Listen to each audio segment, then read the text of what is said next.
Hi, Tom Hughes here, and welcome to the audio version of Improvement Starts With I. Let's get something out of the way really quickly.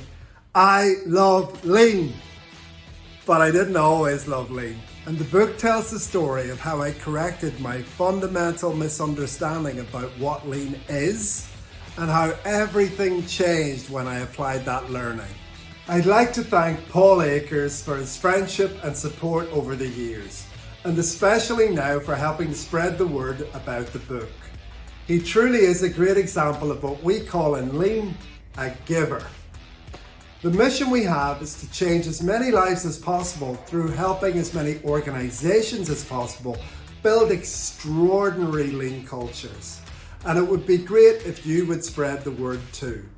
You can find the book free of charge in various formats at improvementstartswithI.com. And the hard copy is available to buy on Amazon. You can also keep up to date with me and my lean adventures by subscribing to my YouTube channel, Tom Hughes Gambadocs Improvement Starts With I. I hope you enjoyed the book, and many thanks. Hey everyone, Paul Akers, author of 2 Second Lean. As you just heard, my good buddy Tom Hughes in Ireland just wrote an amazing new book, Improvement Starts With I. Well, Tom has a wealth of experience working with large and small companies all over Europe, and now he's applied this new understanding, this new learning of 2 Second Lean in his trips to Japan with me, and how it created extraordinary transformation. This book is really incredible. It's practical. It's real world. Tom is very transparent about his learning, his mistakes. It is a book you want to read. It's so good that I put it on my app, 2 Second Lean Play. You can listen to the audio there. And of course, Tom, it's his first book, and he's already recorded the audio, and it's there for you in 2 Second Lean Play. So don't miss this amazing read. It will help you on your lean journey. You're going to really enjoy it. Welcome to Improvement Starts With I, written and read by Tom Hughes. The foreword.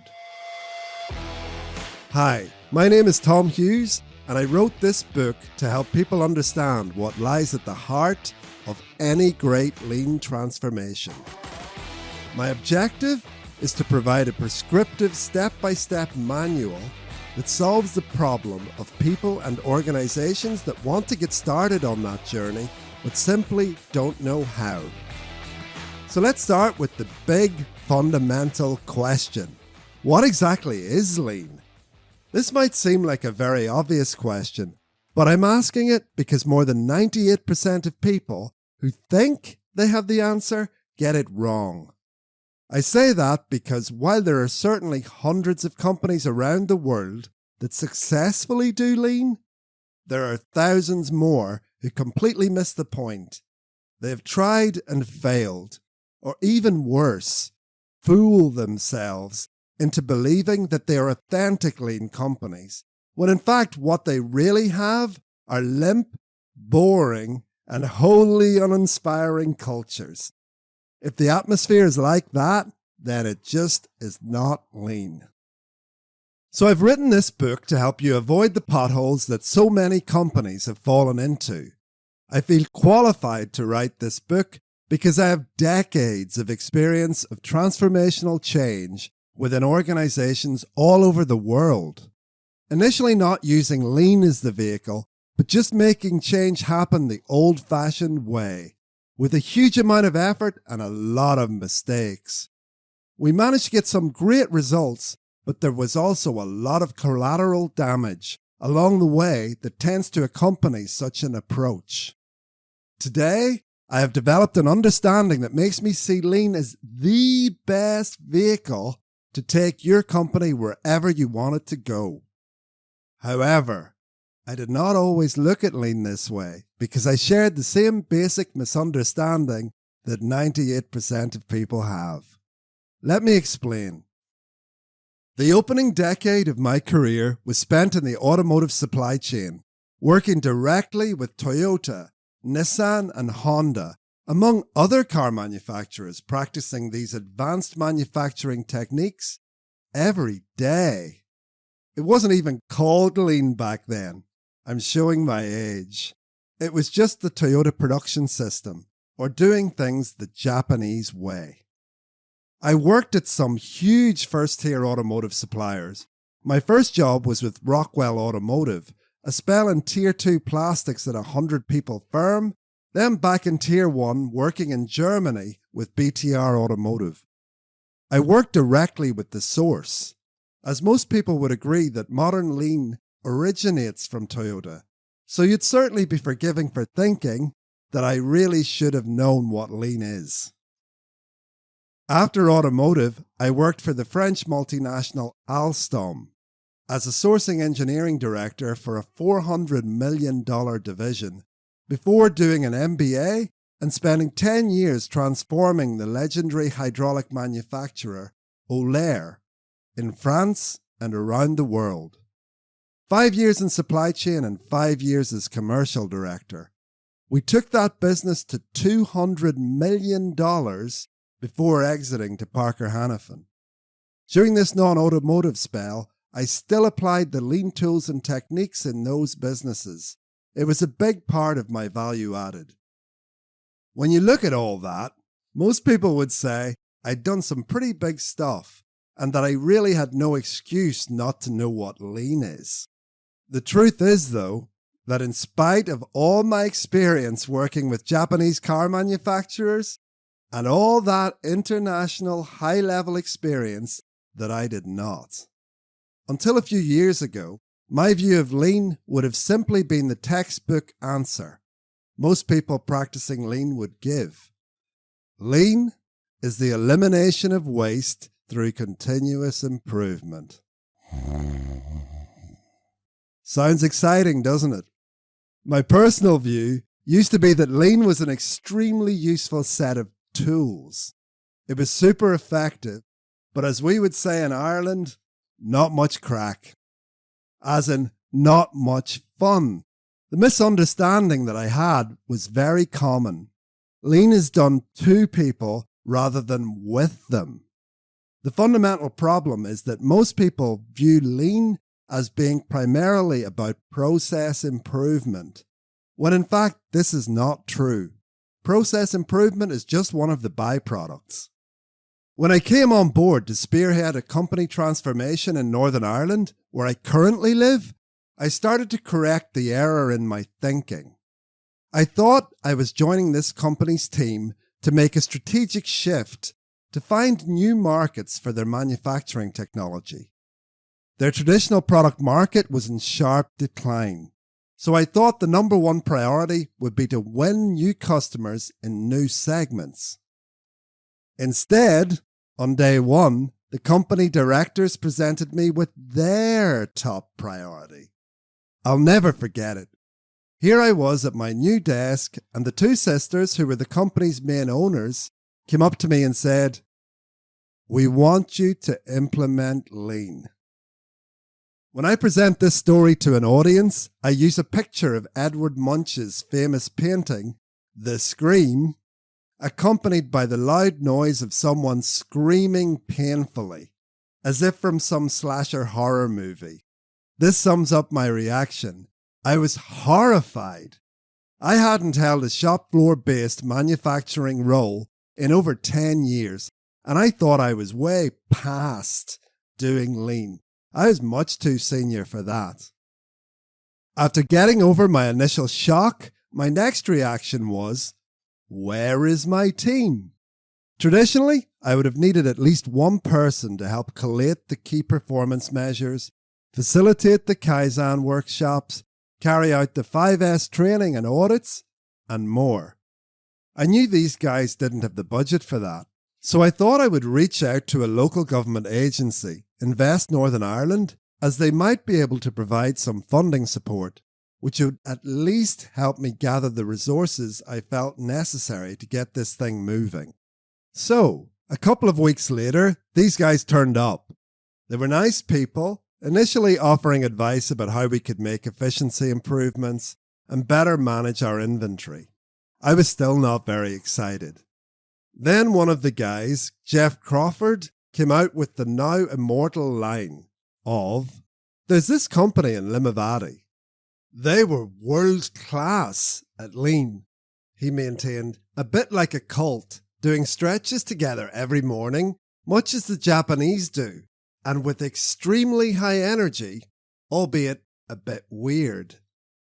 He showed me a YouTube video of this guy called Paul Akers touring their facility. Visually, it blew me away. It really did. But the sheer energy I witnessed that day blew me away even more. Here's a clip of that video just to give you a flavour. Hi everyone, I want to take you on an amazing lean journey to Northern Ireland to a company called Seating Matters. It has about 50 or 60 employees and they're changing the world of healthcare seating. Now this is a family-run company. 3 brothers started it and they're absolutely incredible. They asked me to come there to speak to them and inspire their organization, but the truth of the matter is they inspired me, and hopefully this will inspire you. I'm at Seating Matters, and you are going to see the most incredible tour you've ever seen in your life. Buckle up, because they make awesome chairs that are going to help your elderly parents and your loved ones. Let's go. I refer to lots of videos in the book.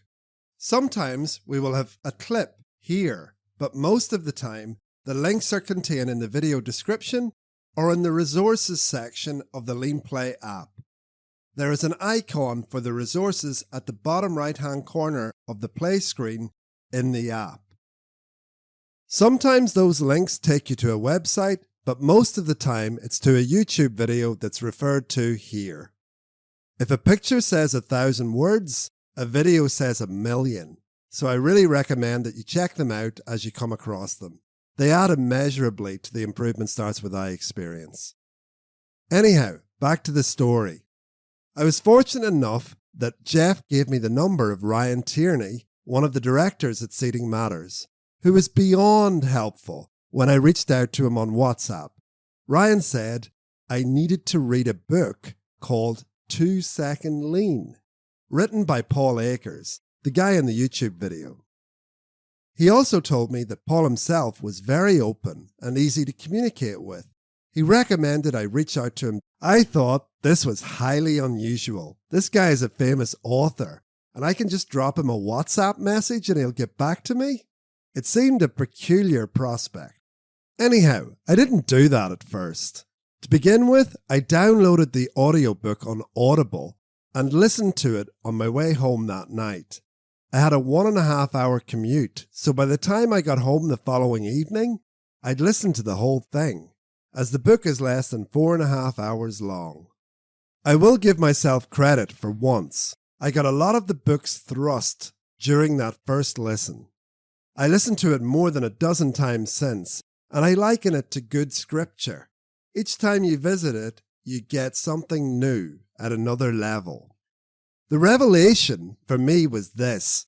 Instead of me and maybe a right-hand champion of lean type person, along with a few select others in the organization, doing lean, 2 Second Lean was a completely different approach. It is a simple structure of having a morning meeting every day for the whole company, where everyone learns to see waste, and then have time to 3S, sweep, sort, and standardize, and make improvements, applying the learning to their work. Not some group of smart and elite leaders trying to push the lean train. The entire organization does lean. So much easier than the traditional sporadic approach that was nigh on impossible to sustain. To do this every day? Obvious, at least to me. The other great news for me personally was that this whole approach really fitted well with my skill set and what I like to do professionally. I love leadership. I've always loved working with my team, challenging them, supporting them, and ultimately watching them grow. It's one of my all-time favorite career things to do. That's fundamentally what real lean is all about. So instead of being some dry, boring process full of analytics and graphs, sporadic workshops and consultants, this was all about leadership and engagement at all levels within the organization. I was loving this already and getting excited. A few weeks after encountering the 2 Second Lean book, I visited Seating Matters for the first time to have a lean tour. After their amazing morning meeting, I spoke to Ryan, and like the good accomplished corporate seagull I'd often been up until that point, I asked him, "Hey Ryan, what are your KPIs?" Key performance indicators. He looked at me strangely and said, "We don't worry about that. We just focus on growing and developing our people, and we find that the rest just comes." Luckily, this exchange was caught on video, and the look on my face is hilarious. It was the look of a penny dropping. Check that video out. It's awesome. I learned so much during that day with Ryan and the rest of their outstanding team. Ryan explained to me that to begin with, they had wasted 18 months of hard work before even he realized the 2-second lean was all about building culture. Like so much in the lean community, that learning occurred when he visited another world-class lean company in Germany, Michael Althoff's Yellow Tools. Michael helped him understand that it was all about growing people first, not process improvement. He even pointed out that it says on the cover of the 2-second lean book, the tagline under the title says, "How to Grow People and Build a Fun Lean Culture." But 9 out of 10 people miss that. Most companies approach lean by throwing tools at people without building the culture first, and then wonder why it's difficult to keep things going. There's nothing for the tools to hang on to, because the people aren't engaged without building culture. So let's look at what the word culture means. Culture can either be built deliberately and nurtured, or be an accident because the leaders aren't conscious of what behaviours, beliefs and values they reinforce every day. In my experience, with most non-lean companies, it's the latter. Even if the company does all the corporate communication of what they want the culture to be, in terms of posters and visions and values and wall charts and proclamations, rarely does the reality of what happens on the ground match that nice wallpaper. Telling them once and sticking it on the notice board simply doesn't work. This is also the reason for the title of this book, because culture isn't something told to people. Culture cannot be faked, and every organization has one. Culture is living and breathing, and it starts with how the leaders live and breathe, in actuality, not how they would like to live and breathe or behave, but how they actually do it. When the behavior, beliefs, and values that are actually practiced differ from those on the wall, then we have a misalignment, and it's not those on the wall that prevail. It's how we do things every day that's real. So for all organizations, improvement starts with I, because culture starts with I. While this is obvious for an organization's leaders, it's true for every individual within an organization. From the CEO to the new starter, culture ends collectively, but it begins with you. When I first got in touch with Paul Akers, my question was, how do I persuade the management team to do this? This is an edit of the actual first voicemail exchange I had with Paul, and the essence of this book is contained right here. What I tell everyone is, forget about everyone else. Just focus on your waste and your problems. You have enough problems, enough waste for 10 lifetimes. Everything you touch becoming so magnificent that everyone is magnetized to what you're doing. You become an extraordinary example. Remember, lean principle like 101, pull, not push. You will never successfully be able to push this on anyone, only if they want it. Pull, not push. How cool is that I still have a record of this first exchange with Paul? Anyway, back to the script. I wasn't the number one person at this company, so I couldn't tell them what to do. Not that I would advise that in any case. So I started on the pull, not push strategy. I started to make improvements in my own work area. I started to make these cheesy little improvement videos. check them out. I started a WhatsApp group for myself and the rest of the management team to share improvements. I encouraged the rest of the management team to read, listen to the book. I started talking about waste in all my stand-up meetings. I started to get people curious about what this was all about. Starting with I became an overnight lean maniac. I was not the company owner, but even if I had been, this is the right approach. You will never push anyone into doing lean. Whether you're the company owner or the new starter who just got bitten by the lean bug, improvement starts with I. It's a pull system. You lead by example and become a magnet for the rest. It might not happen overnight. It takes time and perseverance, but it's also the most fun and fulfilling journey you will ever take in your career once you get the momentum. Again, a lean culture is something special, and it's a good idea to clarify where the journey may start for most organizations and the difference we are aiming for when growing people to build a lean culture together. This is huge because many of your team members may never have been asked, how can we do this better? Regardless of the slogans mounted on the wall, many may reckon they have been paid just for the work of their hands. They have been there to just do their job, punch the clock, whether in reality or just figuratively, and are not asked to use their heads much by doing a lot of thinking. It's great to clarify what we mean when we say we are growing people and building a lean culture together. It means we are all going to. I can't underline it here, but I mean it all. We're all going to learn to think and behave differently. We're all going to learn to see waste. We are all going to learn to leave our egos at the door. We are all going to learn to collaborate as equals. We are all going to learn to act creatively and run experiments to make improvements. We are all going to learn to embrace failure in the pursuit of excellence.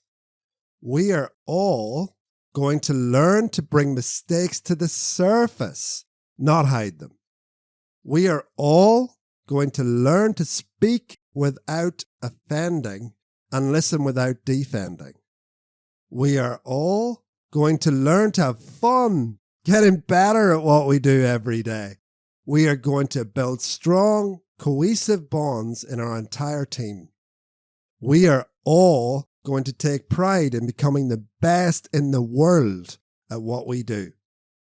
This is what growing and developing people means. That's the bar. It's about stimulating each of us to want to do this and learning to be able to do this. Some of us will get it straight away. Others will take longer. Others still might be repelled by it and never get it. Led properly, though, that number will be few, as the vast majority of people would much rather come to a workplace where they are truly valued, respected, and encouraged to grow. I would argue that the prevailing attitude in the world today is everyone wants everyone else to change, to make the world suit them. It's a lazy, passive attitude, and one that means you as an individual are disempowering yourself because you're in control of nothing. Everyone else is doing it. Improvement starts with I means that when there's a problem, you look at what you can do about it, how you contribute, and what you can change. This goes from the top to the bottom of the organization chart. I've lost count of the number of times I've interacted with a leader, manager, or team member who says, why won't they do X? Or why aren't they doing Y? When I ask, well, are you doing it? The answer is always, and I mean always, the same. No. Along with some mumbled phrase like, I hadn't thought of it like that. You can't sell what you haven't bought yourself. Be the behavior you want to see. The simple structure and discipline of a morning meeting builds culture and solves this problem when executed with purpose. This is because expectations are set and behavior is reinforced as a team with every single person, every single day. No ambiguity. It is so beautiful in its simplicity. It was only a week or two after my first visit to Seeding Matters that I started on my own lean journey with that first company and began to really apply this principle. Since then, I've been extremely fortunate to have had the opportunity to lead or help other people get started on theirs. This has led me to develop an overall process to create the environment and make the most of that system every time. It works to drive engagement, improvement, and results in a variety of environments. In that order: hands, well, everybody's doing that whether you're lean or not. Then hearts, then heads. This is a really important point to make this early on. That is the order of proceedings. Engagement, improvements, results. That's the process, and it's simple. If you can pick up a broom, you can be engaged. We all can. And to be successful, we all must. From the CEO to the junior starter, from the office people to the operational staff, no exceptions. This levels the playing field, building mutual respect for everyone, regardless of their place on the organization chart. Everyone realizes that they matter. If everyone starts to raise standards by cleaning the work environment every day, they will soon begin to ask questions like this. Do we have enough brooms? Management, can we buy more brooms? Yes or no? Will management support us? Why do I struggle to find brooms every day? Hey, we need a place for each broom. Maybe we should standardize where they're kept. Where's all this dirt coming from anyway? Could we fix it at the source? Why is X broken? Why do we have so many of... And so on, and so on, and so on. As we develop, we find more problems when we clean. We ask more and more questions. And providing that leadership support appropriately, that foundation of engagement is layered with knowledge. We see improvements, and as we become more productive through countless improvements, we get those results. Too many people fail because they want results straight away, or even improvements. It simply doesn't work that way. Lean is built on hearts. It's built on engagement. Like Ryan Tierney says, if you get that, the rest just comes. As we say in Lean, everything in life is a process or the outcome of a process. And the process we present in this book adds even more clarity to the content of Paul Akers' book, acting as a set of stabilizers that can help you avoid some of the pitfalls if you just do it. Our process consists of the 5 C's.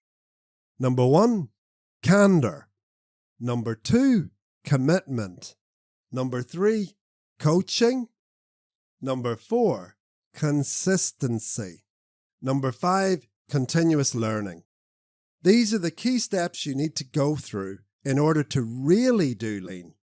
If any of them are missed, you will fail. It's like a bird trying to fly on a broken wing.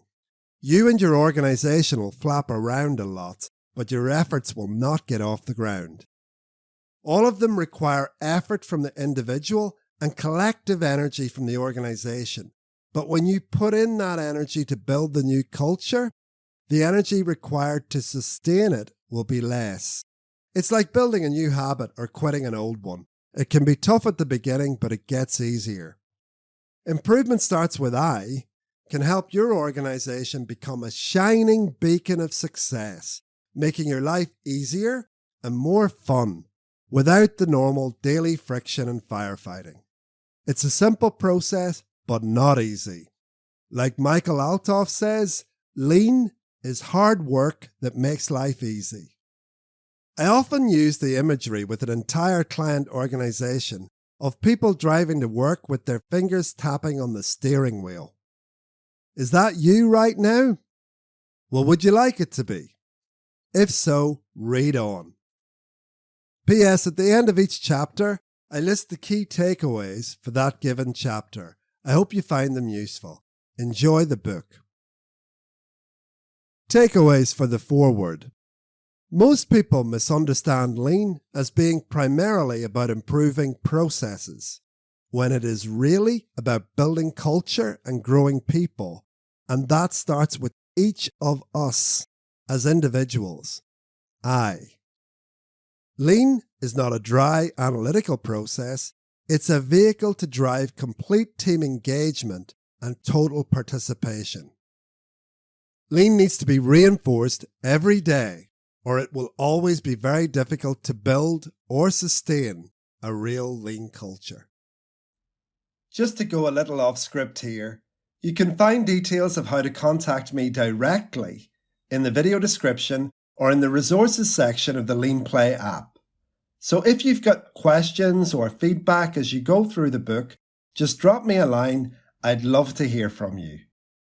There are also details of my YouTube channel that I post to regularly. You might find it useful to subscribe, as well as links to the Lumen Electronics website and gembadocs.com, our game-changing software for creating standard operating procedures and Kanbans. So, now, off to Chapter 1. This is going to be fun. So, hope you enjoyed the foreword. Now we're going to dive into the book proper and get into Chapter 1. The first C, Candour. The Oxford English Dictionary defines candour as the quality of being open and honest, frankness. Let's get this out of the way really quickly. Candour is the foundation upon which any great Lean organisation is built. You could justifiably say that no one gets to live a truly outstanding life without a strong dose of directness. It's about being able to be honest with yourself and others so that changes can be triggered. Without candour, things get stuck.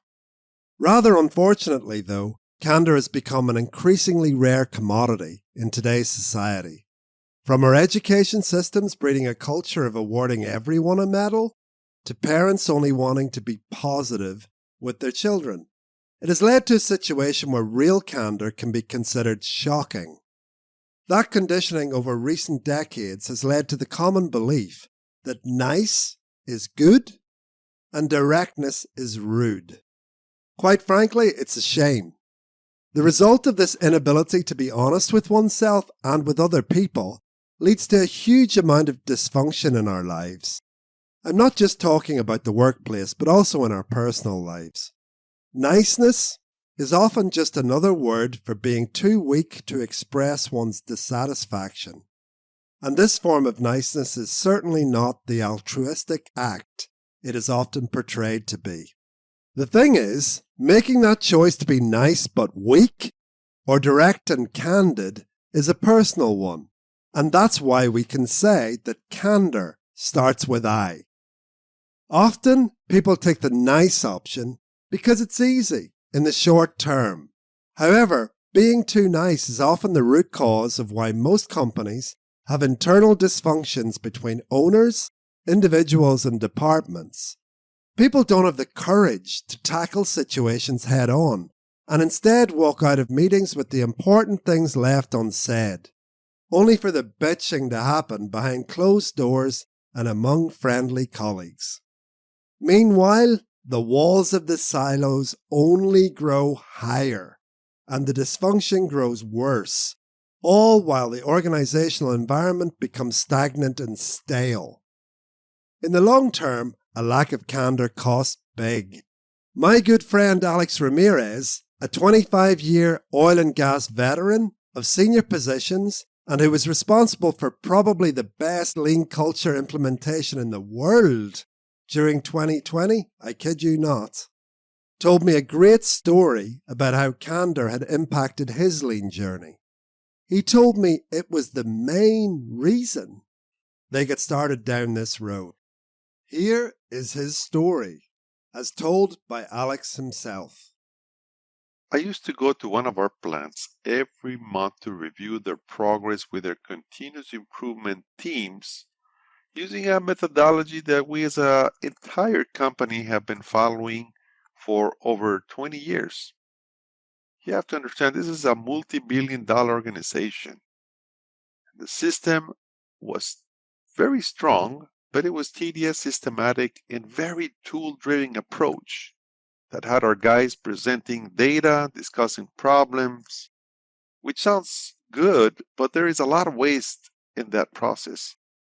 We were focused more on using the tools and many tools that we had. They're very good tools, and focused on presenting the graphs in a nice little dashboard that actually having really people focused on just fixing what bugged them. At the time, we had a recent new plan manager, but it was a veteran from inside the group. He was someone that I really trusted, a great guy, and we could speak candidly. And so I asked him this question: Hey, why is it not working? Why is it that every time I come to review the continuous improvement teams, it's just not working? And he looked back at me right straight into the eyes and said, Alex, do you really want to know the truth? Hey, of course, dude. What the hell? I answered. Then he replied, Well, Alex, honestly, we are just putting a show for you to make you happy. We want to comply with the standards and we want to follow it by the book. Wow, that let me stun. I just answered, Thank you so much. And let me get back to you on that. I did not know what to answer. I was stunned and I was embarrassed. Then I thought about it and thought about it through the weekend. I was like, how could I miss this? I felt embarrassed. It was like, how could I not see that they were just doing this to please me? I really felt bad. How did I miss it? Was beyond my comprehension. And I was just expecting that if we followed the standard, this formula would work. And I was really pushing for these continuous improvement teams. And don't get me wrong, there is some good to it, but again, there was a lot of waste. At the time, we had hired a great engineer coming from our Brazil division. His name was Edson. He showed me 2-second lean. I'm going off script a little bit. I remember the day that Edson came to me and said, Alex, there is a option out there, but I know that as soon as I show you this, you're not going to follow the standard. Matter of fact, you're not even going to listen to me. And I was like, come on, dude, show me what it is. Back to script. And I was like, this is it. He had shown me 2-second lean. And I contacted Paul Akers, and the rest is history. When my team could just tell me to my face that we're just pleasing you. This stuff doesn't work. It's just more of the same. I had a big hensei to myself. This means a self-reflection in Japanese. And what I found was that I was offering these guys something not worthy. And it is hard because that is the corporate norm. That was our standard. You apply the continuous improvement team methodology and you expect to have the results, the full engagement. It's just following the book. I was being a good student, but then having to take that decision to having to go somewhat against the establishment, something that is going against 20 years that we have learned was not totally good. I need to find something better for these guys. When I showed 2-second lean to that original plan manager and he started running with it, he saw great results. But where I really had it going was in Houston. And that is just because one single reason: I was involved. I got up every day and it was at 5 o'clock in the morning for the first shift and at 3 o'clock in the evening for the second shift. In our morning meeting and improvement time, I was present. I wanted to drive that change from the top down. And there was amazing results, amazing results. And you see, what I have learned is we were focused on many of the great tools we have. The problem with that is it didn't tell us how to get people engaged. If you have the hearts and minds of people, you will rock and roll. Just a little ad lib here. I just want to say thanks to Alex for sharing this story. It really helps to demonstrate the beauty of Candour. Back to the script. This story shows the 4 stages of Candour necessary to have a truly great lean culture. Those 4 stages are the courage to stop, the courage to speak up, the courage to listen, and the courage to act. For lean to flourish and for Candour to become a part of the culture, we need to foster all 4 of these aspects. A lot of what needs to be done is to eliminate any fear in the organisation so that people feel safe enough to exhibit this kind of behaviour. To get started, someone needs to have the cojones to pull the andon. That's a Japanese word for stop cord that anyone on the line can pull when there's a problem. And production stops until they fix it. It's a perfect example of raising defects. If that facility is not there, that safety to stop, then things generally just carry on being dysfunctional and stale. In Alex's case, he was motivated to take the first step to stop just by being fed up enough of going through the motions. Essentially, he was just fixing what bugs him. If he hadn't stopped, the rest of the process might never have happened. They could still be having their boring, not very effective CIT meetings, and their lean journey would never have gotten off the ground. For 20-odd years, the management team of that plant, and the entire organisation for that matter, had presented their graphs to the seagull coming from corporate, that's Alex in this case, and everyone just kept on repeating the process without questioning it. The chances are that everyone involved found the process tedious, even hating it, but they all kept up the charade because no one was ever willing to stop and ask, does this make any sense? The thing is, someone has to have courage to call BS, and that's where improvement starts with I comes in. There's no good waiting for someone else to do it. You have to do it. When there is a struggle or a mindless, wasteless routine that becomes evident. For leaders in an organisation, improvement starts with I because you need to lead by example, by calling stop when it becomes evident that a process is working below par. A big part of a lean leader's role is to make it safe for their team members to stop too, creating what is known in lean circles as a stop culture. This needs to be incorporated into your behaviour.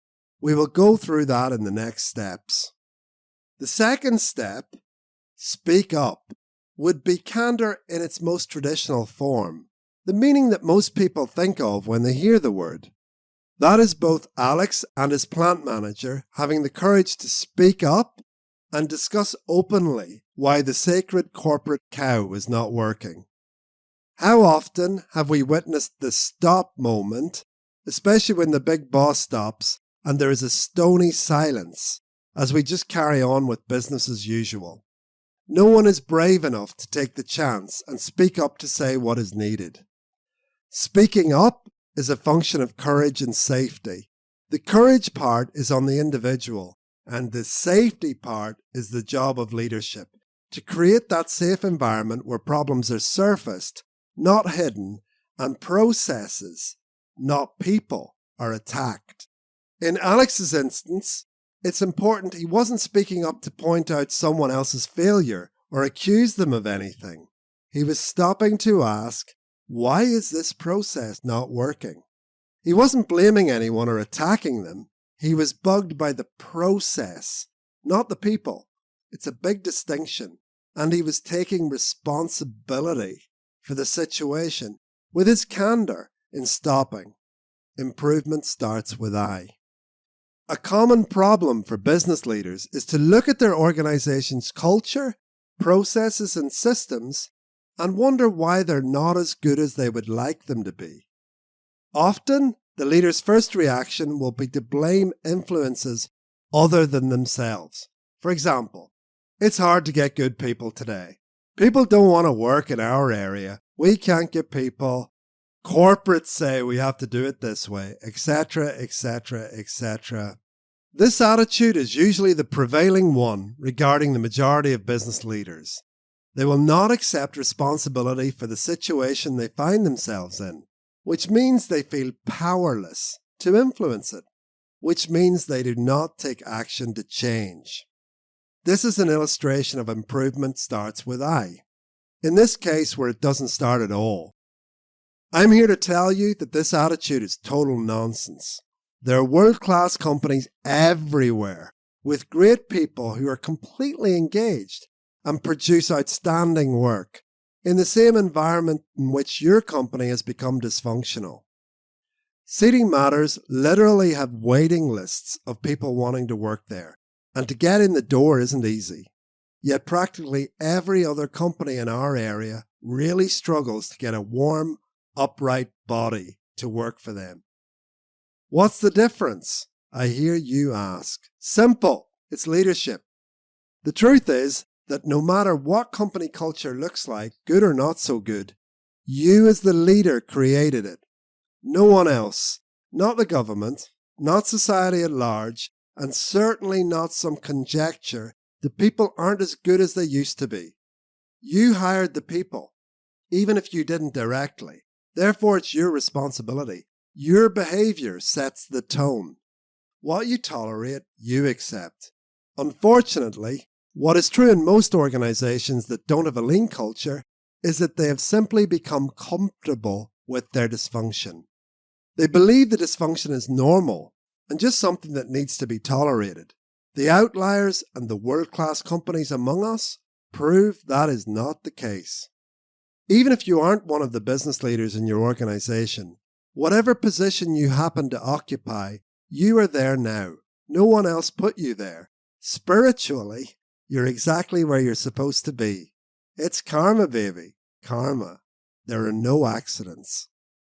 The great news about this simple truth is that when you do it, you can undo it. You are in control of what happens next. You are in control of building something better. The thing is, though, as Einstein famously said, a problem cannot be solved at the same level of consciousness as that on which it was created. So you need to raise your level or get out of the way and let someone else do it. Taking that level of responsibility for your situation is not easy for many people, but if you can manage to do it, it is a liberating experience for most. It can be quite stressful trying to control other people, as well as any external factors that might arise. When you take this level of responsibility and the realization that you did it, then your first job is to assess yourself and your own contribution to the current status quo, and work on that. This can get really deep, and some fundamental questions call for real candor. You need to ask yourself about how you see not only the world, but your own attitudes and beliefs that will determine whether you have what it takes to be a real lean leader. For leaders, it's about believing that people are fundamentally good and actually want to do a good job. We can see that Alex had this deeply held belief even before he consciously started on his real lean journey. If your belief system includes thinking that people are just not built that way and will do as little as they can get away with and can't be trusted, then it's going to be very difficult for you to be a leader within a lean organization. Lean leaders come out of the box with a deep caring and respect for people. If that isn't an already embedded character trait of yours, then it's very hard to learn and impossible to fake. Essentially, to have that, you need to have humility towards others in a certain way, which means that you don't actually believe you have all the answers. Your entire team can contribute towards creating a better company. Lean leaders think their team has all the answers.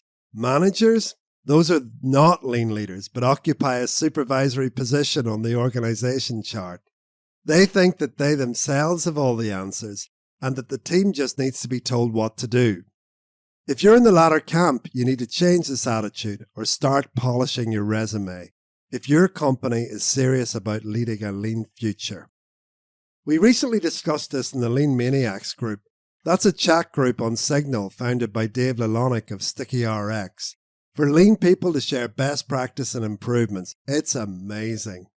Anyway, back to the script. We were discussing the difference between the three types of leadership. Dictators, they're just people who tell people to do it my way. Empowerment types, who just tell people to do it your way with little or no guidance. And finally, lean style, who say, follow me and we'll figure out how to do this together. This latter style is what we're after. In this way, lean leaders aren't telling, but are much more about asking. Not giving prescriptive solutions to the team, but helping them solve problems creatively. Never relinquishing ownership for the challenges. When leaders give people answers to their problems, in a way, they also take responsibility for solving them, which is not a good thing for anyone involved. No one grows in this scenario. I had some early training on this in my second automotive job when I was a young quality manager. Every morning, I would do my rounds of the plastic injection molding shop where I worked.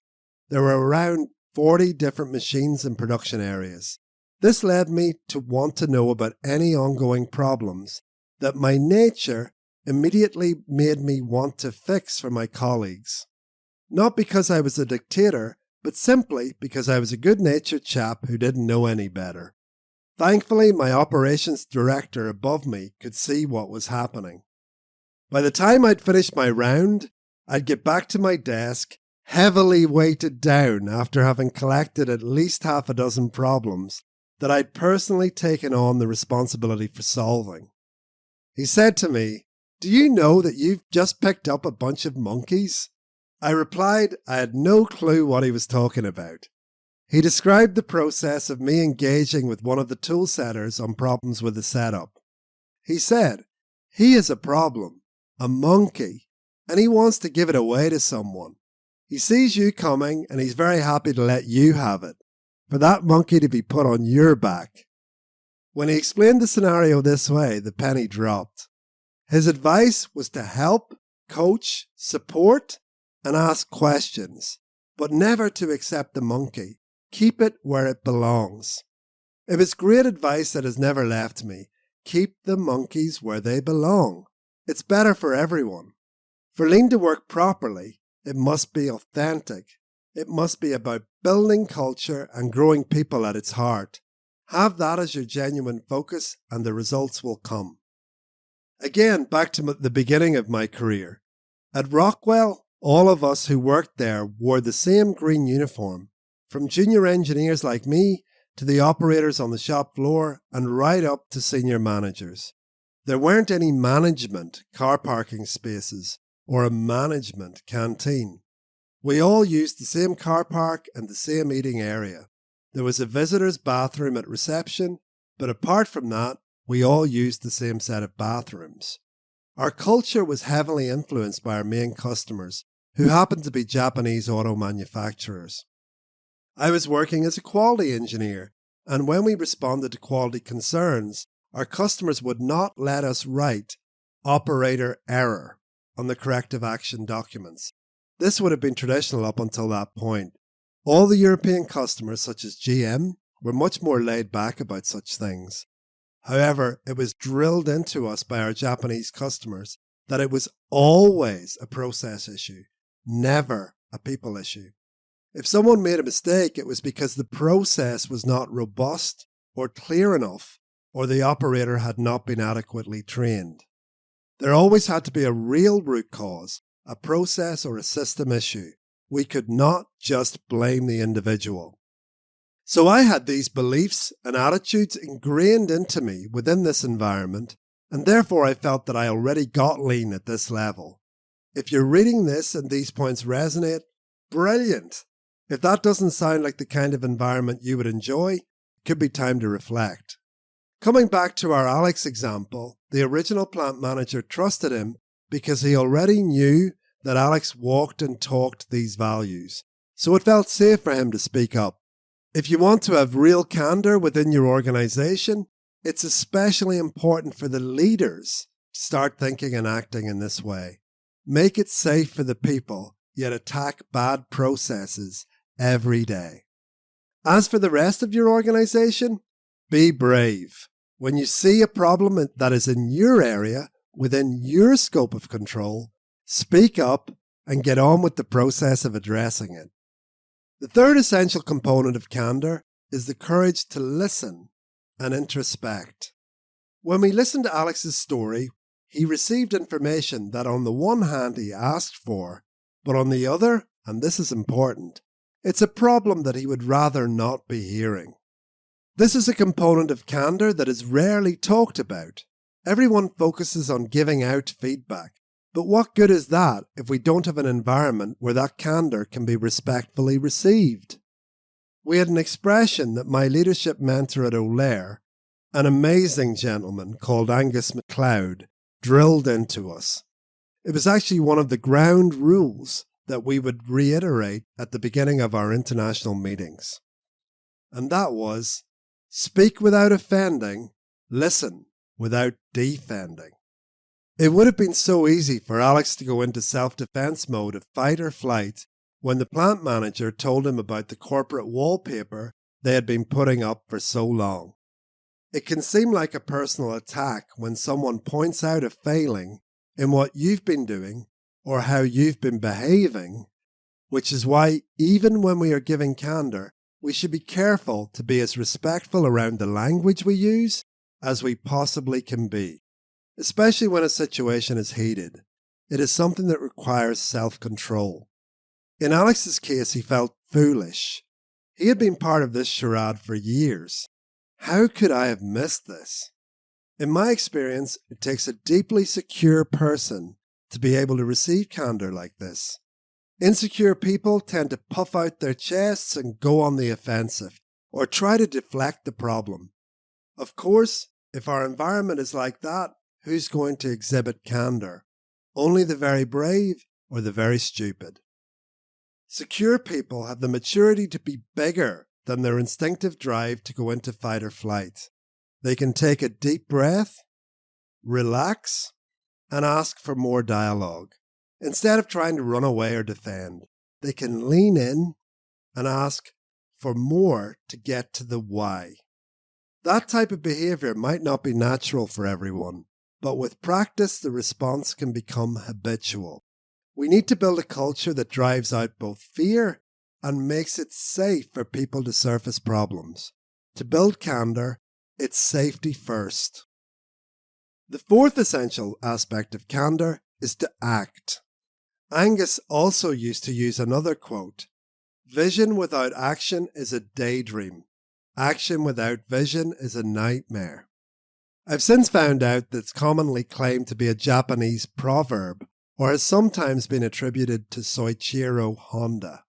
At the end of the day, we can have all the stopping, speaking up and listening, but if it's not followed up by action, wasn't it all just hot air?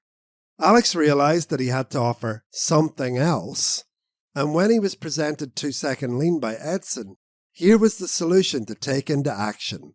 By doing so, he finally allowed the innate energy of the organization to express itself. If we take a step back to reflect, I'm sure that everyone reading this who has ever worked in an organization of more than 2 people can relate to this simple 4-step candor process. An easy one to pick is that meeting we all hate, but we all just go along with it, go through the motions, and no one ever speaks up.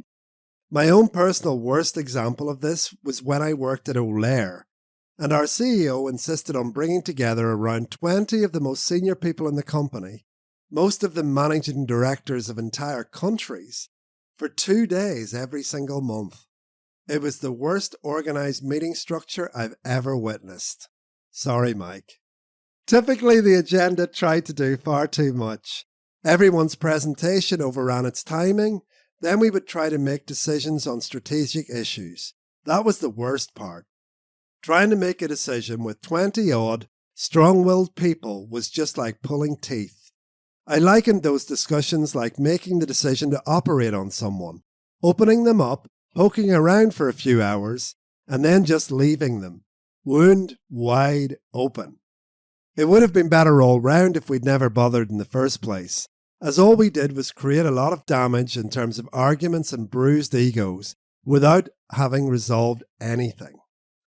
It was also common practice for people to sit answering emails on their laptops while someone presented to the group, which I found desperately rude. The meetings started at 8:30 in the morning and rarely finished before 7:30 at night. It was exhausting. They were the only times that I genuinely thought about resigning from the company that I dearly loved, and that's the absolute truth. Eventually, I just had enough. I pulled the stop cord. I cornered my CEO, now a good friend called Mike Blenkinsop, and I had the courage to speak up. I told him that I thought the meetings were blank. Hardly speak without offending, but I don't pretend to be perfect. I told him about the worst issues and asked if I could have the opportunity to run it my way. He found it unsettling, but to his credit, he listened anyway. In the end, he was happy to agree because he hated running them too. So in the end, it was not that difficult to act. It's amazing how it often takes just one single person to exhibit candour about a bad situation, and then everyone heaves a sigh of relief that someone has finally broken the cycle. It wasn't my job to take responsibility for fixing this problem, but that's what lean people do. It doesn't matter where we sit in the organisational chart. We step up and take total responsibility. I ran those meetings like Genghis Tom. Total clarity, total candour. Every meeting started with the ground rules. Speak without offending, listen without defending. No open laptops or answering emails during the meeting. Every presenter would have the full and respectful attention of all present. Half-hour breaks were planned, allowing people to socialise and attend to urgent operational issues. We had strict agenda and timings. Everyone who presented had to send me their presentations at least 3 days before the meeting, and I would vet them for quality and quantity of content. No more 80-slide presentations for a half-hour slot. I designed the meetings to be predominantly about one-way communication, one person to many, no big discussions. Anything that needed a decision, I asked for a show of hands of people who cared passionately about subject X, and they could form a working group that would present back to the entire group on their decision at the next meeting. No more endless open heart surgery discussions. We finished and started on time, so people could chat informally, socialise and build connections, which was the real reason for the meeting in the first place. It was just a black and white transformation, and everyone, and I mean everyone, just loved it. We all really looked forward to the meetings, so fun and productive, and having the time to build friendships. It just takes one person to exhibit candour, and that pent-up, frustrated energy can be released. That one person can be anyone. Improvement starts with I. I recently discussed this kind of candour with one of my lean buddies, Brannon Burton of Sunrock Construction in the USA, and he told me about a practice he does with new recruits that blew me away. Here is Brannon to tell you about it himself. Being candid can be really tough, particularly when a new employee comes in. The problem is they don't know very much about you, and when you have to give them correction in the future, they may think they're in big trouble or that you're going to fire them. In order to get around this when I first meet with an employee, I like to set a new expectation so they know how I work, and I usually say something like this. As you start your career here at Sunrock, I want you to understand a little bit about how I work. Your development is very, very important to me. So much so that I'll need to make course corrections, and I want to give you really clear feedback. The reason that I'm telling you this is because I don't want you to think you're in trouble when I give you that feedback, or that I don't like you, or that I'm going to fire you, or something like that. When I give you feedback, it's because I care about you and want you to be the best that you can be. I care about you so much that I'm willing to say things clearly. That's the message I want you to hear. This frames all future encounters I have with them. It allows you to be candid without sending the wrong message. These are messages of care and concern, not disgust or aggression. The really important message here is it's not about the person delivering the feedback. The energy behind it is a giving energy. It's there to help the person receiving it. Thanks, Brannon. Like many people, he himself finds Candour difficult. Taking this approach allows him to set the groundwork. There is nothing wrong with you. This means they will know early on if there are course corrections they need to make. The really important message here is that it's not about the person delivering the feedback. The energy behind it is a giving energy. It's there to help the person receiving it.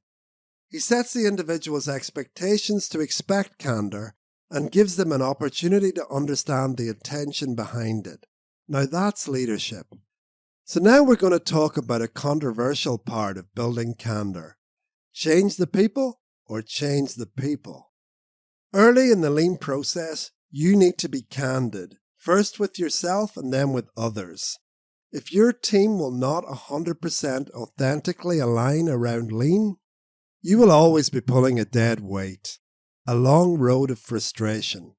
For the employees of a company going through a lean culture transformation, the majority of people will absolutely join in if the leadership does a good job of starting with themselves. It's a pull, not a push process.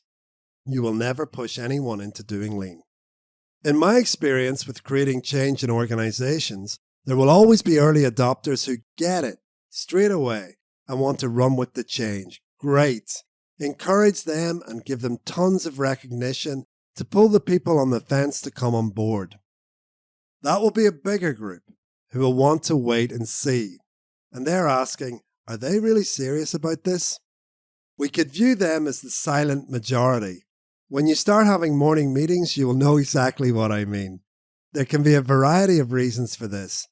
It just takes most people time to understand what is happening and buy into it. The leadership needs patience around that. We'll delve more into that later in the book. There are also invariably people who just don't enjoy lean done in this way. They think that they're above it. That's the candid truth. What's all this waste business? I know this already. Why do we have to do this every day? They don't open their hearts to it and resist the change in their minds. Often these people were doing really well in the old system of tribal knowledge where they held power because they were the best firefighters and on some kind of pedestal for that. Playing as equals in the team can be a big dent in their ego, so they resist. Now, it's not that these people can't be won over with great leadership. They certainly can. However, my advice is to be honest with yourself.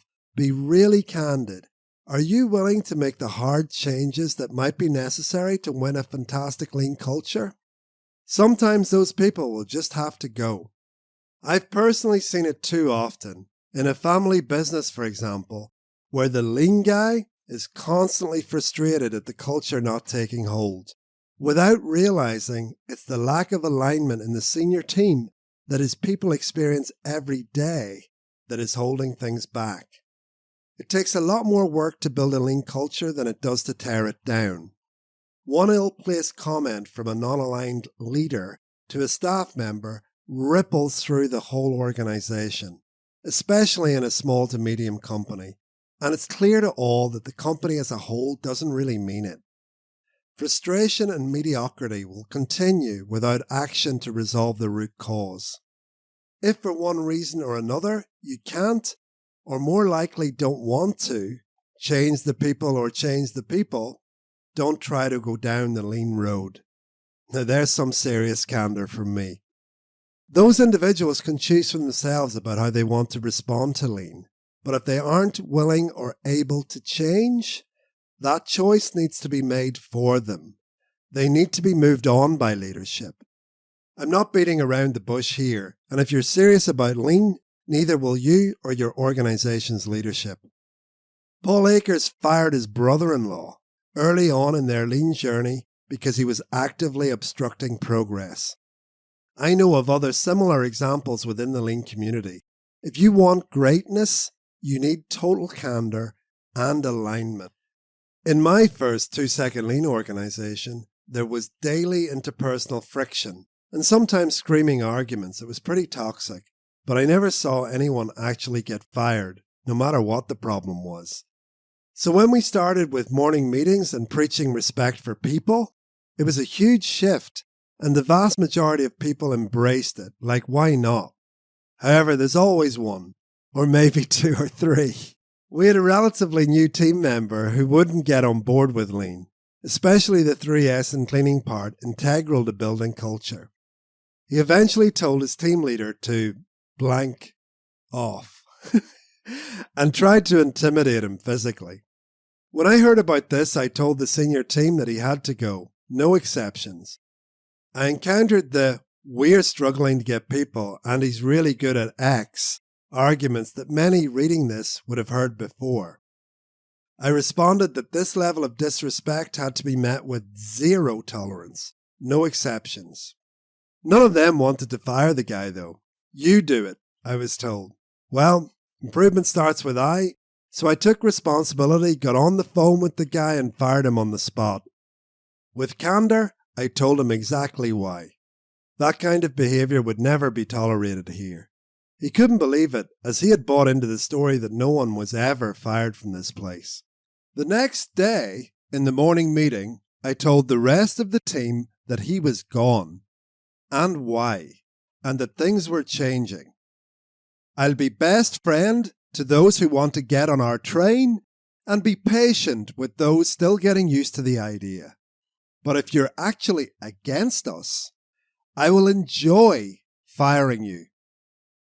Not because I'm a nasty individual, but because I see it as the right thing to do, so that the rest of us can have a world-class place to work. Candour like this breeds clarity, and generally, people like that. The short-term, easy route would have been just to go with the flow of the senior management team. But improvement starts with I, especially when it comes to Candour. When I worked in France doing a culture turnaround, one of the French senior managers told me this phrase, "pour encourager les autres." It comes from the times of the French Revolution and means to encourage the rest, used in reference to public beheadings by guillotine. It's simple. If you were a leader, you might have to encourager les autres if someone is blatantly not getting on board with the change. It shows that leadership is serious about the change and differentiates between those that are coming on board and those that are not. If leadership openly tolerates people fighting with the system, soon the others will ask themselves, why am I bothering? And stop putting the effort into lean. Don't measure the evolution of your organization by the behavior of those at the top end of your lean engagement. Measure it by those at the bottom. If you're one of the autres, it's time for you to change or be changed. Either get on board or find somewhere else to pursue your career. Now there's some more Candour for you. A common problem is the "we can't do without X" person phenomenon I mentioned above. Even though this individual behaves like an a-hole, and you've had umpteen conversations about it, they don't change. However, they've got so much knowledge or are such a hard worker that the leadership team is worried if they can survive without them.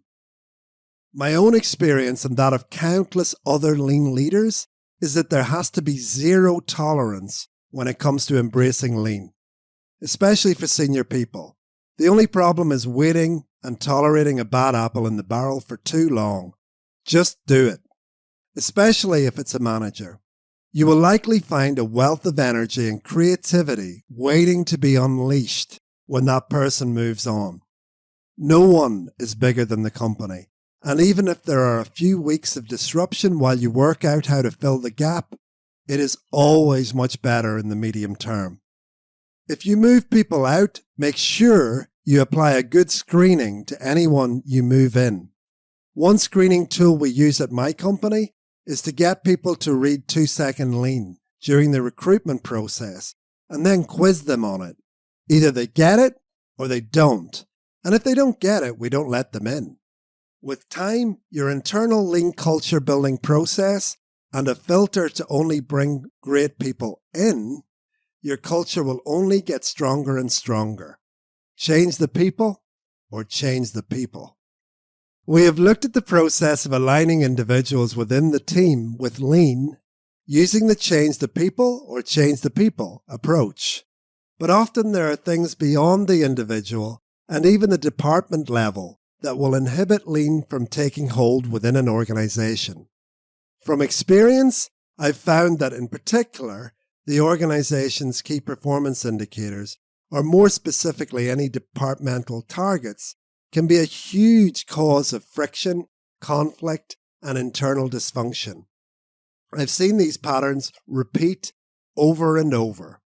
Sales departments that are purely driven by sales and engage in friction-creating activities, like making delivery promises they know will likely not be kept by production, just to win orders and hit targets. Supply chain teams that are driven by production output without on-time delivery or quality targets, leading to small individual order lines becoming months late, with lots of screaming customers that sales and service people have to deal with. Even just the cadence that a business mainly runs on causes dysfunction. Most businesses are driven by the month, which causes huge unevenness with production rushes at the month end, resulting in stress and endless waste. Changing the focus to weekly or daily just smooths things out.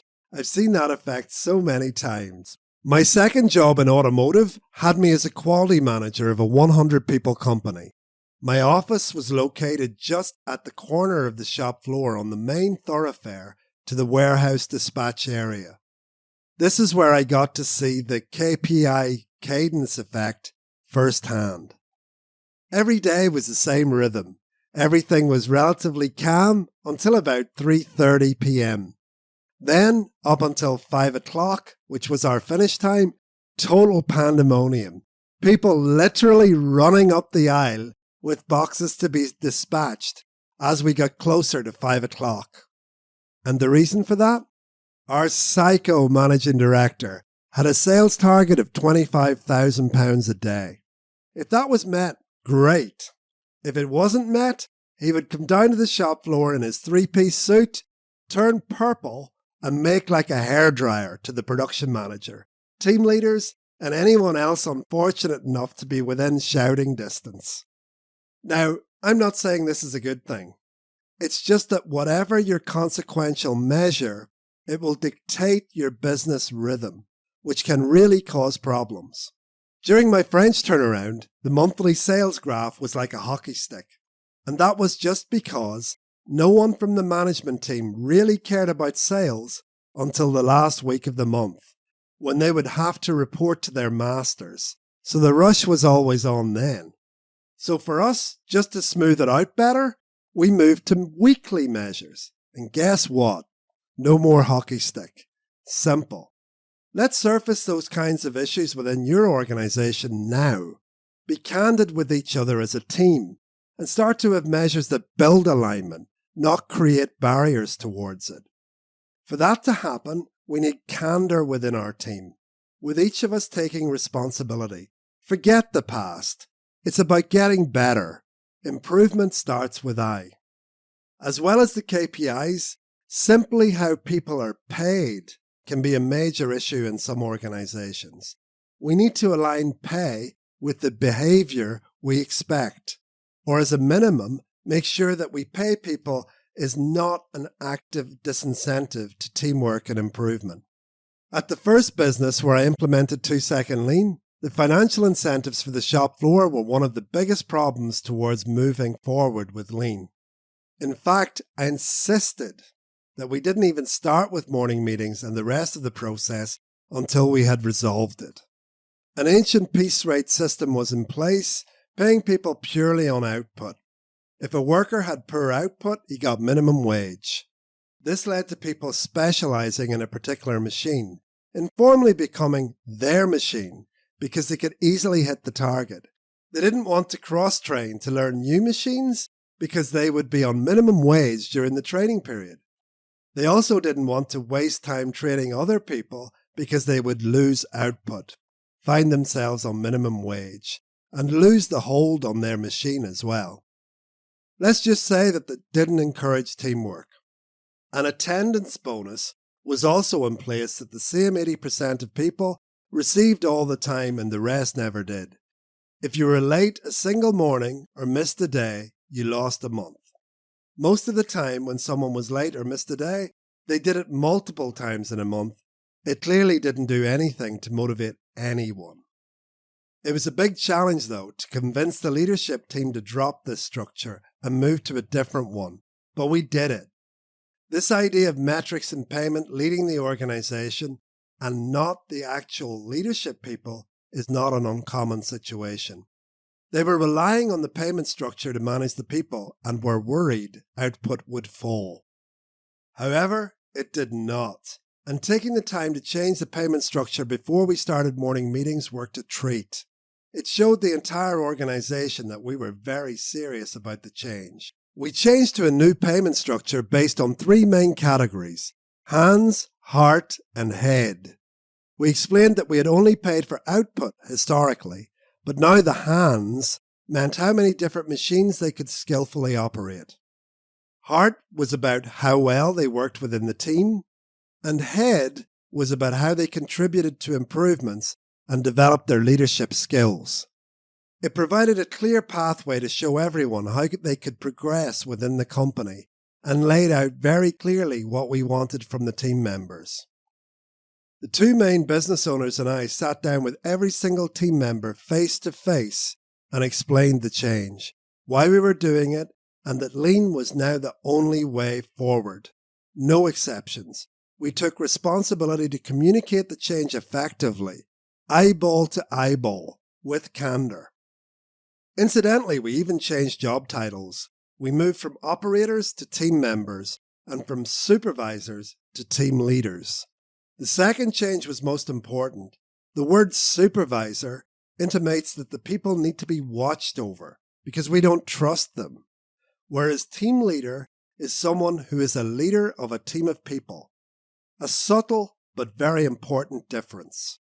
We also asked the previously named supervisors if they wanted to attend leadership training night classes, to which everyone signed up. These were all important changes to make to the organization to facilitate the start of changing to a lean culture. As we draw this chapter to a close, I would advise you to think of candour like a muscle, in the sense that you need to train it. Trust me, learning to build this muscle will be one of the best things you've ever done. And as you make that clear to the entire organization, things will only get better. Stop being comfortable with dysfunction. Start to develop a stop culture. When you see a struggle or things not going the way you would like, stop and reflect on what needs to change, always starting with yourself and taking action to fix it. Even the most natural of lean leaders need to practice this, as when things are not going the way you'd like, our natural tendency is to ask, why are they not doing X, Y, or Z? Remember that the first response from a lean leader when a situation like this arises is, am I doing it? Or building on that further, have I created the conditions for X, Y, or Z to happen? Have I created clarity around that expectation? Or have I just told them? Or have I provided a clear, documented process? Rarely is the answer to all these questions truthfully yes. You can't sell what you haven't really bought into yourself. That includes how you are building your lean culture. It's never about them. It's always about you.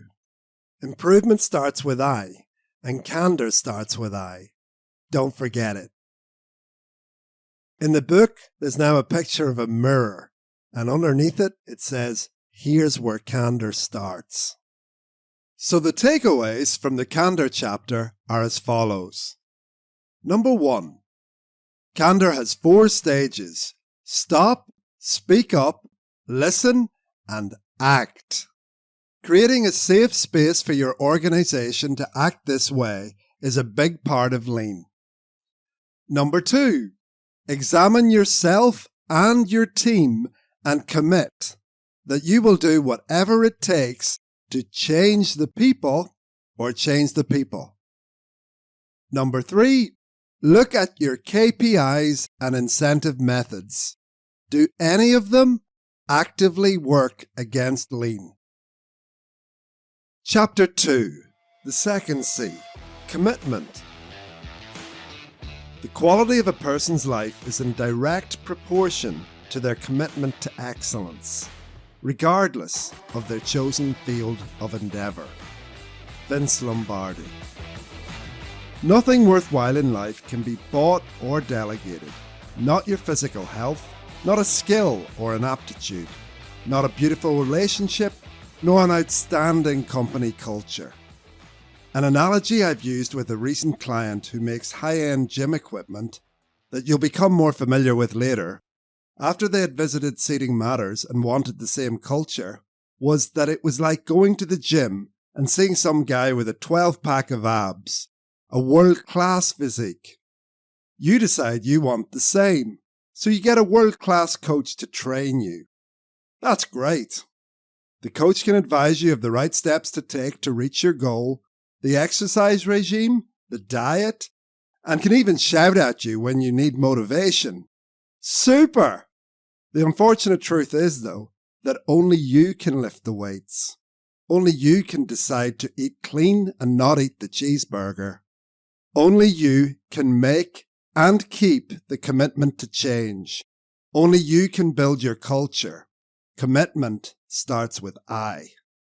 That guy with the world-class physique, with the 12-pack of abdominals, didn't get it by just popping into the gym for a few half hours of half-assed workouts a week, or by wolfing down a pizza after a dozen beers every other night, did he? No. You only get to be world-class at anything if that is your number one priority.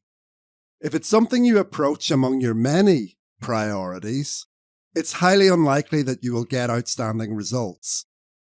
Interestingly, the word priority was only used in the singular until the middle of the 20th century. Before that, the very essence of the word meant that there could be only one. We've been fooled into thinking that the word priorities is plural, which leads to a proliferation of multitasking and a lot of bland performance. When I look at someone like Paul Akers or Ryan Tierney, or frankly anyone with one of those truly top-of-the-league lean organisations, I reckon that if you cut the leaders in half, it says lean. They live and breathe lean all the time. Total commitment. They are all extremely candid people, consumed with improvement. And as I said earlier, start first by improving what stares back in the mirror, themselves. Without a doubt, lean is their top priority, yet they are not one-trick ponies. Paul is a brilliant leader, a great business strategist, amazing sales guy, great public speaker, and voracious reader. He not only has an amazing company, but he also has done Ironman numerous times, travelled to over 100 countries, is a pilot, and has climbed to Everest Base Camp in Kilimanjaro, and on and on and on. How do you do all that? When you decide to make a commitment to growing a world-class lean culture, the thing is to realize that you are not saying no to lots of other things. You are just saying a wholehearted yes to first taking your personal development seriously and devoting time to that so that you can be a world-class leader within your organization, so that in turn, it can become a world-class company with world-class people, processes, and products. For most of you reading this book, if you don't say yes to building a lean culture, you are saying yes to continuing dysfunction and mediocrity within an organizational environment that shouts average at everything it encounters. For 98% of people, that is their business life. It might be a nice environment with good results, but is it outstanding? Is it something truly spectacular? Would people want to travel from all over the world to learn how you do things at your place? The answer is likely to be a resounding no if you don't make a significant change to how you manage yourself and those around you. I'm going to quote Einstein again, and his applicable quote here is, "The definition of insanity is doing the same thing over and over again whilst expecting different results." A good question to ask about why you would want to commit to lean is, why do you actually want a lean organization at all? There are good reasons and not so good reasons that again will help you understand if this is for you. Many answers are on the right side of the spectrum to this question, just a few of which we can start to look at here. I want a world-class company. I want that positive energy that world-class lean organizations have. I want to eliminate stress and struggle that comes with having a disorganized mess, with all the firefighting that goes with it, never being able to take a break, the poor quality of home life that goes with that, and so on. Ultimately, some unmet psychological need is driving you to want change. The bigger the need, the more motivation you are fueled with to change. I got 2-second lean immediately because in my first company, the ownership team were pressuring me to implement lean. And it was the only way I could see to accomplish the transformation.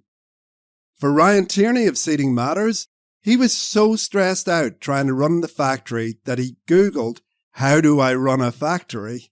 and came across Paul Akers' videos on YouTube. He was hooked immediately. He saw 2-second lean as the only way to solve his problems, and he didn't have many options available at that time. For Paul Vallely of Cocoon Rugs, another amazing 2-second lean company from Northern Ireland, it was greeting people who worked for him and receiving no response or a grunt. He did not want to spend his life working in that kind of dull, impersonal, lifeless environment where there were no connections and warmth within his organization. Here is Paul describing this in his own words. Yeah, so we started our lean journey back in 2018, and looking back for us, it was probably the only thing available that really done what we were looking to do, and it was certainly the only thing that worked. We had tried other things, and we'd rolled out values, and we tried to build engagement with the team, but for us, 2-second lean was the only true tool that actually worked in terms of bringing engagement, kind of doing away with that grunt in the morning and that terse passing of each other without really being engaged as a team or just as people in general. And 2-second lean really unlocked that for us and made us a genuine team, and has produced levels of not just productivity but enjoyment and energy that we never thought was possible. He sees 2-second lean as the best way to solve his problem. The specific reason might be different for many other lean leaders I know, but the outcome was the same. They saw 2-second lean as the vehicle to transport them from a situation of discomfort to one of a better place. When they started to apply 2-second lean principles, they gave it their full and singular focus. Frankly speaking, the bigger the pain, the greater the burning desire you have for your goal, the better. If you don't have a genuine burning desire at the heart of your motivation to build a lean culture, then you will likely give up when the going gets tough, as it most definitely will at some point. A burning boat certainly helps leaders make and keep to their commitment.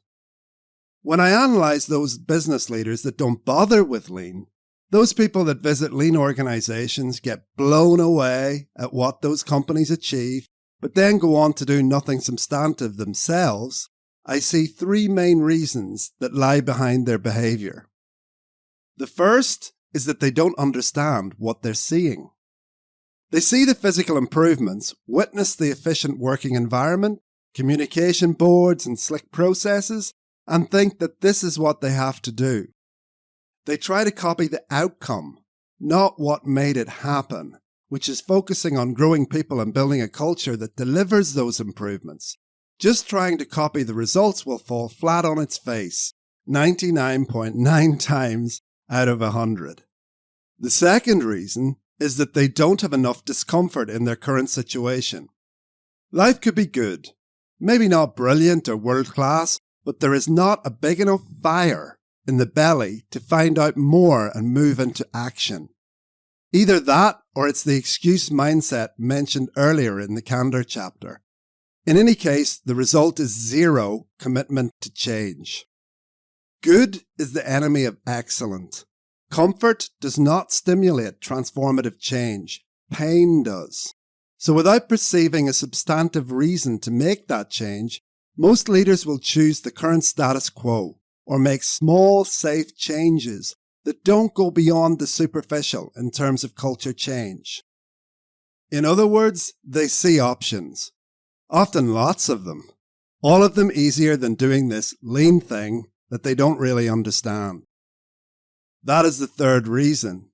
They don't know what to do next. Well, that is why this book was written, to give people a bridge to build from curiosity into action. Back to motivations. Of those of you who are considering moving forward with lean, on the not so good side of answers to the motivation question are those that sound like this. I want to make more money. Or alternatively, I want to get more out of my people. Or, I want more for less. The financial motivation is okay if it is at the lower end of your list of unmet needs, but if it's at the top of your list, forget it. Your people are not stupid.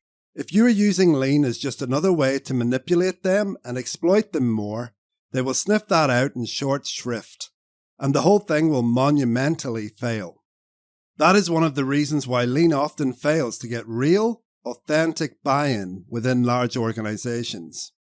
Leaders are doing it not because they want to, but because they've been told to do it. It's about delivering the KPIs and the weekly, monthly, and quarterly results. It's all about results and improvements without understanding that the engagement drives those other things, those end results. There is no heart behind doing it. It's just another corporate tool, and in the worst examples, just another thing that corporate are piling onto an already stressed out organization. The thing is, every single real lean organization that I know makes money for fun. Like serious coin compared to their competitors. And there's a very simple reason for that. It's because truly lean companies are very rare. And it's highly unlikely they have a competitor in their segment anywhere near as good as them. The excellent lean organizations have a fully engaged group of people, highly motivated to remove waste from everything they do, every day, with a servant attitude to their customers, totally focused on delivering excellent value and service to their customers every single day. Does your business do that? At that kind of level of intensity? What do you think would happen to your results if it did? Think about that and consider what attitudes you might have to work on changing. The thing is, for lean to work, it needs to come from the heart and speak to people's souls, not their wallets. It's sad but obvious. Everyone wants better, but very few are willing to change themselves first and then sustain that change long enough for the results to come. That is the second commitment you are making here, that whatever it takes, you're going to do it, and you're not going to give up. I can tell you right now that you are going to hit a few speed bumps along the way because you are on a new road of discovery. True lean leaders hold on to their vision and keep going regardless, making adjustments but always with forward momentum. The best leaders enjoy the journey and understand that the undoubted challenges are an essential part of it. This is really important. The growth is actually hidden in those challenges because by overcoming them, you and your organization grow. To illustrate this spirit, let me give you an example of my very first day of proper 2-second lean. After several months of working hard to convince the company's ownership team to just do it, I was midway through my very first morning meeting, full of enthusiasm for this amazing change, when it dawned on me that a good half of the 50 people in the audience had no clue at all what I was saying. Blank faces stared back at me. A good half of those people didn't understand English, as they were foreign nationals with barely a rudimentary grasp of the language. I hit my shock well and kept going, maintaining a good front for the rest of the day. But driving back home that evening in the car, I was really worried. What do I do with this? Will we be able to do this 2-second lean thing at all? I felt like a total fool. After all this arm wrestling and convincing with the senior team, changing the payment structure and selling to every single individual how great lean was going to be, was this project going to die before we even got started? I'd put my reputation totally on the line here. The truth was that I'd already gone too far. The commitment was already too great for me to go back. My reputation boat had been well and truly burned. In hindsight, that's a really good thing. I actually prayed. Then it hit me. These words came into my head. Use the problem as an opportunity. I got it straight away. I'd simplify all the communication, no more than a dozen words on any single presentation slide.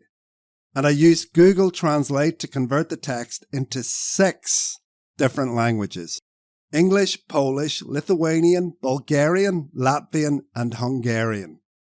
And I kept the education part as visual as possible. I also slowed down the education part of the morning meeting dramatically. I went much slower than I normally did, but it gave more time for the learning to sink in.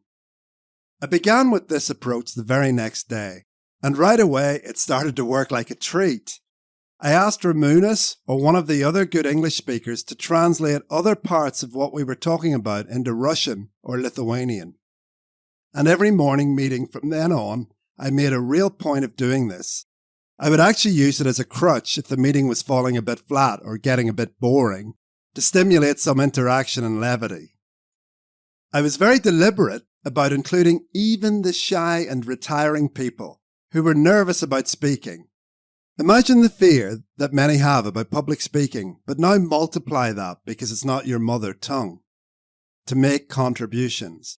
For our book club every day, I posted translations from Google Translate and copied and pasted from this PDF foreign language versions of 2-Second Lean into our company WhatsApp group, so that everyone had an opportunity to learn. Of course, the translations weren't perfect, but that was half the fun. Every individual had to do a book club slot in the morning meeting. If their language was not up to it, one of their friends could translate it into English for them for the group. It stretched everyone, but brought them out of their comfort zone and into the group dynamic. Later, I asked for a translator volunteer called Normans, who would translate and explain key messages into Russian, which was the language most of the foreign guys could understand. It all really worked. I reckon the reason is that I showed that I truly cared about every single person in the organisation, and that no one who wanted to come with us on this journey would be left behind. Before this, for many of the foreign nationals, management didn't actually know their real name, so it was a night and day difference. It was a heck of a lot of work for me personally, but it was certainly worth it.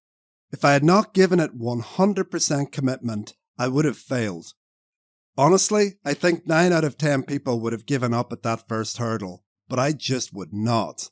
I refused. You can see some videos from what we achieved at that company in the resources section or in the description if you're listening on YouTube. I can sincerely tell you that I personally got huge growth out of the whole experience, and also that those morning meetings and improvement times were some of the happiest times of my career. Just watching people blossom. The organisation also exponentially grew as a team. It was fantastic.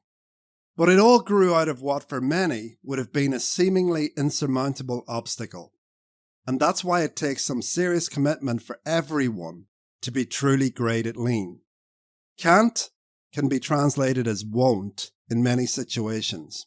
The rest of what I talk about in this chapter is just helping you overcome some of the rational barriers you might have built up to saying yes to that commitment. Committing to lean does not mean that your business can't grow sales at an extraordinary pace, that you can't have a cash focus, or your product development can't be a key differentiator for your business if any of those things are strategically important to you. If you are an entrepreneur and you truly love lean, it will take away all the operational firefighting rubbish that means you can be stuck well and truly in the business. Instead, you can work on the business, and you get to go kite surfing for a couple of months in South America while your well-oiled machine just gets on with what it does with a light touch from you. Paul Akers can do stuff like this. I've often said to people that if your business doesn't function without you standing in it every day, you aren't a true business owner. You have a job in a business that you happen to own. I recently came across a quotation that stated something very similar, but added, "And your boss is a psychopath." What's important to understand is that no matter what the primary outcome you are after for your business, lean can be the vehicle that gets you there. To repeat what we said earlier, everything in life is a process, or the outcome of a process. So lean in itself is not the end, but it's a fantastic means to get to whatever end you seek. The focus is always continuous improvement, and that will improve all your people and processes constantly. If your competition is not doing the same, you can only develop a competitive advantage with better people, processes, products, or services. When you make a commitment to lean, you need to understand that the process of creating a lean culture is all about pull, with only a little bit of push. The pull starts with you becoming the lean practitioner, the XXX leader, who is the exceptional, extraordinary example every day. That means you are actively making improvements every single day within your own span of control. This means raising your own standards and addressing the problems you face every day, big and small. It means developing your own stop culture and living and breathing it at a high level all the time. This is your number one commitment, and it starts with I, not with pointing the finger at other people. If you truly embrace this, you cannot fail. I first encountered this kind of leader when I was in Japan with Paul Akers. In spite of all the early exposure to Japanese companies that I had the good fortune to have in the early part of my career, plus the fact that I've travelled all over the world, visiting over 50 countries myself, I'd never been to Japan. It was completely amazing to be exposed to that beautiful culture and environment for the first time. Everything was just better than home. You can see some of the videos I made during the trip in this chapter.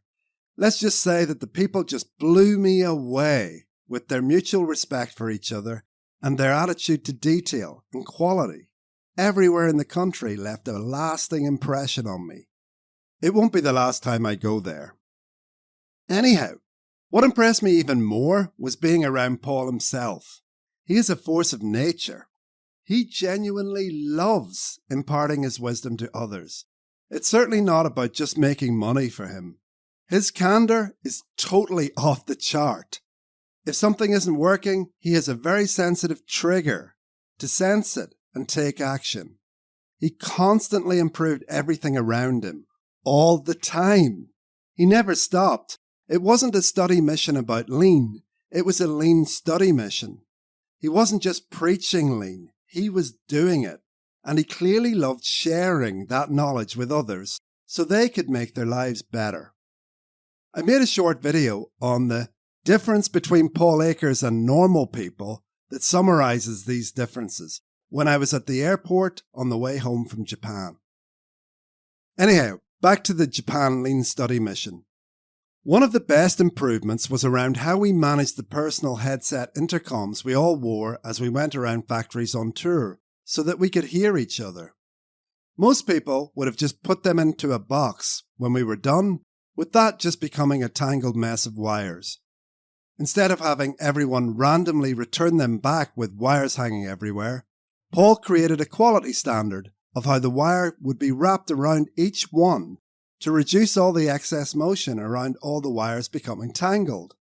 He then presented the new standard to us on PowerPoint on the bus to communicate so that we all knew about the standard, helping us understand that everything is a process. Then his assistant Mami-san came up with the idea of putting a number on each one to further reduce the struggle. It was amazing. I asked Paul, "How many improvements do you make a day?" His answer was, "Around 30 or 40.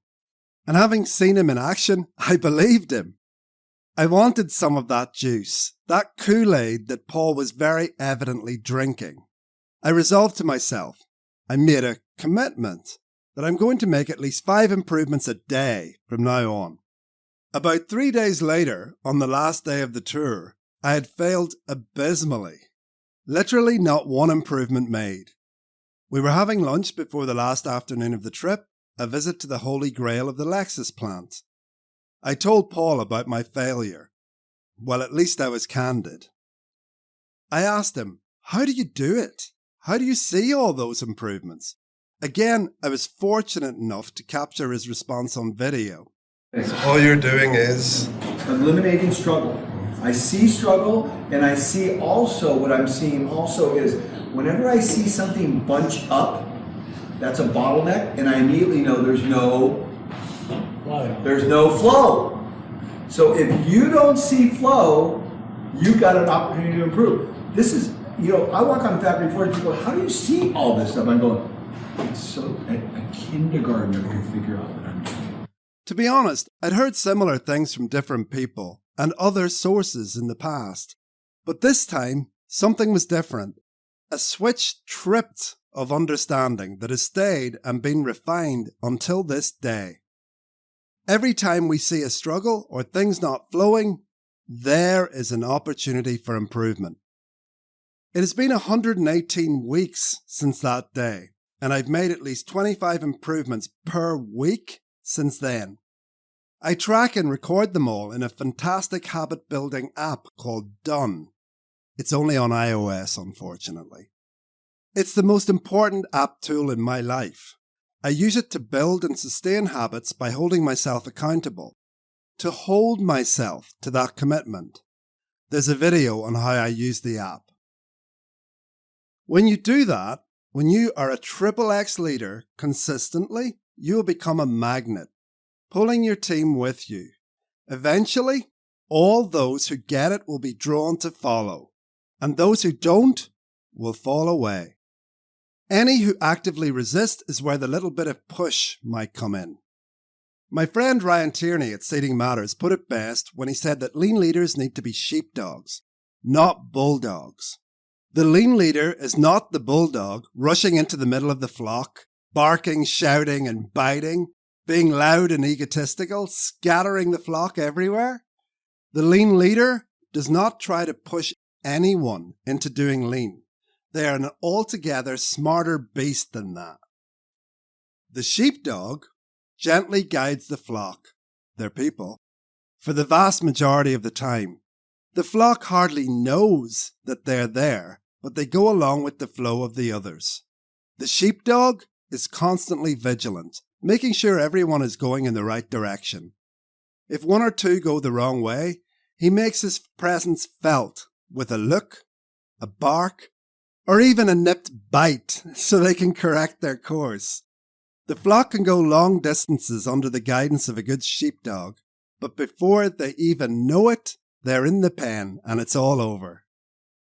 That is the commitment you need to make a decision on. That is what you need to be asking yourself. Am I prepared to be the sheepdog? Am I going to be the one who does that? Andreas Overweg, a lean maniac from the Netherlands who was one of the people who helped me edit this book, has made an excellent video illustrating the sheepdog principle while he was on holiday here in Ireland. Have a look at it. Every single exceptional lean culture company needs at least one lean leader, or put alternatively, a lean zealot. A person who gets excited about the smallest improvement and enjoys celebrating that, yet is always positively dissatisfied. looking for improvement opportunities. The lean zealot will be the one who loses sleep if lean isn't going well, and he will never, ever give up. They have made that 100% personal commitment. Paul Akers calls these people the 2%, those who truly get lean. This person is the one who says, "Great, now what?" Challenging the organization to ever greater heights. That person doesn't have to be the owner or the CEO, but it definitely helps. If they aren't occupying that role, they certainly need to have a number 2 or 3 position, and for it to be clear to all that the lean culture is the priority and that they have serious authority to make decisions around resources and hiring and firing as a minimum. If that individual has to go running to someone else to approve buying a box of paper clips, it's not a good look. They need organisational credibility. Otherwise, it's another serious iceberg that could put a serious hole in the hull of your lean ship on its journey. When you decide to make a commitment to lean, you're deciding that your company will be doing morning meetings and 3S, sweep, sort, standardize, activities every day forever, or at least the foreseeable future. This is not what I call traditional lean, with events and Kaizen events happening sporadically and then everyone gets back to work.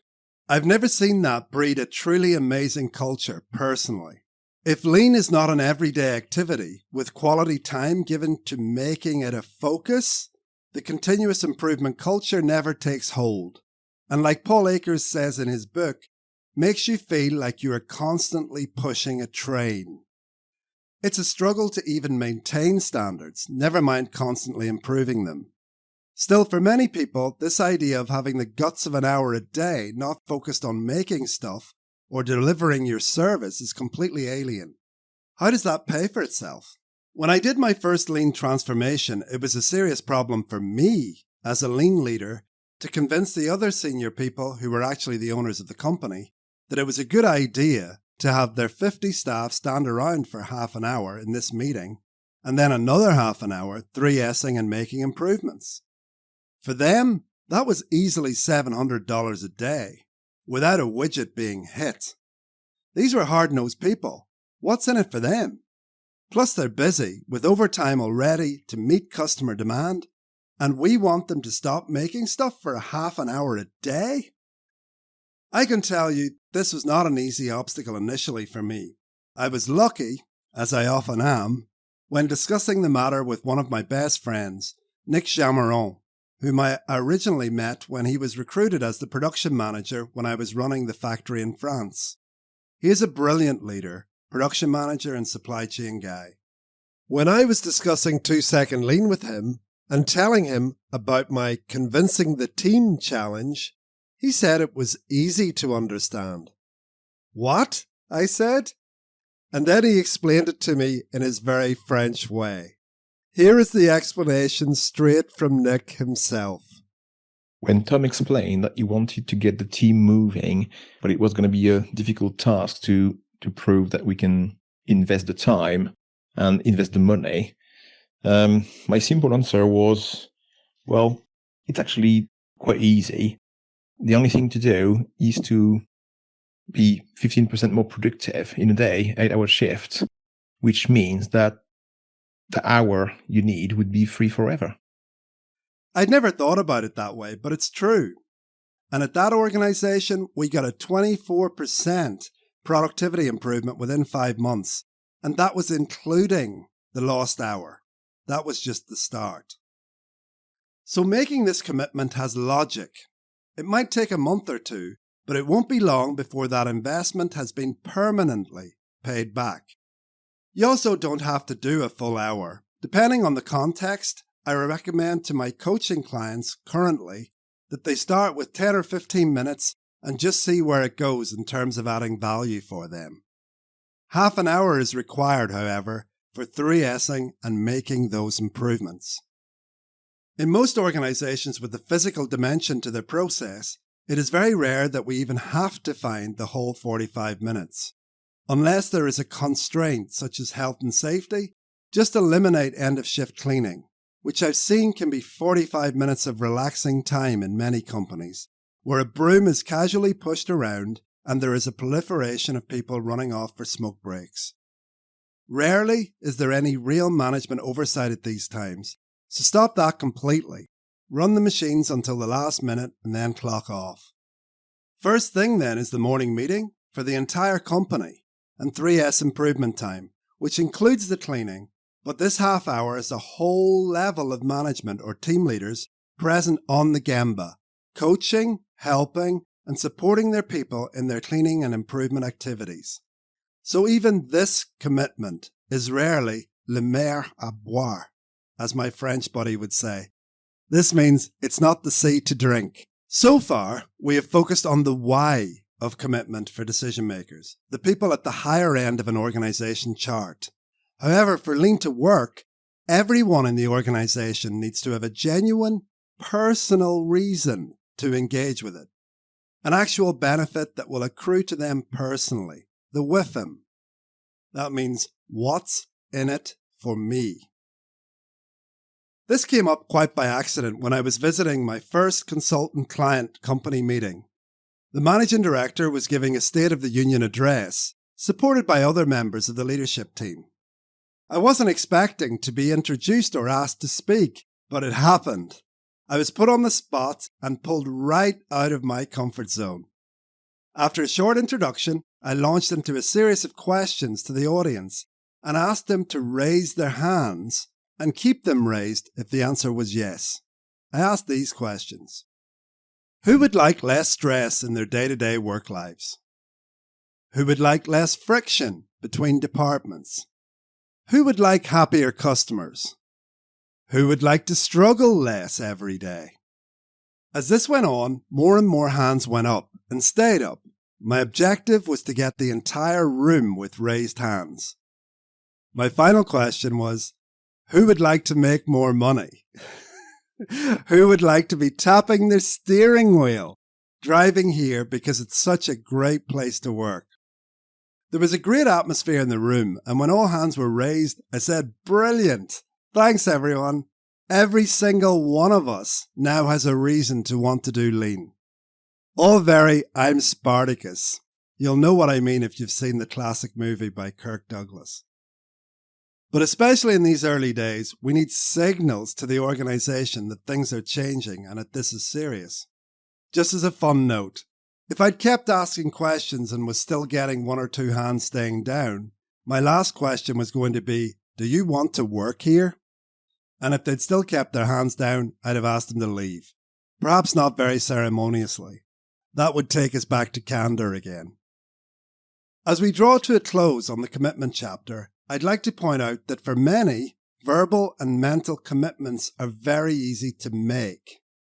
Like at New Year, when we say we're going to give this up or take that up, that new habit or make that change, how many of us actually make it into concrete, real actions that last? Let's just say, not many. We have a few sayings in Lean that apply here. The first comes from Taiichi Ohno, who was instrumental in creating the Toyota production system. Some would say he was the father of Lean. The best improvement is the one that you can do right now. Another that helps us along to the same understanding is one I first heard from Paul Akers' company FastCap's Lean principles, but apparently originally came from Winston Churchill. Action. This day. So from what we've examined so far in the Candour and Commitment chapters, what actions are you taking today?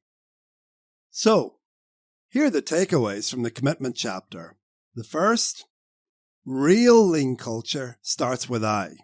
To be successful, leaders have to be sheepdogs and lead by setting a very high standard of actually practicing Lean for it to work. The second, every single person in the organization needs to understand that Lean is not about waiting for everyone else to change. It is about all of us as individuals being high-level examples.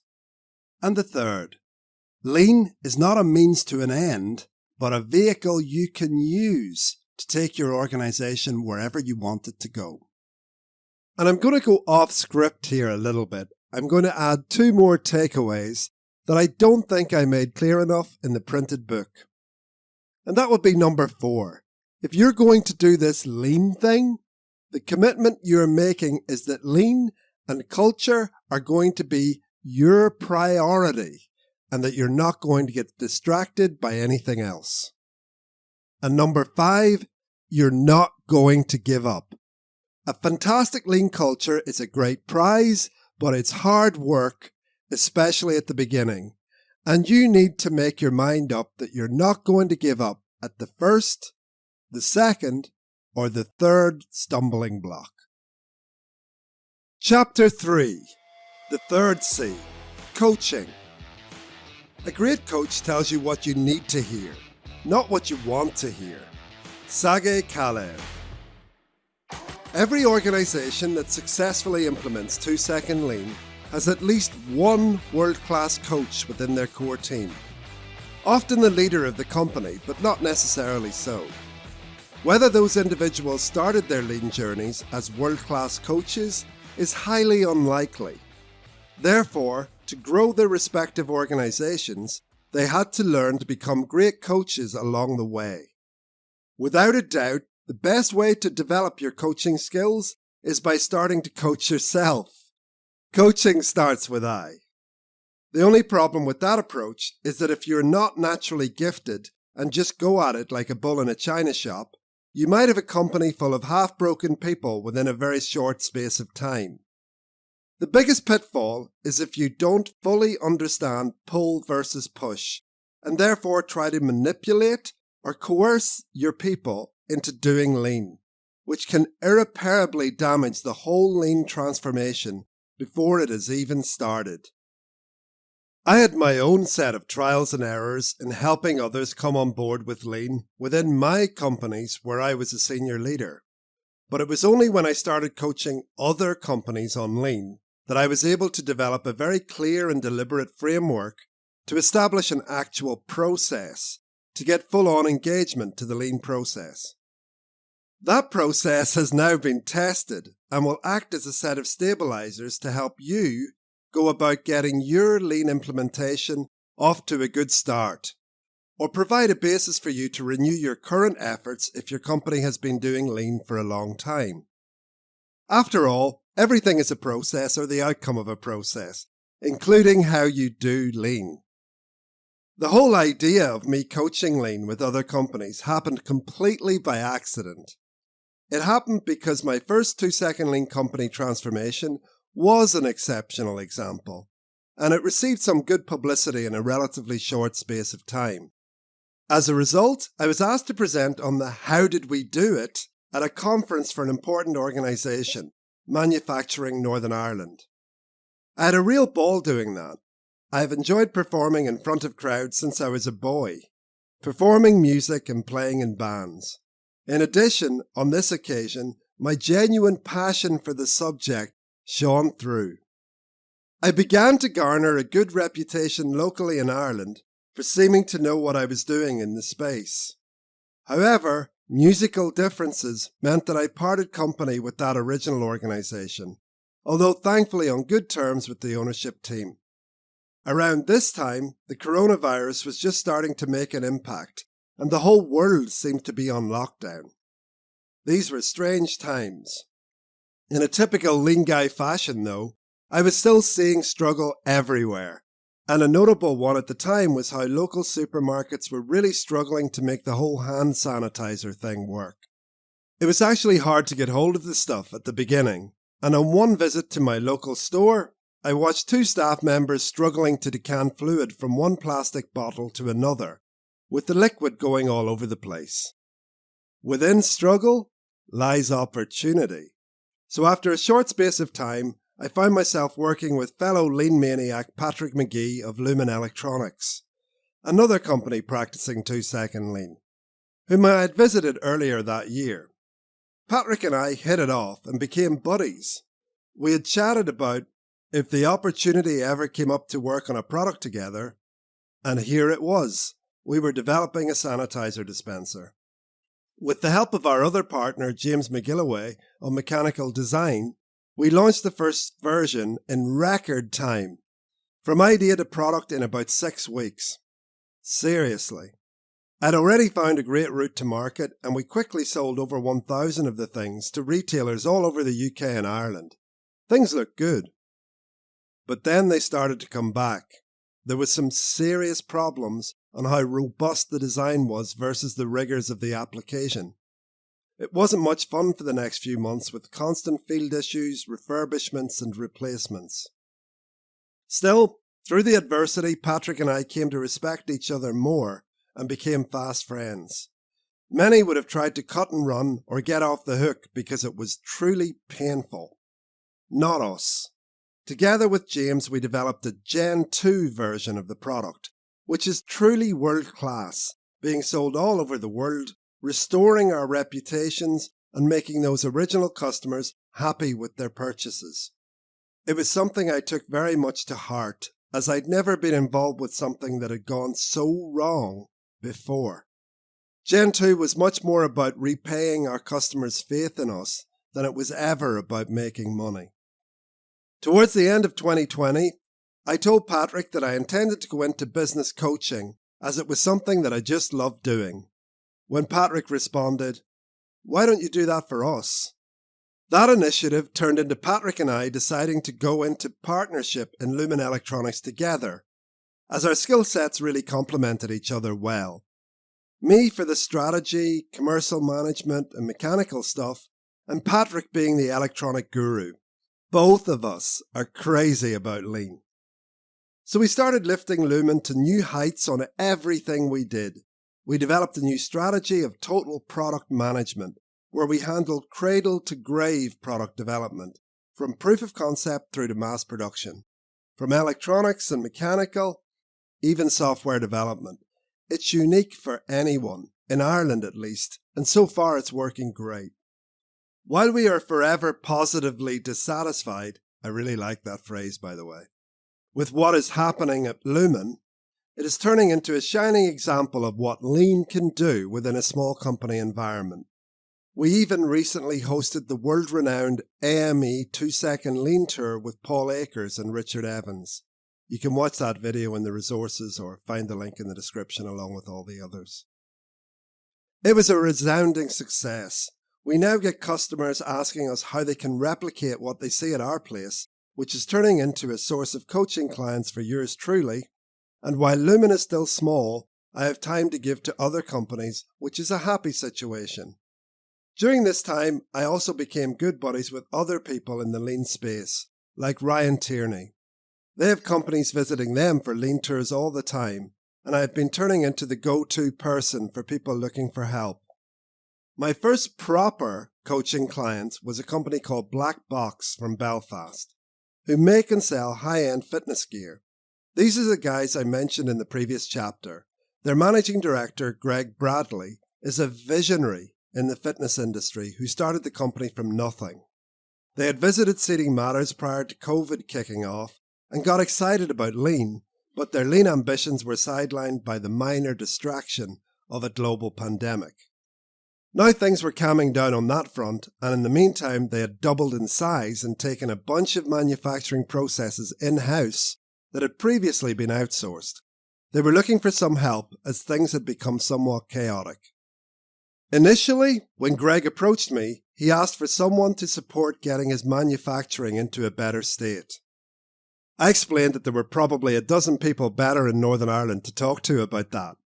But if he wanted someone to coach him to build a better lean culture, then I would be really excited about doing that.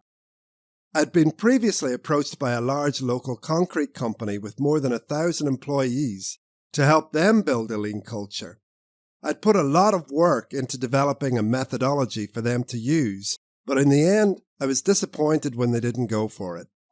Their mountains of waste are highly likely to still be there to this day. I discussed that opportunity with Paul Akers, who in that time had also turned into a friend, mentor, and surrogate father figure to me. But, as Paul always reminds me, a very young father. He helped me put that initial framework together, so I was dying to try it out. I was delighted that Greg agreed for me to come and help Blackbox become a world-class lean company. The guys were paying me to do this coaching job, but for me it was never about the money. It was always about helping them grow into a world-class organisation. My goal was quite contrary to a traditional consultant who wants to get in and get lots of paid days at the company. I wanted to help them get momentum for their lean process to become self-sustaining and then to get out as soon as possible. I am happy to report that this is exactly what happened. The time with Blackbox helped me prove this framework and to improve it. To my mind, this framework could work for almost all organisations with or without an external coach like me who has done it before. Personally though, I recommend going the external coach route. Someone like myself who has done it multiple times certainly does help avoid some of the hard pitfalls that are created by soft issues. Boy, I really hate that term. Soft issues are, not can be, the difference between bad and outstanding. The soft issues are about leadership, skillful management and culture building. They are the foundations and cause for the hard numbers, whether those numbers are bad or exceptionally good. My initial discussions with Greg had a lot to do with the candour and commitment chapters we have already covered. As an external coach, it was critical to me that my role was well defined. I was here to advise, cajole, and support, but not to lift those weights. Only the leadership team could do that. There are several critical advantages that an external coach has over just using an internal resource. The first is that the external coach provides a new set of eyes, a fresh perspective to the organisation. Some of those less than smart practices, like the non-productive meetings that everyone has got used to but no one speaks up about, or the management team member with the bad attitude that everyone else has learned to just put up with. The external coach can spot the obvious and surface those issues to leadership. It often provokes them into action where even they had become comfortable with the dysfunction before. It's even better when the external coach has broad and deep experience to provide a good mirror, especially when the leaders have spent a long time immersed in a single organisation. This is especially true in an owner-grown company, where the leader has not been heavily exposed to best practices from other organisations or other sectors. The external coach can provide a great stimulus to look at things in a different way. The external coach gets to call things as they see them without being perceived as being partisan in any way. It's harder for an internal person to do that without being seen as having personal baggage or them being fearful about upsetting people too much when things that are difficult need to be said, especially when that communication is to the top management. A great external coach can be a conciliary. The last thing you want is a consultant. With Greg, I put together a roadmap on how I would support the team to get up and running. It was going to take 4 to 6 weeks before we would start the morning meetings, and these were the key steps in the run-up to that. Step 1. Who will be the Ryan? You might ask, what does that mean? The answer is simple. From observing companies all over the world, and especially the ones that have done lean right, it's evident that at every company there is a clear leader for lean. Whether that be Ryan Tierney at Seating Matters, that's why I use the term Ryan here, Paul Akers at FastCap, or my friend Brannon Burton at Sunrock Corporation, there is always a clear and visible lean leader. Now they are always supported by some other exceptional lean leaders who have developed alongside those guys. But there is always someone clear at the top who is clearly accountable for the whole culture and its effectiveness. Very few things are done well by committee, so saying we are all accountable simply doesn't work. No one person is lying awake at night wondering what to do when lean hits a rocky patch, or is lying awake excited with a new idea to try out to make things even better. There simply has to be a single individual, a linchpin holding the whole thing together. At Black Box, the Ryan was agreed to be a chap called Peter McCauley, who was head of manufacturing. Peter was a senior member of the leadership team and had a passion for lean and developing people. He was an ideal choice. He had the clear and visible support of Greg and the other senior leaders within the team. Step 2. Establish a learning club. The objective of the learning club is to get the senior team practicing lean on a daily basis themselves. I can't emphasize that enough. Themselves. Within their sphere of influence and starting to pull, not push, their teams on board. We want to turn this group into a team of internal coaches. The idea is to create a magnet of excitement and excellence that gets other people curious about what is happening. Curiosity was something I was learning about at the time through someone I knew who had a child with autism, specifically a condition called PDA, pathological demand avoidance. Children with this condition cannot deal with the traditional school system, reacting badly to any kind of order, demand, or even a request. It pushes them into anxiety, and they can react in all kinds of ways, few of them particularly positive. No kind of traditional carrot and stick type of parenting works. I listened to an expert talk on the subject, and he said the key to learning for PDA people was curiosity. If curiosity can be created, a space is made for learning to happen. It occurred to me that this was not just for people with PDA. It's true for all of us. Many of us have crammed for an academic examination that we just needed to pass with written learning only, to forget it all after a few days. However, if the topic of learning is something we are genuinely curious about, it becomes an automatic, self-motivated process. This is key and one of the most important factors in creating pull. The Learning Club helps set new expectations at an early stage. Everyone has to make improvements and get on board as we set the tone with the leadership team for how lean is done.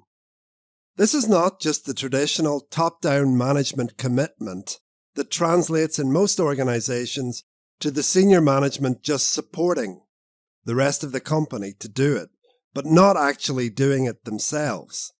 This is how most organization change initiatives are pushed into a company and has been the normal modus operandus for decades. It's also why the vast majority of organizational change initiatives fail to get traction or sustain. When you step back and look at this normal way of doing things, it fails because it's hypocritical. Do as I say, not as I do. This point cannot be emphasized enough. Everyone, especially senior leaders, needs to stop being carpet walkers. In a manufacturing environment, that means getting your hands dirty by getting out onto the shop floor where the work is done. Regularly. Every single day.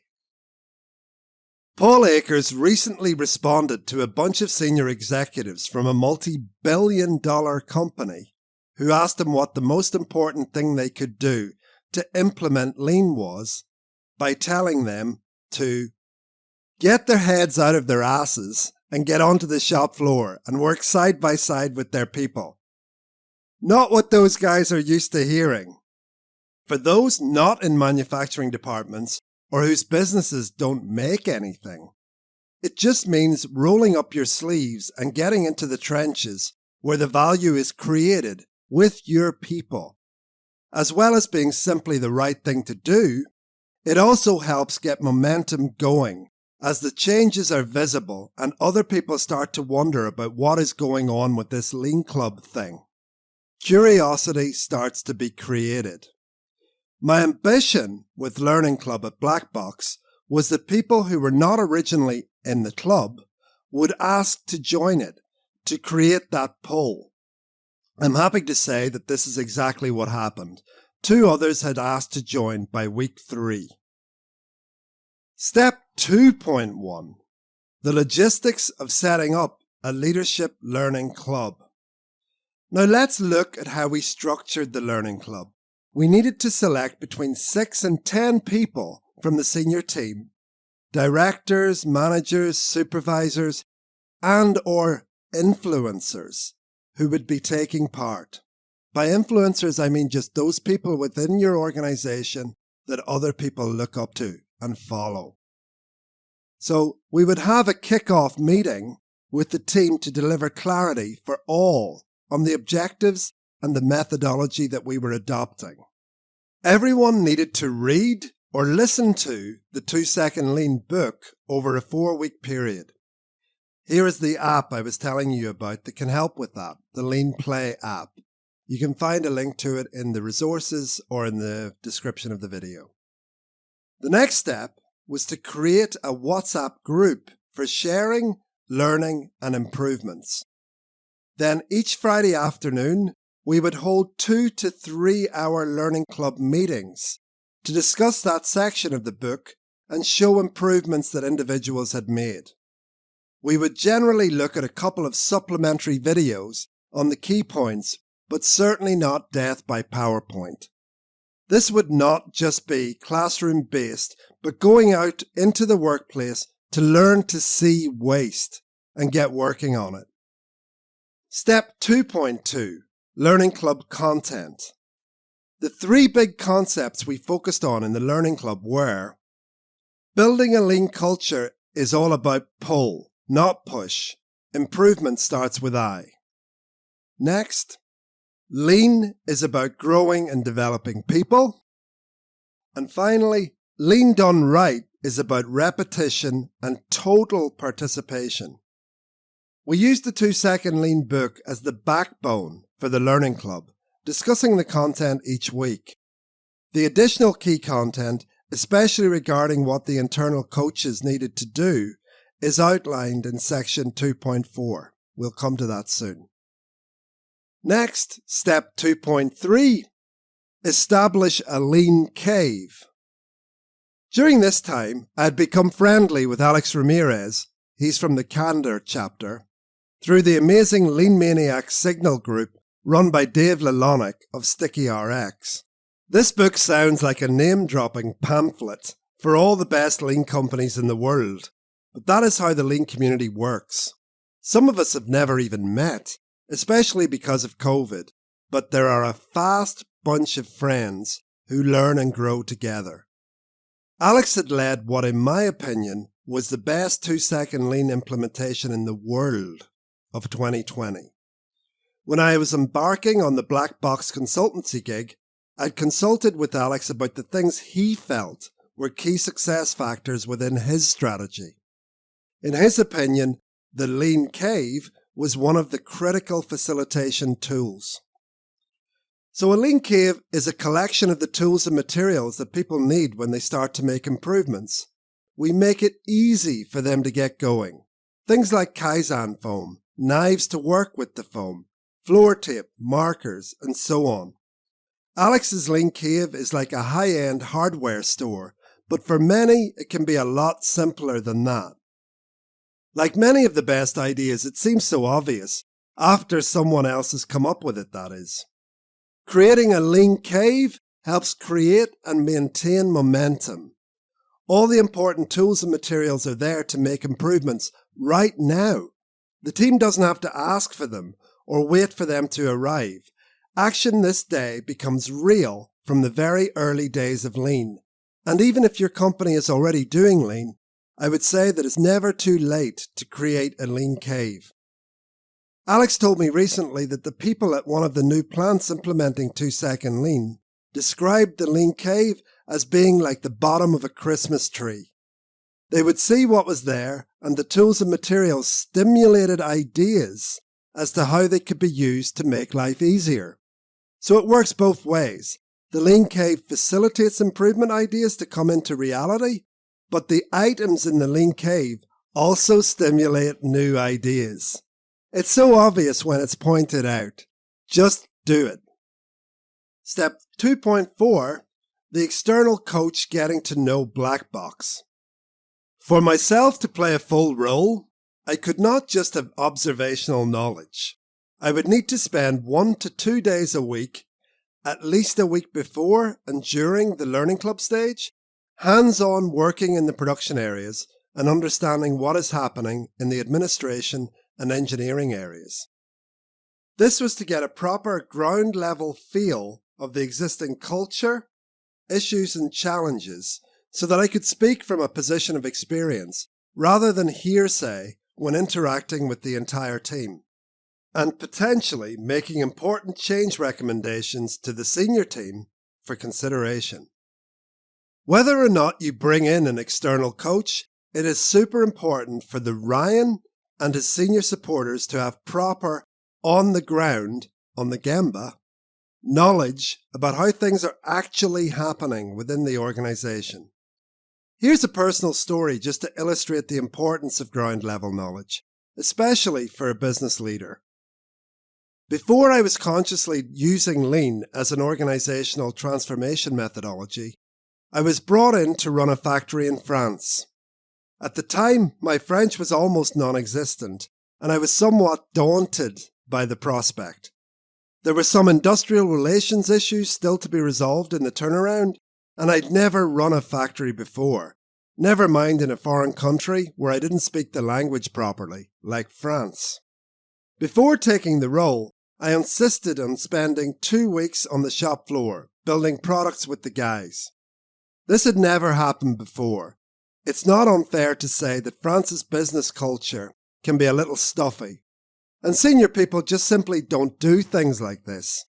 I know that most of the middle management team that would be reporting to me thought I was a crazy Irishman, and in many ways I wouldn't argue with that analysis. My initial briefing from the London-based ownership team was that France had a very difficult bunch of people working there, typical lazy French with bad attitudes. That was the problem. They would love to have closed the facility down and moved it to Eastern Europe for cost savings, but due to those pesky frogs labour regulations, that would have cost a fortune, so they just had to put up with it. Anyhow, my 2 weeks were highly illuminating. I discovered an absolutely amazing bunch of people who just wanted to turn up to work, do a good job that they could be proud of, be shown some respect, and go home. I've since discovered that this is true for every single nationality on the planet. Lean never goes wrong because of the shop floor, and I mean ever. It only ever goes wrong because of crappy management and lack of leadership. Please don't forget that. The real problem was at the middle management level. They basically all hated each other, and therefore the different departments struggled to work together cohesively. The previous production manager hated the technical manager, who hated the quality manager, and who in turn hated the production and the technical managers. As they say in France, it was a bordel, or a connerie. You can look up those words if you like. The answers aren't pleasant. Sales were under a different director, and those guys just had to put up with the bad performance. We were already bringing a stellar production manager in my friend Nick Jameron into the organisation, and it didn't take long to move out the quality and technical managers and replace them with better. Change the people or change the people. The thing is, without my time on the Gemba, it might have taken me a lot longer to realise what the real trouble was. Without the on-the-ground knowledge, I could still have been working under the assumption that the problem was in the shop. As a leader, you need to work from knowledge, not assumptions. You can't coach people if you don't understand the environment. Never be too good to go on the Gemba and get your hands dirty. Taiichi Ono had a famous practice called Ono's Circle, where he would chalk out a circle on the floor and instruct the manager to stay there for hours while they observed the process. Real first-hand information, not data, not a report. Real observed data. Go to the problem, don't try to solve it from your desk. I was out of France within 18 months, and under the amazing stewardship of Nick, and the late Monsieur Christian Le Cossier, it eventually went on to become the jewel in the crown of our company, Olair. It was our R&D centre, our centre of excellence for volume manufacture, and being in Paris didn't hurt either when it came to taking customers and important stakeholders to a place where they could be impressed. Literally, for the remaining time that I spent at Olair, going there pretty much every month was like a vacation. I loved the place and the people so much.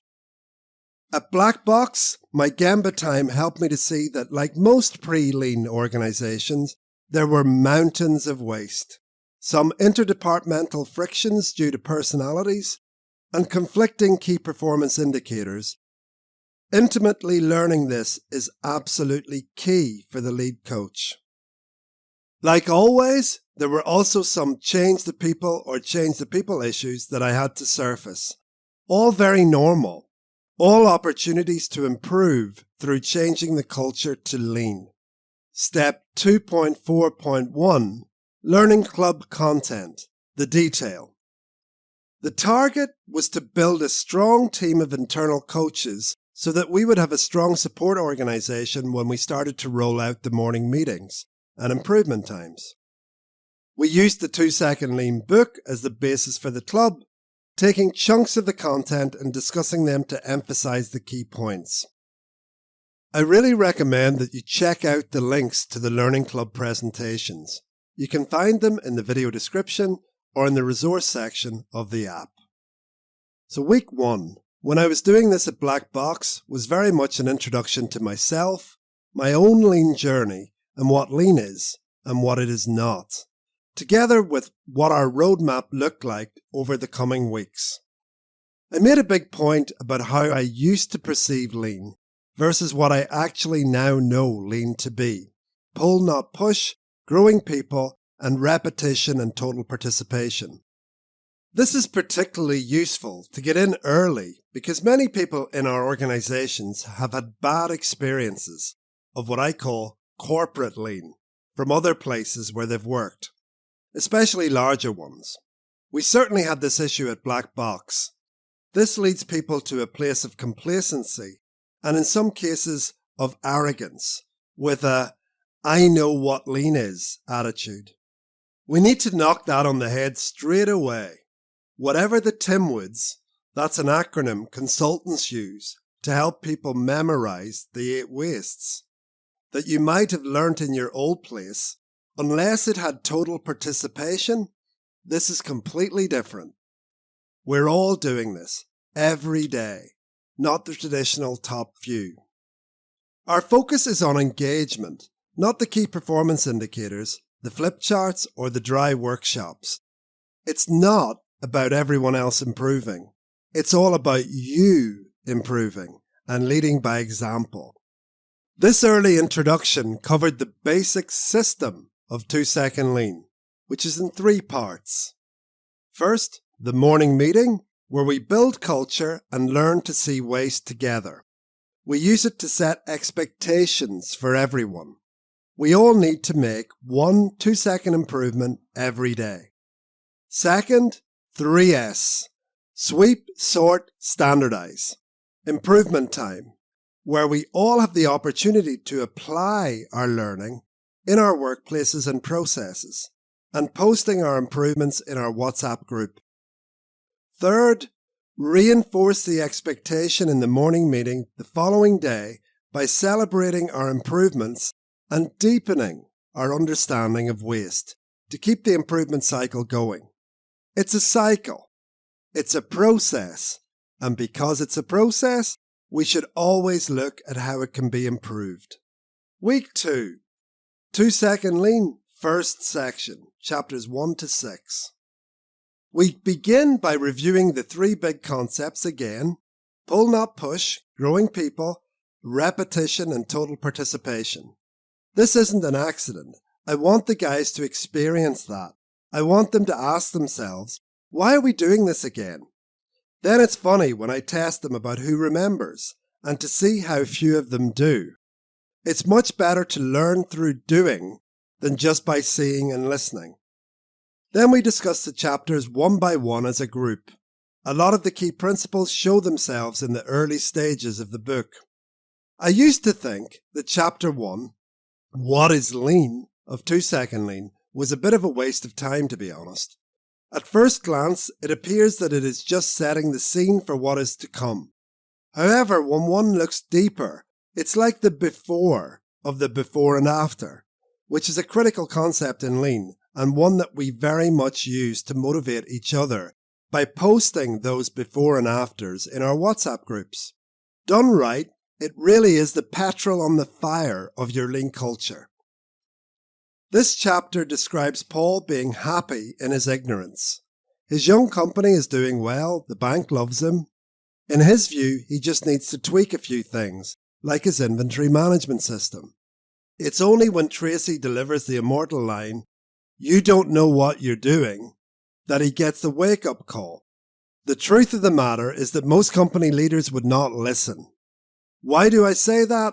Because most businesses are average, comfortable in their dysfunction. The leaders are either too arrogant and think they know it all, so they don't think there is a better way, ignorant of the fact that things can really be different, scared to make a big change because they are not confident in their own ability, or they aren't motivated enough to change because they just want a lifestyle business. That's the challenge to your company's leadership team. Where are you within this spectrum? Will you be one of the minority? For chapters 2 and 3, you mean I'm really that bad? We ran a game with 3 teams putting a coloured sticker on a piece of A4 paper, folding it, putting it into an envelope, and writing invoice on the finished product and handing it to a customer. One team of 4 batched each step. Another team of 4 used single piece flow. A third team of 1 person used a single operator U-shaped cell. We ran this as a race to see which was most effective. Perhaps you can guess who finished first? Try it out and discover for yourself. For chapter 4, it only gets better from here. We majored on the principles of value and non-value added, with a brilliant video by Brad Cairns of Best Damn Doors fame, which illustrates this principle perfectly. You can find the link in the resources or in the description. Simply put, it's only value added if there is a physical transformation or something that the customer is willing to pay for. Everything else is simply shades of waste if it's something the customer is not willing to pay for or the company would rather be doing less of it. Brad is zealous in his rigorous view of black and white waste, and while it's debatable if that is strictly correct, my personal view is that it's a lot better to start from that place than come up with all the excuses under the sun as to why your waste is okay rather than just reducing it.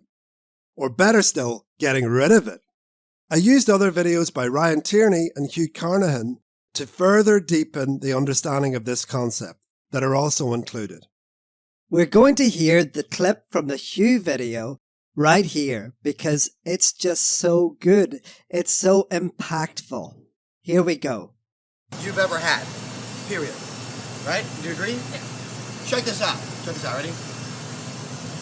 Tell me a song. Yeah. Go. No value added. No value added. No value added. No value added. No value added. No value added. No value added. No value added. No value added. No value added. Value added. No value added. No value added. No value added. No value added. No value added. Value added. No value added. Oh, defect. For chapter 4, we also go into the 8 wastes and use this opportunity to banish Timwood. Many companies, especially the large ones using consultants, like to teach their people about the waste by using acronyms. So the Timwood acronym goes as follows. T for transportation, I for inventory, M for motion, W for waiting, O for overprocessing, O for overproduction, and D for defects. There's also an alternative with a similar end result called downtime. That one goes like this. D is for defects, O is for overproduction, W is waiting, N is not using talent, T transportation, I for inventory, M for motion, and E for extra processing. A few of the guys in our group were in the We Know Lean camp. It was fun playing a video of Mr. Akers slating the use of acronyms because they do not promote understanding, just rote learning. There is no depth to this. You can find that video in the links. Instead, we started coaching people to tell stories about waste. Paul had done a recent podcast that was very timely on the matter. He talked about having friends over for dinner, but they weren't sure how many were coming, so they made too much salad. Overproduction, the mother of all wastes, as you'll see. So they had to put the leftover salad in a box. Motion, which was then put into the fridge. Transportation and excess inventory. After a few days, the salad didn't get used, so it went off. Defects, which then meant it had to go into the trash, scraping out the container.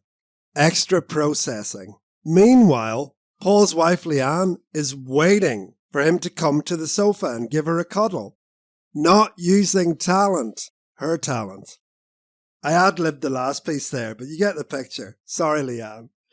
It's getting everyone to understand the story of waste, and with time, the story of waste within their own span of control, the work they do that really matters. And don't forget, acronyms suck. Chapter 5 introduces the concept of fix what bugs you. This is one of the most powerful concepts in the book. It's the simplicity that is so beautiful. No charts, graphs, or complicated analytics. If it's annoying you, do something about it. My example here, where Paul helps to put on my light bulb about struggle. Again, the video's in the links. Got wheeled out here for the guys. If there's a struggle or things are bunching up, you're probably not doing it right. Time for an improvement. Chapter 6 speaks about the VP of Lexus, who gave Paul his Satori method of lean, being all about the people. Not the processes first. Grow the people, focus on that, and the rest follows. As you can probably imagine, this was quite an intense afternoon. Week 3 of Learning Club. 2-second lean, second section, chapters 7 to 11. We always begin the Learning Club by reviewing all the key points from the previous week. We're not joking when we say repetition is key to learning, and it's fun seeing the penny drop with the team that just because someone has been told hardly ever works without repetition. This is so important to reinforce with our internal coaches. Through experience, learning that telling once or twice rarely ever works. You may have noticed the repetition in the third key concept of Learning Club of repetition and total participation, and wondering what that's about. Lean is simple. However, there is a but, and that but is that lean is also very deep. Let's take the 8 wastes. In an ordinary traditional lean implementation, people may be subjected to a day or two of formal training around the 8 wastes, if they're lucky. Then the company plasters the notice boards and shop floor walls with big signs proclaiming the Timwood or what other shallow proclamation they want. And that's the training complete for the people. They know what the 8 wastes are, right? Wrong. They might know of the 8 wastes, but they don't know the 8 wastes. As you know, I love my spirituality and consider myself half Hindu, even though I'm from a farm in County Derry in Northern Ireland. Hardly a hotbed of followers of the Guru. I love this story, though, about an Indian guru, Sri Yukteswar, who was asked by someone trying to test his knowledge of the scriptures. The rude protagonist asked, "Do you know the Bhagavad Gita?" That's the Hindu Bible. To which Yukteswar answered, "I have read it more than 100 times, but no, I do not know it." That is how I see lean. And that is the attitude you need to adopt as a coach. Putting the signs up does not mean you've trained people, and certainly not that they understand it. That is done by repetition, and when done right, creative repetition. It's not enough to simply put people on the spot and ask them to recite the 8 wastes or even tell the story of the wastes. The training that is delivered in the morning meeting needs to look at the 8 wastes repeatedly, but from different angles. There are dozens of different ways to look at excess motion, for example, and the things that cause it. The skill of the people running the morning meeting is to find ways to repeat but not get boring. That can never happen. So on to the new stuff. Paul's visit to Hawks and his Satori moment is one of the focus areas for this week. I am fortunate enough to be able to share my own personal experience of having visited Hawks and what a truly exceptional operation they have. There are lots of links to videos about this one. To be present while all the people from that company are doing their 3S is such an inspirational experience. The level of energy they exhibit is nothing short of maniacal. Everyone gives it their all, including the owner of the $40 million company, who is energetically cleaning the windows outside the reception area. They even have a team of people cleaning the street outside the factory. It's insane. Hawks is the place where 5S, traditional lean, through the art of subtraction became 3S. Set in order gets brought into standardize, and sustain, which is usually the hardest part in traditional lean, to keep it going, is thrown out because we don't have to worry about that with our approach, as we are doing it every day. When I teach 3S myself, I break it down into subgroups to help people understand what is behind each S, and so that they can coach others. Sweep, for example, is clean, identify problems, and raise the standard. Let's talk about clean first. One of the most common misconceptions, even by people who have been doing lean for a long time, is viewing clean as a low-level activity. For them, it's like the thing people do when they aren't smart enough to come up with an improvement. Without sugarcoating it, that is sometimes the case, but it's definitely not always. Personally, I was convinced that it's not just pushing a broom around. I followed up on this hunch by asking the question, why do we clean every day, in the Lean Maniacs Signal group run by Dave Lelonic? In my experience, the best group in the world. I received some truly inspirational answers, and here are just some of them. So why do we clean? Respect for yourself, respect for others, respect for your work area. To banish sloppiness, a great work environment leads to great work. To minimize distractions and focus on the work, or a clean and clear work environment is a form of visual management that reveals abnormalities and opportunities for improvement. Next, cleaning helps us raise our standards every day. Cleaning creates ownership of the space. When every single person cleans, it shows that we are all in this together. When we boil all of these answers down, I would summarize it in 3 words. Cleaning builds culture. So never let anyone say they were just pushing a broom around. The guy who is just pushing the broom around is taking ownership of his area, respecting himself, others, and his work. He is buying into the culture. It shows that he is engaged. Your internal coaches especially need to get this. People get lean at different speeds. Some straight away and some take months. I've seen guys who have been sweepers for months, and then they make one small improvement. The simplest thing, like finding a home for the broom or the cleaning materials. When they receive some encouragement and recognition, it kindles the spark, and they get it some more. Keep it up, and they get to be on fire with the rest of the team. This all requires patience, empathy, and emotional intelligence, all attributes of the lean leader and the lean coach. So the next step in my definition of sweep is identify problems. I had a phrase that I used in my first lean transformation. You don't just sweep with the broom, you sweep with your head as well. As time goes on, we are looking for the source of the dirt. After all, cleaning in itself is a non-value added activity. Yes, I know here's another dichotomy within lean, but it's true. So we want to find ways to reduce dirt being generated, where it is coming from and how it spreads. Most factories that I've seen are full of improvement opportunities in these areas. When you clean the entire work area, you identify things that are anomalous. Should that X be there? Why is Y not there? This is the start of a problem-solving process which generates improvements. The next part of my sweep definition is raise the standard. When you see the lengths that hawks go to with cleaning, literally toothbrushing the floor to get rid of stains, you can also start to understand that cleaning is also a form of continuous improvement. When people start on their lean journeys, many are just getting rid of dirt. To quote Ryan Tierney, they use snow shovels once a week to clean the place.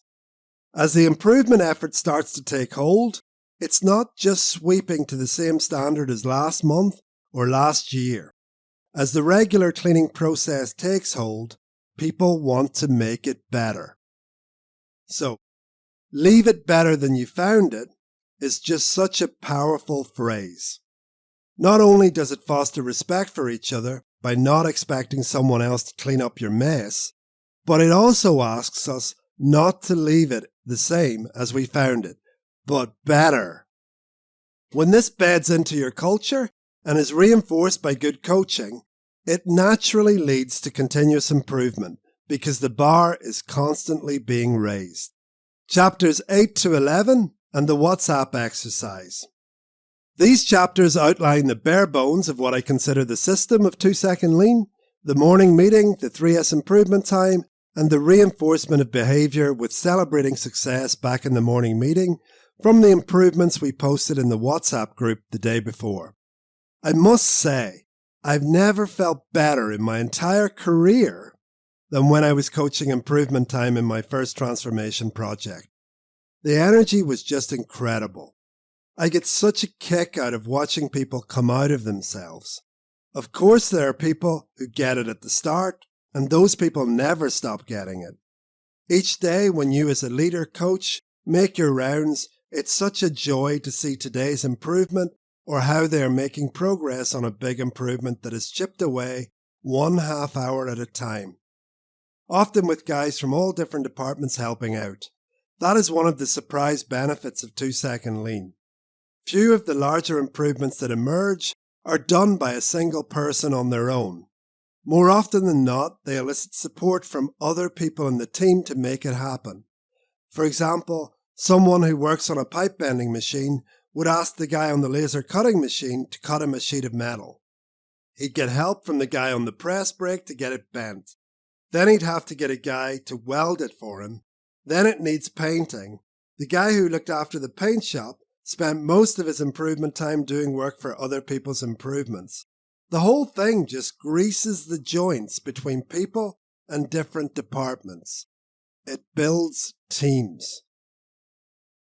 The before and afters are also a big part of celebrating those achievements. I describe them as the petrol on your lean fire. It's critical that your coaches constantly celebrate and encourage.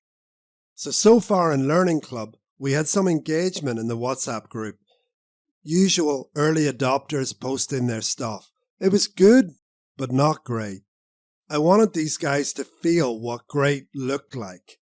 They'd never had an improvement time before or even a proper morning meeting yet, so I ran a little coaching experiment. Here we go. Right, people, you each have 20 minutes to go to your personal workspace and either 3S it or make an improvement. And I need a before and after from every single one of you posted in the WhatsApp group, and we'll give a prize for the best one. Videos earn extra points over photographs. Now, off you go. Now, this could have been a disaster, like all these first-time experiments, but it really didn't work out like that. I was waiting back in the meeting room, and within 15 minutes, WhatsApp was pinging like anything. Sure enough, in 20 minutes, the 12 people were back in the room, a little breathless and full of energy. The room felt amazing, but that wasn't it. I didn't have time to make a video or compile what the guys had done. I hadn't even thought of that. So my in-the-moment solution was just to scroll through the media section in WhatsApp, live off of my laptop. So off we went. For most people, it was their first time making a video that non-family members would see. Most guys did a voiceover and did a good-humoured job of explaining what they did, just pointing the camera at their work. Even for those, everyone was laughing, cheering and clapping at every after. One big thing we noticed was how much more people engaged with videos that had someone's face in them. They definitely got the biggest cheers and by far the biggest reaction. This simple exercise was definitely the kickstart of momentum for this team. There's a great quote that captures this. People will forget what you say.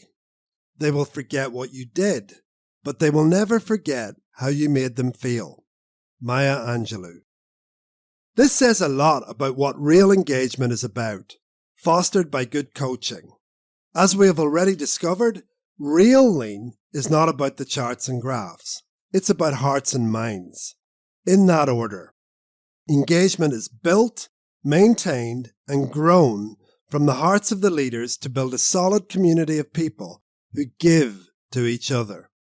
If your engagement is waning, it's not because you're not connecting with people's heads. It's because you're not connecting with people's hearts. And that connection always starts with the leader having an open heart. It virtually never happens the other way round. It always starts at the top. I'm going to get a bit spiritual for a moment. You can't have an open heart if you're all tense about manipulating people to do what you want them to do. Or you've got an energy of frustration and anger about people or things not going your way. As always, improvement starts with I. And it always starts with the leadership team giving and getting that cycle going, getting things unstuck. I remember at one company where I was leading the transformation, when I was encouraging the management team to make a lot of changes, I categorized them into the not doing stupid stuff camp of things to be doing. Things like giving people a hard time, really treating grown adults like naughty children when they were changing safety gloves because they were expensive, cleaning up and decorating the works canteen, not to be a totally horrible and depressing place to eat your lunch, skimping on tools and maintenance, basic things like that, not high-level stuff. I got pushback because I was told, you're always just wanting to give them stuff. What about them giving to us? Unfortunately, in my experience, it simply does not work like that. If you want to break a cycle of behavior or start a more virtuous one, it has to start with management making the change. And that means management opening their hearts and giving. It also might take a little while before the return is evident. These things need to be done in the spirit of just being the right thing to do. My buddy Alex calls this the circle of trust. Management makes a move, the shop responds. Management takes another move, the shop does more. Trust spirals upwards. That's how it works. Now, back to WhatsApp. This exercise provided instant recognition for the gifts of the improvement before and after pictures and videos that people had made. They got to experience their colleagues laughing, smiling, and celebrating their achievements. It sets things on fire. That's what happens when you get it right. I often think that people can rarely put themselves in the shoes of another. It's especially important as a coach. Think about it. You're a new starter or a junior member of staff, and you go to the morning meeting. These big people tell you that they want you to make improvements and post in the company WhatsApp group. So after a week or two, you get the courage to make a post. It took guts for you to do that. You make the post and the reaction is tumbleweed. No one thanks you. How would you feel about that? How about if you made another improvement, another video, even after you received zero recognition for the first one? How would you feel then? This stuff isn't rocket science. So the lesson we need to hear in this instance, that 100% needs to be built into your 2-second lean routine, is where you will make sure that every single improvement contribution is recognized, and that the really above and beyond contributions are truly full-on celebrated. That team from Learning Club are core in driving things forward in these early weeks. They were going to be the first leaders of the morning meeting, and just as importantly, were going to be the 12 apostles of lean. We made it clear that they were the ones who were going to build momentum in the WhatsApp group, setting the tone by making improvements themselves and coaching their respective teams to get going with their improvement efforts. So week 4 of Learning Club, where we really focused on explaining what XXX leadership means. We've touched on XXX in the Candour chapter, but we'll go into it in more depth here.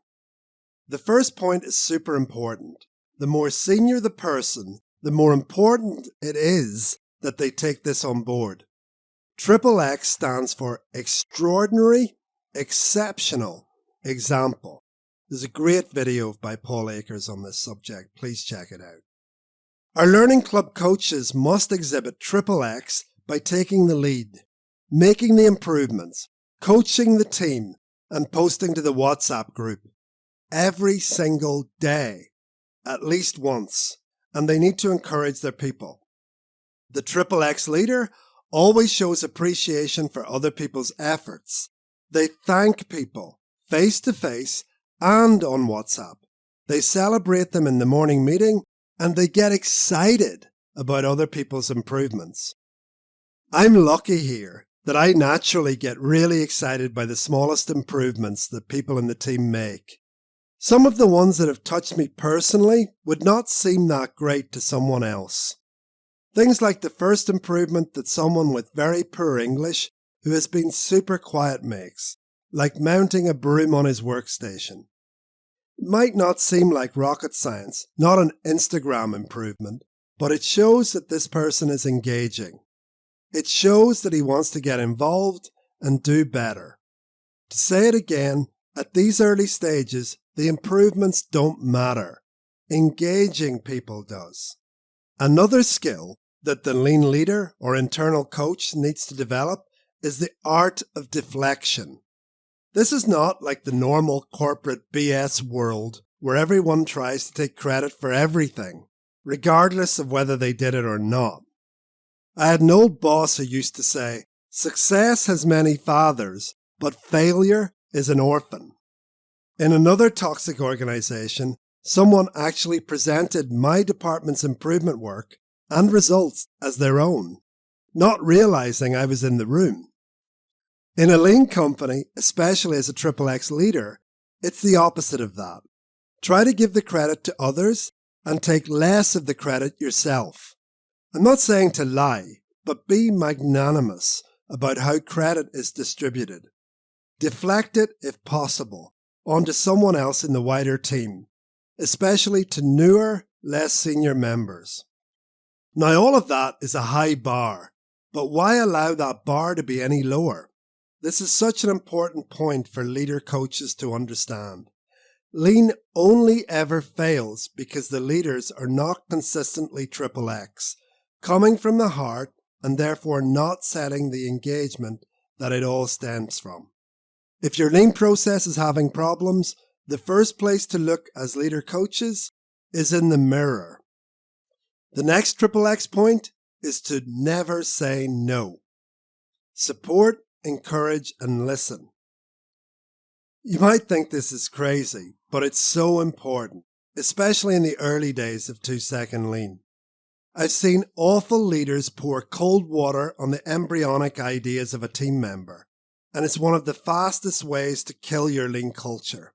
Unless someone's idea will negatively impact safety or quality or incur a big expenditure that is more than likely going to be a waste, encourage everyone's ideas, even if you, as a coach, have a much better idea.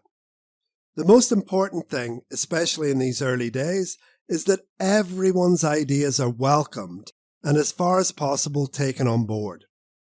I've watched so-called leaders and ah when a team member is being an enthusiastic puppy full of improvement ideas, only to have their good energy dashed because it's not quite perfect, or more importantly, not perfect enough in the leader's eyes. So yes, two of the other lines on the exceptional, extraordinary leader slide are mistakes will happen and growing people is more important than improvements. Engaging and building it is the main objective. With skillful nurturing, improvements will always follow. It's a marathon, not a sprint. Next point on exceptional, extraordinary leader is to keep to your own individual span of control. It's another common issue when an organization starts on the road of 2-second lean, is that some people want everyone else to improve, apart from them. So when a coach makes their rounds on the Gemba during improvement time, which is one of their most important tasks, is that they receive improvement suggestions like, hey, why don't we change the ERP system? That's the enterprise resource planning system that the entire company is run on. And then my life would be easier. Why don't we buy a new XYZ multi-million-dollar thing? Then everything would be better. One important task of the coach is to bring the individual's attention down to their own span of control. Fix what bugs you and what you have the power right now to change. That is what our expectation is, and bring them back to that. It's not that we won't fix or change the big stuff, it's just that it is not where the focus is right now. Let's get the team to show what great improvements we can make right now. And as we do that more and more, the company will get more confidence to back bigger changes and make more investments to make improvements happen. Now, it was time to get this thing going. With our Black Box Learning Club, this was the last weekly session before we would get going with Lean proper, and this meant starting the morning meetings. We continued with Learning Club for another few weeks, the content of which shall be discussed in the concluding chapter, consistency. So, the takeaways from the coaching chapter. Number 1, all truly great lean organizations have great coaches at their head. Number 2, coaching is best learnt by doing. Number 3, a learning club provides a great platform to grow your internal coaches and set expectations. Number 4, and this is the most important one, lean never goes wrong on the shop floor. It's always a leadership problem.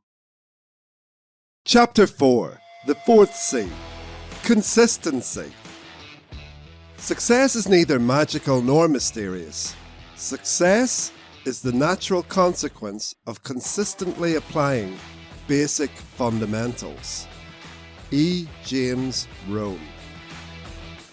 There are so many K words that I could have chosen for this chapter. Kata, which means routine in Japanese. Kaizen, which in Japanese means small steps of continuous improvement. And continuous improvement as a term in itself. But I settled for consistency. I chose that word deliberately because it's not very glamorous. Consistency could sound like the boring part of the lean recipe, the rinse and repeat part, but it cannot be left out. And providing the other C's are being dealt with, it's where the engagement is built, improvement happens, and results are delivered. Consistency in this sense is about putting one foot in front of the other. I climbed Kilimanjaro in 2014, and it was by far the toughest physical challenge I've ever taken on. We hiked for 12 plus hours a day for 5 days, never got more than a few hours sleep every night due to the freezing temperatures, and I had to wear the same basic clothes for the last couple of days due to my gear getting wet and with no way of drying it. It was hard. On summit morning, we had to get up at 3 a.m. in the dark and hike up to the top to be there in time for sunrise. It was also by far the coldest temperature we had to hike in because it was the middle of the night and the highest altitude. The water froze in my drinking bottle inside my backpack because it was so cold. I was absolutely exhausted due to the lack of sleep and the previous 5 days' exertions. It was a pretty miserable period, I can tell you. The only thing that got me through it was literally the concept of one step at a time. I didn't worry about the next 4 or 5 hours of effort it would take to get to the top. I just focused on taking each single, individual step. That wasn't too hard. Anything beyond that, and it would have seemed insurmountable. It could have made me give up. So no, I just took one step at a time, and I made it. My Houston buddy, Alex Ramirez, inadvertently provided me with some similar inspiration while he was playing tennis against someone much younger and fitter than him. When they first started playing each other, he was always losing.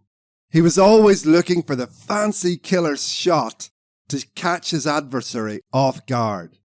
However, as soon as he just started simply focusing on getting the ball over the net, just being simple and consistent, he started to win all the time. In Alex's words, you don't need to be a hero. Just do the simple stuff consistently. That's what this consistency chapter is about. Building up a consistent routine that constantly evolves, but never gets missed within your organization that works for you. That consistency is built from basic fundamentals when you apply lean. The first fundamental is the morning meeting, which will drive your whole lean culture change and keep it going for years. It cannot be viewed as just an everyday, half the people turning up, boring, paint-by-numbers session that many regular internal company meetings are. It must be different. I use the term domino effect to describe just how big an impact the morning meeting can have when done properly. The domino effect states that when you make a change to one behavior, it will activate a chain reaction and cause a shift in related behaviors too. In the words of Stanford professor B.J. Fogg, you can never change just one behavior. Our behaviors are interconnected, so when you change one behavior, other behaviors also shift. Your morning meeting is comparable to the domino effect because it is the one opportunity that the company leadership will have to set the tone. And that tone is excellence. Align people and motivate everyone to improve and engage with their work, their colleagues, and organization. Treat the morning meeting casually, and you treat your culture casually. I told the guys at Black Box to treat preparing their morning meeting in the same way they would prepare for a presentation to a key client. It's just as important to get that right. We want everyone to look forward to the morning meeting as an energizing experience, to build that culture, grow those people, learn to see waste, and celebrate success together. One of the questions that Greg, the Black Box Managing Director, posed to me was whether we should start off lean in an area, like production. It's a good question, and like most good answers, that begins with, it depends. When I once prepared the approach for the 1,000-people concrete company, we were going to pick a business unit area with 100-odd people and build a centre of excellence for lean. The idea was that we would do a fantastic job in one area and build that all-important curiosity so that the other units would want to do it too. Pull, not push. However, for an organisation of Black Box's size, of less than 100 people, I was very much against that approach.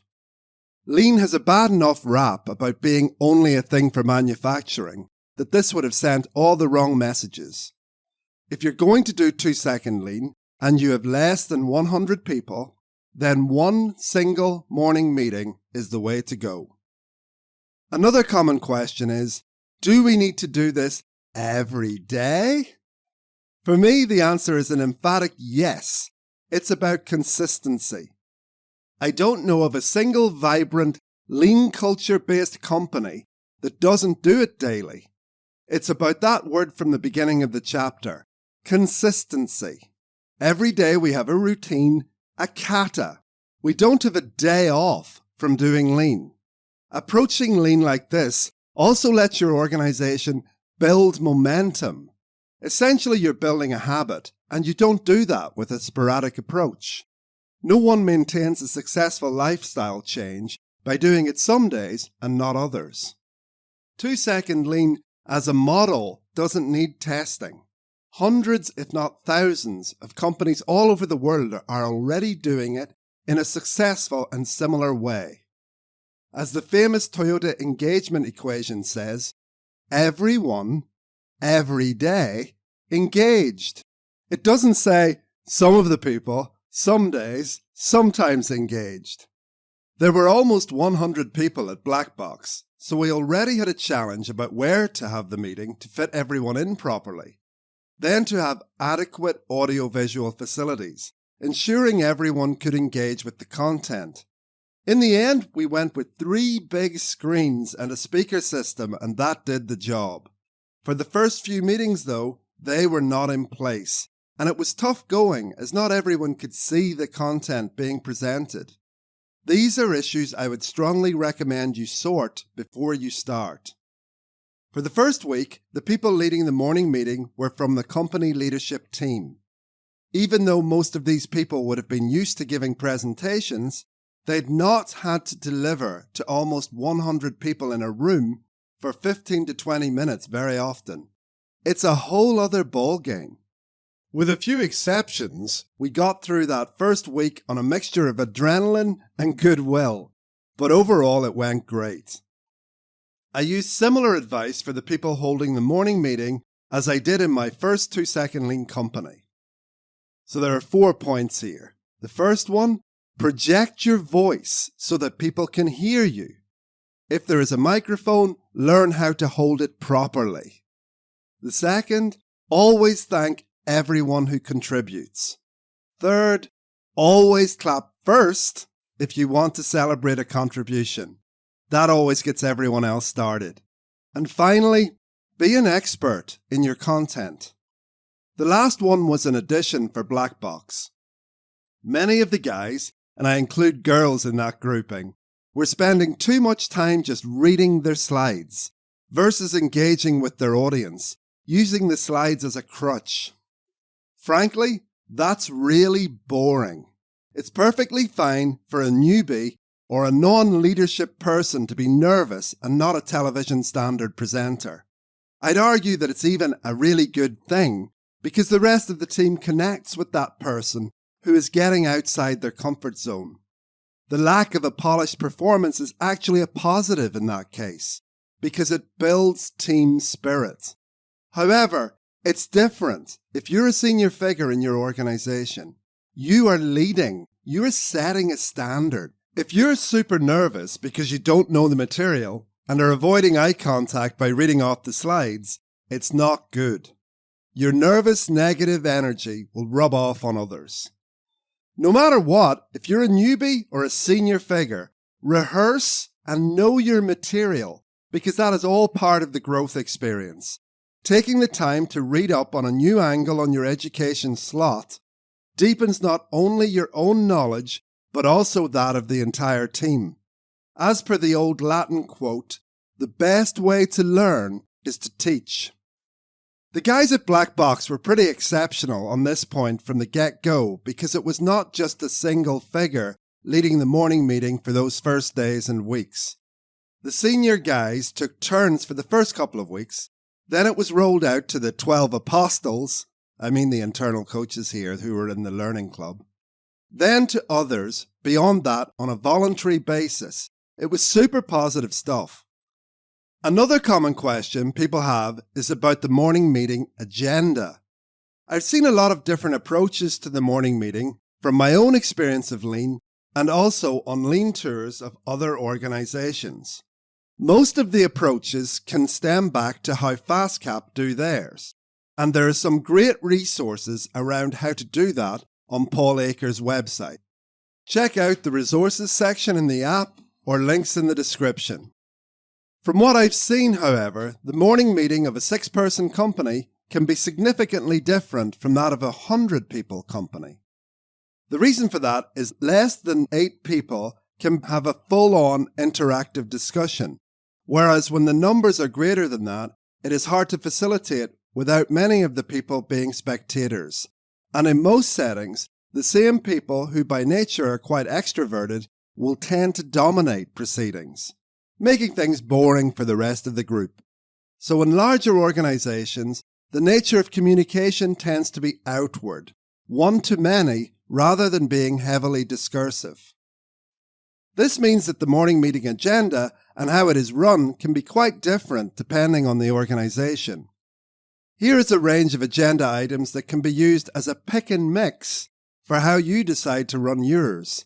I've split them into 2 basic categories: those that help you in building culture and those that concern education or growing people.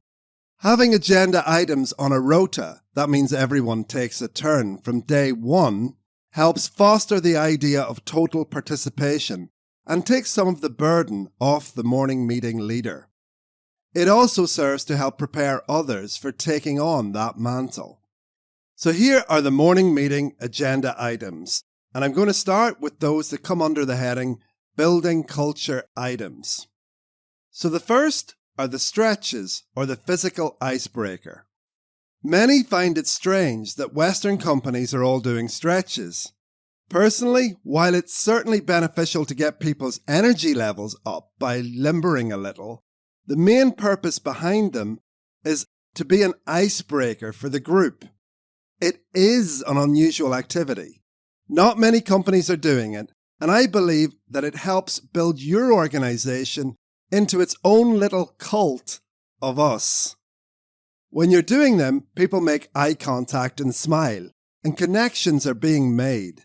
When you alternate the leader, you also provide an opportunity for some of the more introverted team members to express their personalities and for people to bond with them.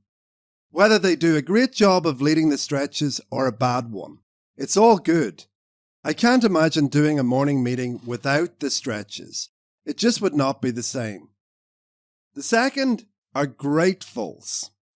The gratefuls point can seem strange too, but fostering that attitude of being grateful for what we have is one of the cornerstones of Lean. Some people use the term givers.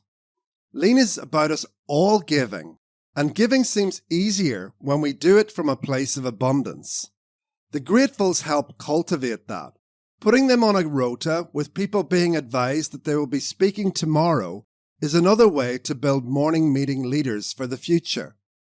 They get an opportunity to just speak a little bit, but often the point of gratitude has the person revealing a little of their lives outside work and expressing some vulnerability.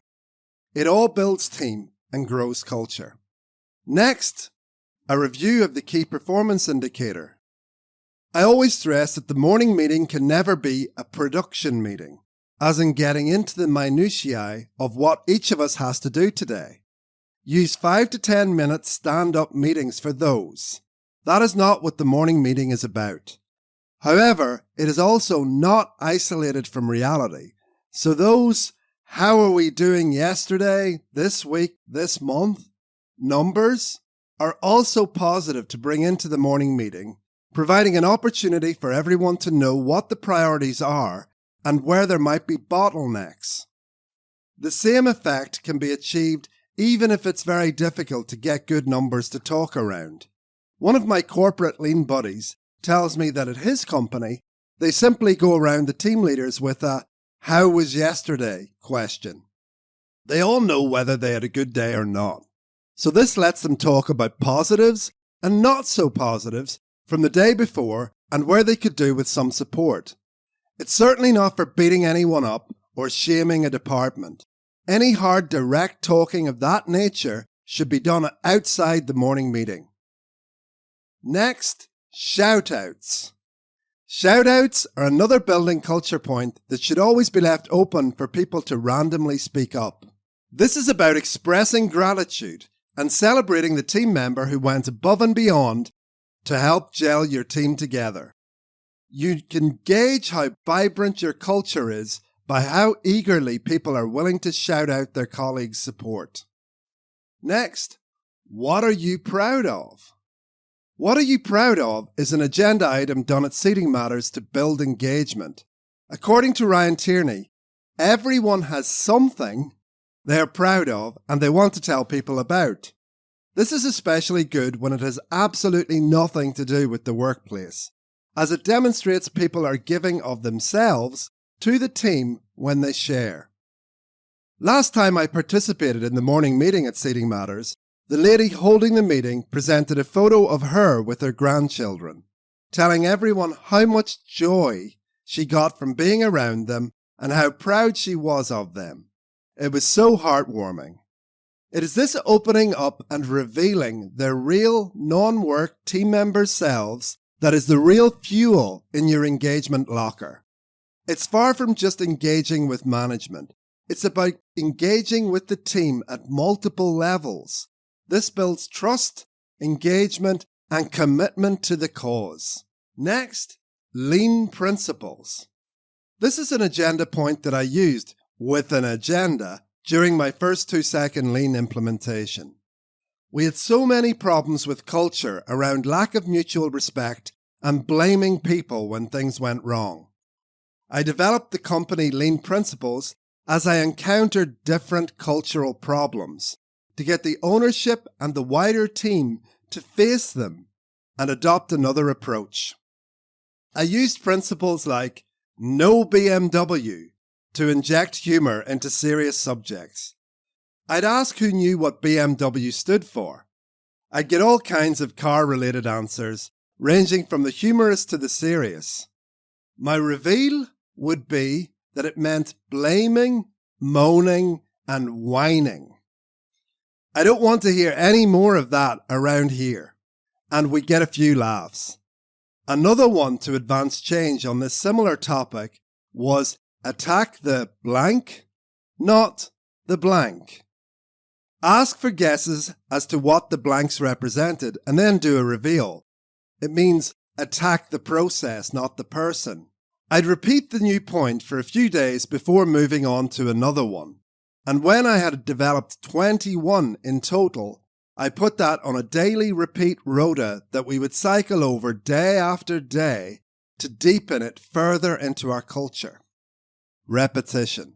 The next is quote of the day. I used to use this item with a similar agenda. I was not just looking for some pretty sounding words. I generally wanted to convey a serious message behind the quote I used. Lean quotes from the founding fathers of Lean are also brilliant as education tools. Finding a quote can also be a task that the person chairing the morning meeting can have as part of their preparation as your culture becomes more mature. Depending on the number of people in your meeting, you can choose whether this part of your meeting is an opportunity to discuss the concept behind the quote in more depth or not. Next culture building point is celebrate success. This is an essential piece of culture building that the best lean organizations do at the end of their morning meeting. At the very least, show the best of yesterday's improvements from the team. The best practice is to put every single before and after and at least a clip of each improvement video into a less than a 4-minute video at the end of the morning meeting to finish it on a motivational high. People love to see their bit, and it's best if the voiceover narrative shouts people out by name. When I first started putting YouTube improvement videos and compilations of them into the WhatsApp group of the original company where I did 2-second lean, I found out through the back door that people were sharing them with friends and family. It was a bit like, as we say in Ireland, being on the telly. I love this kind of recognition and the feeling of appreciation that it generates. Often these guys have never had the words thank you said to them with regards to work, and now someone is making crazy cool videos and bigging them up in front of the company. And in some cases, with lean videos that are seen by thousands of people all over the world in the lean community. What's not to like about this? Showing that video at the end of the meeting sets the tone for the team to go out and do it all over again. Next point on the culture building are the recognition awards. Nobody would normally associate lean with the Oscars, but I've seen the connection in action. I came up with the idea while working with the guys at Black Box. They were making their celebration videos every day, but I thought there could be more. I came up with the idea of an awards ceremony to put recognition on steroids. We told the team that there would be awards for best improvement, best video, best before and after, best team, and outstanding contribution. I'm not sure they really knew what I meant by the B-Bras. These were the Black Box Recognition Awards. On that Friday morning, I came in dressed in a tuxedo with black tie. At the entrance to the morning meeting, we played typical award ceremony music, and I teed up people to present the awards, complete with envelopes containing the nomination and winners. It was great fun. I know I was probably considered a little crazy by a lot of people, but that's half the point. If things are becoming stale, try something different and run the experiment. It might fail, but it could also be knocked out of the park. The worst thing to do is continue Einstein's definition of insanity, doing the same thing over and over again and expecting different results. In the same vein, some companies, Seating Matters spring to mind, invite external speakers in to spice the meeting up and present a new angle on an education topic. Health and fitness, for example, where they got a top trainer to come in and show some new stretches and deliver talks on nutrition and exercise. Ultimately, the cardinal sin is to let the morning meeting get stale. Do whatever you must to stop that happening at all costs. The next section is about the education items. And the education segment is where the content is. This is the main part towards achieving our growing people agenda, or learning to see waste. There is a plethora of information available, especially on YouTube, that provides great material for training your people. Sometimes it can seem to take an eternity to dig it out, especially at the start of your journey, but it gets easier. So the first part on the education items is around the 3S, or 8 wastes every day. And this is on a schedule circulating through the different wastes, or the S's. At the beginning, it makes sense to spend a few morning meetings consecutively on each waste, or S, of the 3 S's, so people don't get the feeling that they are skimming over the subject in too superficial a way. Then, after that initial foundation has been laid, get going with putting that on a daily schedule, rotating through the 8 wastes and 3 S's on a daily basis. That repetition never stops, but as you progress, other education points can be added. Different lean tools, for example, Kanban or Kamichi boards, product training, competitor benchmarking on a particular aspect or an industry trend or development. As long as it serves your people to help deepen their knowledge and stimulate improvements, it's all good. It's really important that your repetition does not get stale, however. Boring is not what we're after. I coined a term called creative repetition to put this point across. Yes, we want to deepen our understanding of the 8 wastes and the 3 S's, but we need to make sure that we look at each individual waste from a variety of different angles, rather than the same thing over and over. At the same time, it's perfectly fine to repeat a brilliant piece of material a few times to make sure that the learning gets in there. It really just requires good judgment to find a balance. It's great to get your education from the people within your team. There will always be some people who get lean at a higher level, much faster than others, so it's great to use those leaders as examples to educate and inspire others within the team. The next education item is the 3S Hero, and you can put this on a rota through your entire team. I used to do the 3S Hero slot in my first organisation on a rota where each team member had to do a video of their workplace, how they had 3S'd it, and recite the 3S's the way that we were teaching them. Some of the guys' English was really poor, so we allowed them to do it in their own language with the help of a colleague to translate. This is another example where an obstacle can be turned into an opportunity. Getting people to help each other out and get out of their comfort zone while showing off their learning to others and having the opportunity to collectively learn is again just the juice that gets lean flowing. The next education point is the favourite improvement from other companies. This is one that Seating Matters do every day. Like myself, the guys at Seating Matters are members of various WhatsApp and Signal groups where dozens of improvements from different companies are shared. The ones that resonate with them are shared with their team to stimulate their minds about how those innovations might be applied within their work environment. Next is the quality or safety moment. We used to have an agenda item, defects, in my first company, but this term comes with a lot of finger pointing. I've seen it much better done with quality moment. This agenda item can be used to highlight a recent defect that occurred internally or reached a customer, informing the team and communicating on what countermeasures have taken place to prevent reoccurrence. A similar approach can be used for safety moments to highlight near misses, accidents, or any new policies or processes around safety improvement. So there you are. These are the pick and mix of your agenda items for your morning meeting. But you can, and you kind of must, do your own thing with your morning meeting and your improvement time. These will just help get your creative juices flowing, but it's likely you will develop your own style and agenda items that will work best for your organization.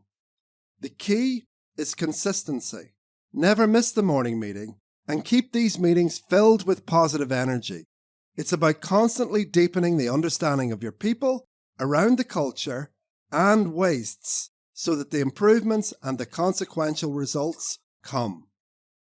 Sitting alongside the morning meeting is the second fundamental of 3S improvement time, which is when the team gets the opportunity to put their learning into practice by applying it to making improvements, reducing the struggle and waste in everything we do. As we've touched on earlier, most companies take half an hour for this. This is enough time for most organizations to allow a good cleanup and improvements to be made. From a leadership perspective, the most important point I can make here is being visibly interested and XXX for your team with consistency. If you scurry back to your desk after the morning meeting, you are sending out all the wrong signals. If you are only visibly present the odd time, it sends out the same non-consistent, no commitment message. The entire organization needs to be on the gemba, especially the leadership team. No excuses all the time. The morning meeting and improvement time combined are your kata. This is a Japanese martial arts term that best matches our English word, routine. A good lean process is based on a clear kata, and the most important one, if you want to be truly great, is the one you do daily, with consistency. So next we're going to look at the level up of continuously improving how you do lean with the PDCA, PDR, or Hansei cycle. A key part of your lean system needs to be creating a feedback loop on your overall process and how it's going. PDCA stands for Plan, Do, Check, Action and is often called the Deming cycle, after its creator, W.E. Deming. PDR, or Plan, Do, Review, is a similar variant of the same process. If Taiichi Ono is the father of Lean, Deming could be called the grandfather because he was a leader of the original group of American engineers who brought these principles to Japan after World War II. Fundamentally, it's about being deliberate, that the quality of your process inputs are constantly reviewed to ensure the process is kept stable and produces high-quality results. The second part I recommend is more of an attitude rather than a system. Hansei. This Japanese word has various meanings depending on the definition you use, but the overall meaning I choose to coach is to look back with regret. I first learnt about the principle in Japan on my Lean study mission. We had an amazing visit to a Japanese primary school at lunchtime. There were about 500 kids having lunch in this canteen, happy as anything, smiling and talking with each other. In spite of that, our group could still converse with each other without raising our voices. The kids went up and collected their trays of healthy food, already telling the server if there was anything they did not think they would eat, to minimize any wasted food. When they were finished with their meals, they put all the materials in the right recyclable waste containers, and there was hardly any waste. Quite a lot different to things in the West. When they were leaving the dining room, each child went up individually to say thank you to the kitchen staff who had prepared their meal, and next, you won't believe what they were going to do. The next part of lunchtime was about the entire school cleaning it. The schools don't have janitors over there. The kids do everything themselves, vacuuming and polishing floors and windows, weeding the lawns and flower beds, even taking the old leaves out from underneath bushes. The energy was incredible, and it was really clear from their attitudes that they were happy to do this. They were happy and smiling, having fun. It wasn't like watching forced labour. However, I still have not got to the most impressive part. At the end of cleaning time, each class got together for their Hansei. There is no official leader. The kids say things like, "I wasn't really on form today, I was just messing around. Sorry for that, I'll do better tomorrow." Not everyone, just a few, and it wasn't a shaming exercise. The other kids would be giving back an attitude of, "That's okay, thanks for telling us, we will do better tomorrow." It was amazing for me to witness. I was so impressed. The level of maturity these kids exhibited was just jaw-dropping. And they were only 9 years old. When I was coaching with Black Box, I explained to the guys that regularly looking back with regret was a great practice and spirit to cultivate. I encouraged them to ask, how did I do after the morning meeting they had led, with a spirit that went beyond, "Great, buddy," but actively to want constructive criticism as to how we could do it better next time, either as an individual or as a team. Each week on Friday afternoon, we did a Hansei to reflect on the things gone well and the things gone not so well from the previous week, looking at various ways that we could improve that all-important engagement. I discovered years ago that there is a whole different flavour to using those terms rather than the traditional things gone wrong, things gone right approach. It encourages more honesty and less blame within the team and gets the creative juices flowing. We are all learning together. We came up with a proxy metric for our engagement to ascertain how we were doing. This was to count how many media posts we were getting in our WhatsApp group and use them as an indicator for how many improvements we were making and what the level of engagement was. We also compiled a league table of the people and departments who were making the most improvements and had the highest level of engagement. These numbers were also communicated to everyone in the morning meeting. The idea is to pull others along and provide extra recognition for those going above and beyond. Black Box, being a sport fitness company with a strong culture associated with that, had a group of people who loved competing. So in a positive way, being top of the league became something that departments and individuals strove for. It put a smile on people's faces. It was fun, and while this might not work in every company, the key is to find what is fun to your people and builds team and drives engagement consistently. Developing these daily, weekly and monthly milestone checks within your kata and applying them with consistency is so important to make sure that your efforts don't start drifting off the rails, which they certainly will. No one said this was easy. Those trials are part of your team's development opportunities when doing 2-second lean. If and when people stop seeing more waste or don't know where the next improvement is coming from, that is a sign, an opportunity to grow. It requires commitment and means that you need to dig deeper to bring more training and education to your team so they can see the waste or spot that next improvement. That is where your team will find the biggest and best parts of 2-second lean, providing they don't take the easy route and blame the system. It's not the system. It's their depth of understanding that is lacking. So now we're going to talk about the 4 P's: priority, practice, patience, and persistence. I was really fortunate at this stage of my Black Box coaching in that I came across a social media post from a guitar tutor friend of mine talking about how to learn to play that I don't think I made clear enough. A friend of mine is the guy in the studio with me helping me record this audiobook. Hello, Adrian Curran. Thank you. So Adrian spoke about practice, persistence, and patience. I thought it had great crossover potential to doing lean. You need to do it regularly, and by that we mean every day. Practice. You need to keep at it, even when you don't feel like it. Persistence. And lastly, the results are unlikely to come in a day or two. It takes time before you see evidence of success, and that takes patience. In spite of lean being the art of subtraction, I added another P to it: priority. Because none of that happens if you don't make lean a priority.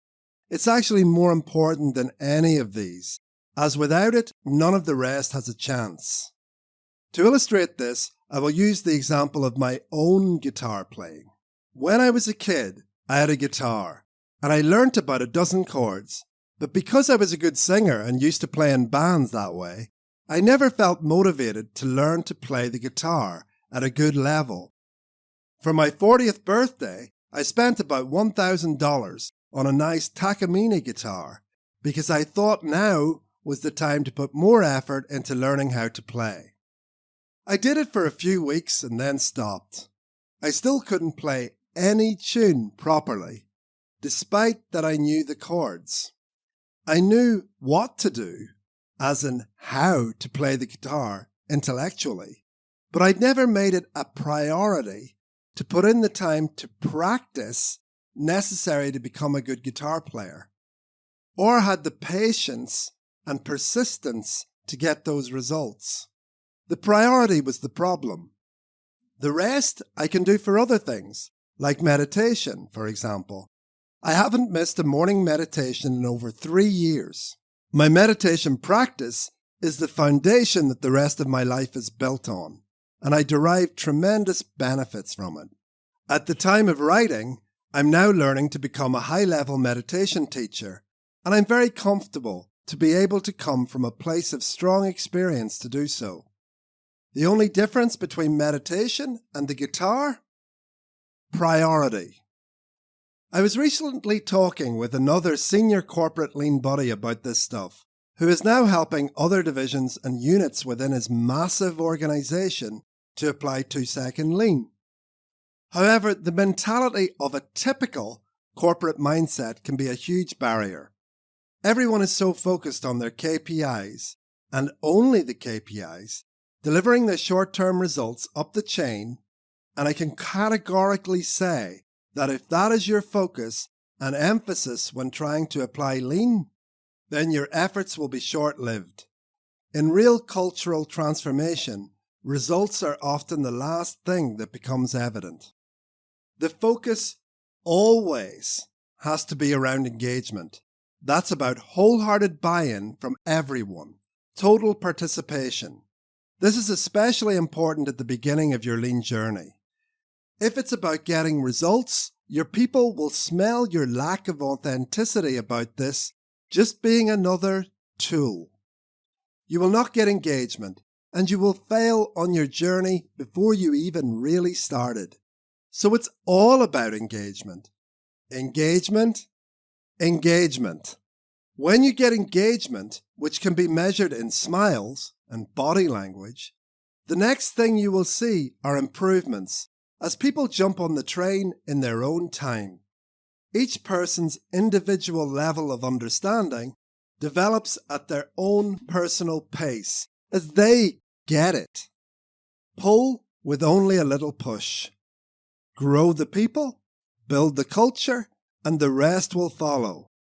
Push is reserved only for people actively stopping the process from moving forward, destructively resisting it. 2 words apply to them, with zero tolerance. Get out. As the improvements gather steam, you will start to see the results improving. It can take a few months.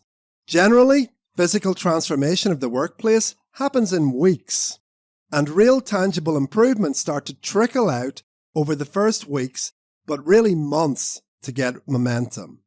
Then the results start to take off and keep going off the chart as your kata develops consistency and momentum. That only takes place with priority, practice, persistence, and patience, or alternatively put, candour, commitment, coaching, and consistency. It's all a matter of leadership, human behaviour, and not a little bit of love. A little used word in business circles.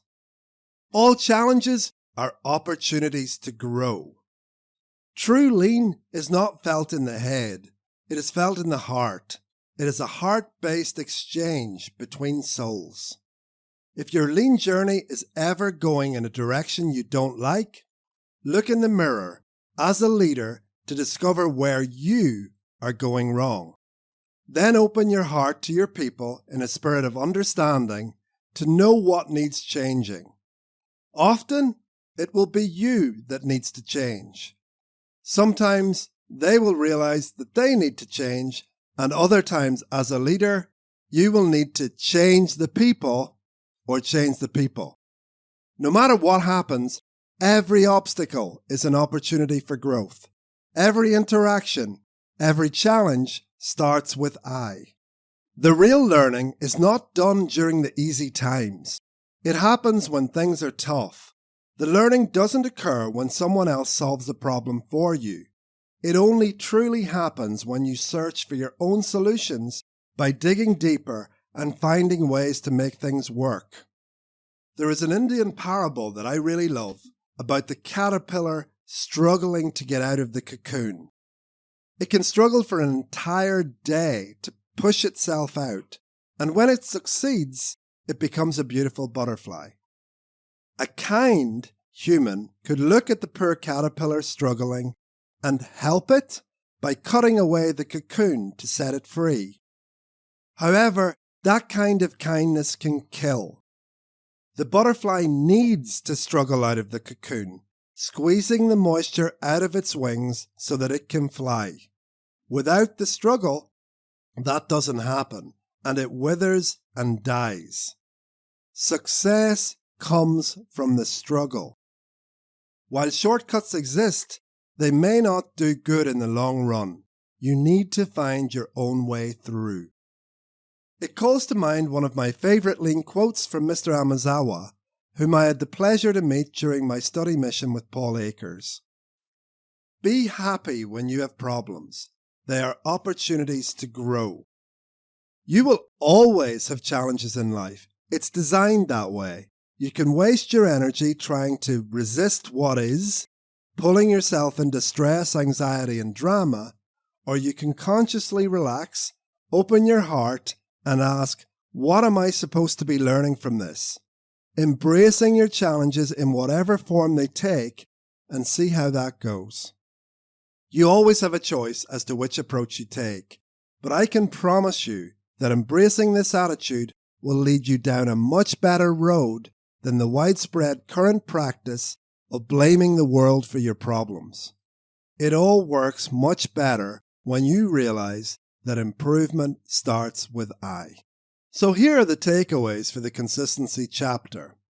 Number 1, build your own kata that happens every day. Morning meetings and 3S improvement time.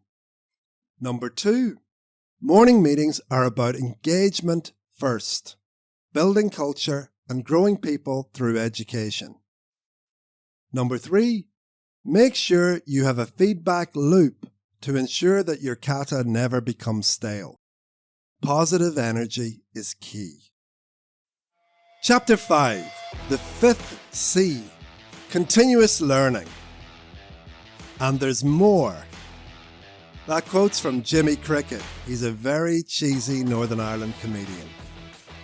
When I asked for contributions to this book from my lean friends, I expected my friend Ryan Tierney of Seating Matters to pick commitment. I expected him to describe some huge barrier he'd had to overcome to become one of the best SME lean companies on the planet. He surprised me when he picked this chapter of continuous learning as his contribution. I'm very grateful to Ryan for taking the time out to record his contribution in his own words. It all changed when I went to Japan to the Lean Study Mission with Paul Akers. I made sure to sit in the right seat, right beside Paul, so I could pick up every little nugget of information and get as much information from the experience as possible. I will never forget it. JB, another Seating Matters Lean leader, was sitting right beside me, and I had a total light bulb moment. We had just visited Mifune, and Mr. Amazawa was at the front of the bus, and he said something along the lines of, "Toyota don't just make cars, we teach and train people." I wrote it down in my book, and that night I was discussing it with JB and said that this might be one of my biggest takeaways from the trip. And the trip had only just started. These days, we've had more than 500 people at Seating Matters for a lean tour, and they say at the beginning of every lean tour, we are a teaching and training organisation that happens to make chairs. We could make anything. We could make cars, we could make robots, it doesn't matter. We're a teaching and training organisation that is continuously learning. The morning meeting is the most important part of our day because we are continuously learning.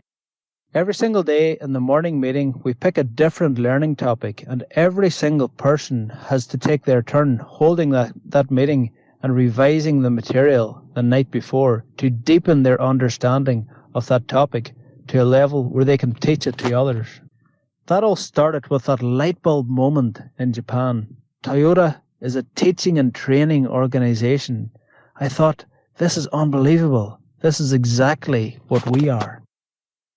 So I'd like to say thanks to Ryan for that story and for all his help and support during this journey so far. This point is totally key to doing lean the right way. It's not about the visuals, and certainly not the graphs and wallpaper of traditional Western corporate lean. They have their place, but they are not central to building a sustainable culture, as we've seen. To continuously keep improving, lean organizations have to be continuously learning at the level of the individual, at the level of I, to sustain and deepen their culture. The morning meeting is at the heart of that process, and everyone in the organization needs to recognize that this is the purpose, to teach and train people. Originally, consistency was the end of this book, but like all lean maniacs, I never stopped learning. I grasped some new things while I was writing it that I just couldn't help sharing.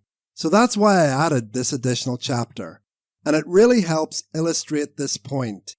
Learning starts with I.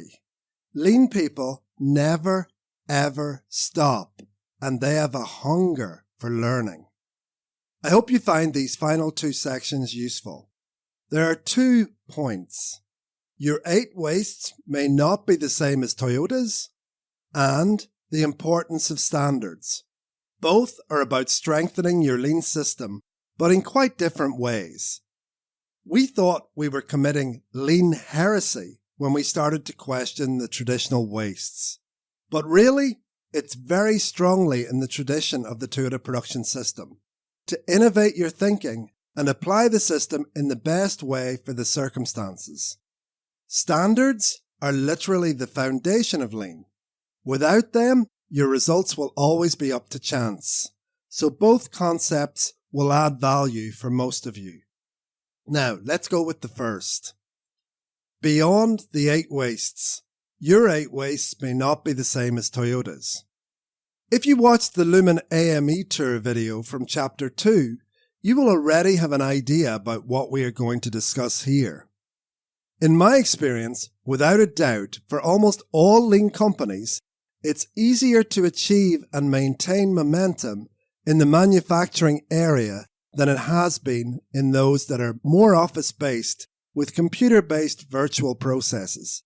It's even more difficult for those organizations with significant numbers of people working remotely.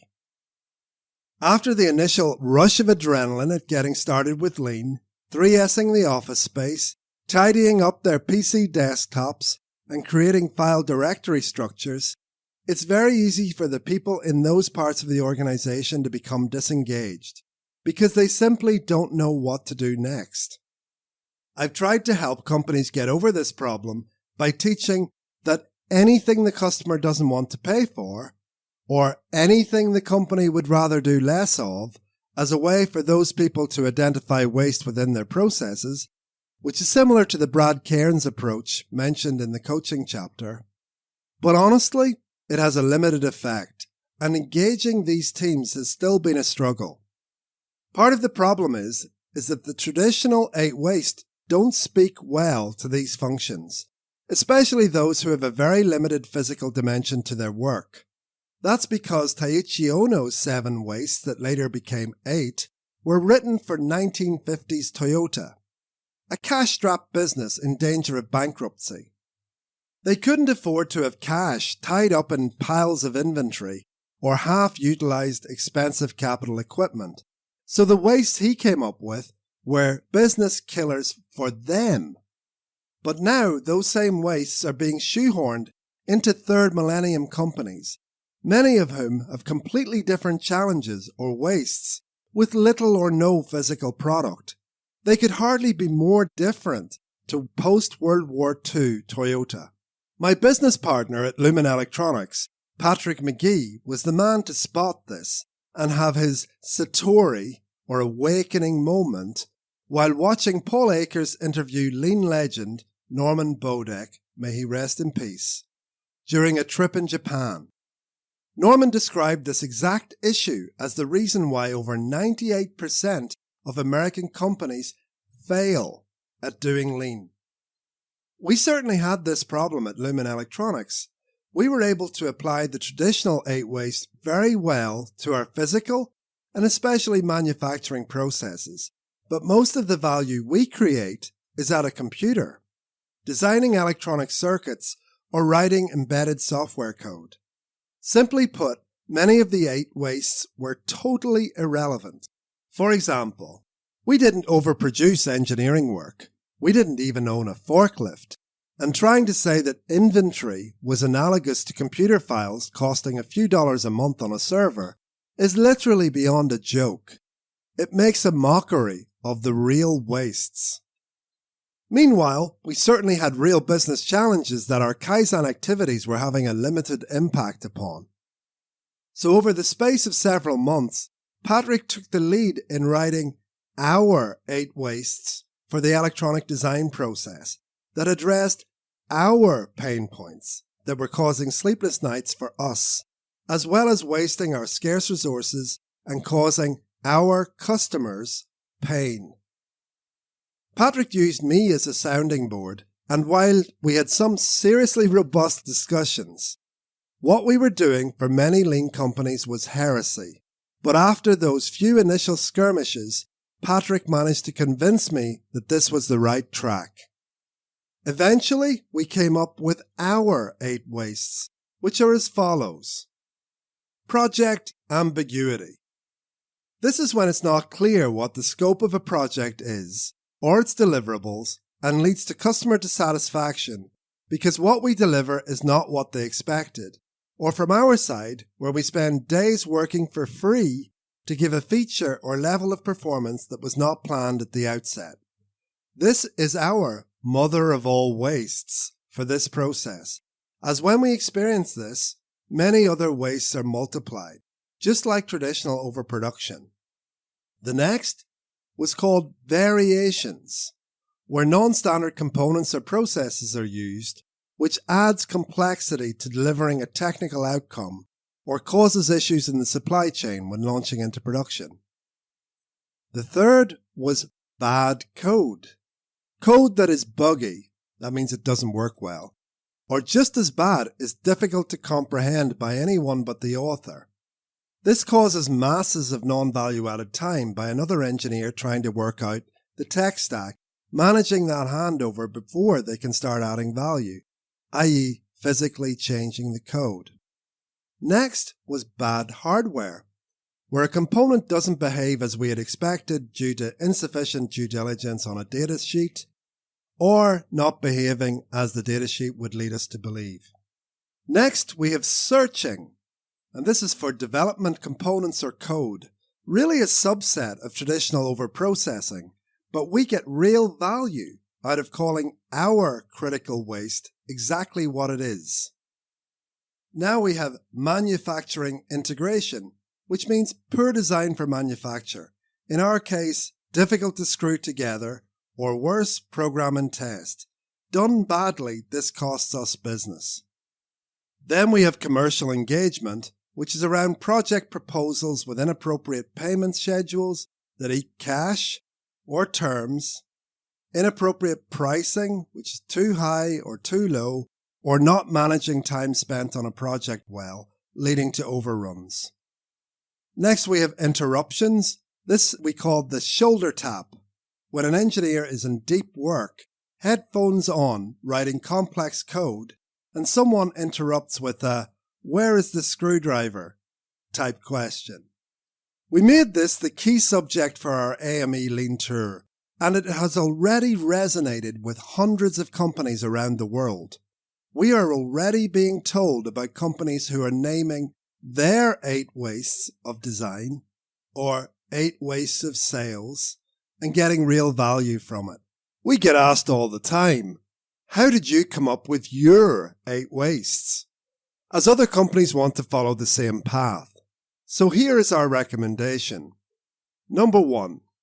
The leadership team need to brainstorm the main strategic problems that are hurting the business in terms of costs, sheer frustration, or wasted opportunities. Initially, that should be done in a small team with the main functional heads participating. The team's main role is to highlight the pain points within their functions as well as those of the overall business. One person, preferably the most senior, should take the lead in facilitating the activity. Here are some potential catalysts to get the creative juices flowing for understanding what your critical wastes could be. Perhaps these are lurking in your business. The first one is bottlenecks or leaks. What is stopping your business from growing faster due to a constraint, or what causes you to lose customers? All businesses have those, so name them and get them on the table for discussion with your wider team. Next, lost margin. This could be due to inappropriate pricing to the customer, either too high, losing volume, or too low, giving the product away, which is an opportunity for the sales and finance teams to work collectively to analyze the pricing strategy for effectiveness. Next, stockouts.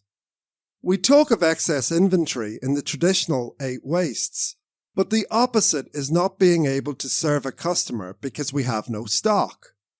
Product availability versus inventory turns can be good measures that need to be optimized together.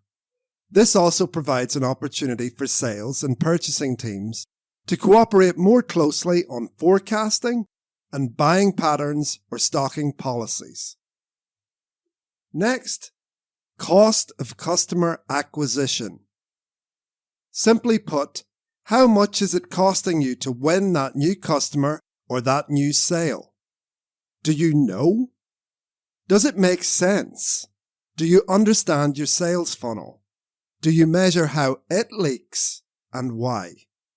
Next, non-billed work time. Perhaps a form of overprocessing, but being explicit, especially in service-based businesses, how much of your people's time is billed against what you would like to bill. Next one is meeting time. How much of the time spent in meetings are value added for each individual sitting in that meeting? Another one is non-value added communication. That means extra emails, meetings, or phone calls, either internal or external, that did not need to happen for value to be created for the customer. That list is not meant in any way to be exhaustive. It's just there to give you some examples to get the discussion going. They also don't need to add up to 8, by the way. It could be 3, 4, or 5 different wastes. But I wouldn't recommend having many more than 8 because it will be hard to focus actions appropriately. Step 2 is to prioritize those that are most critical and describe them in detail, in written form.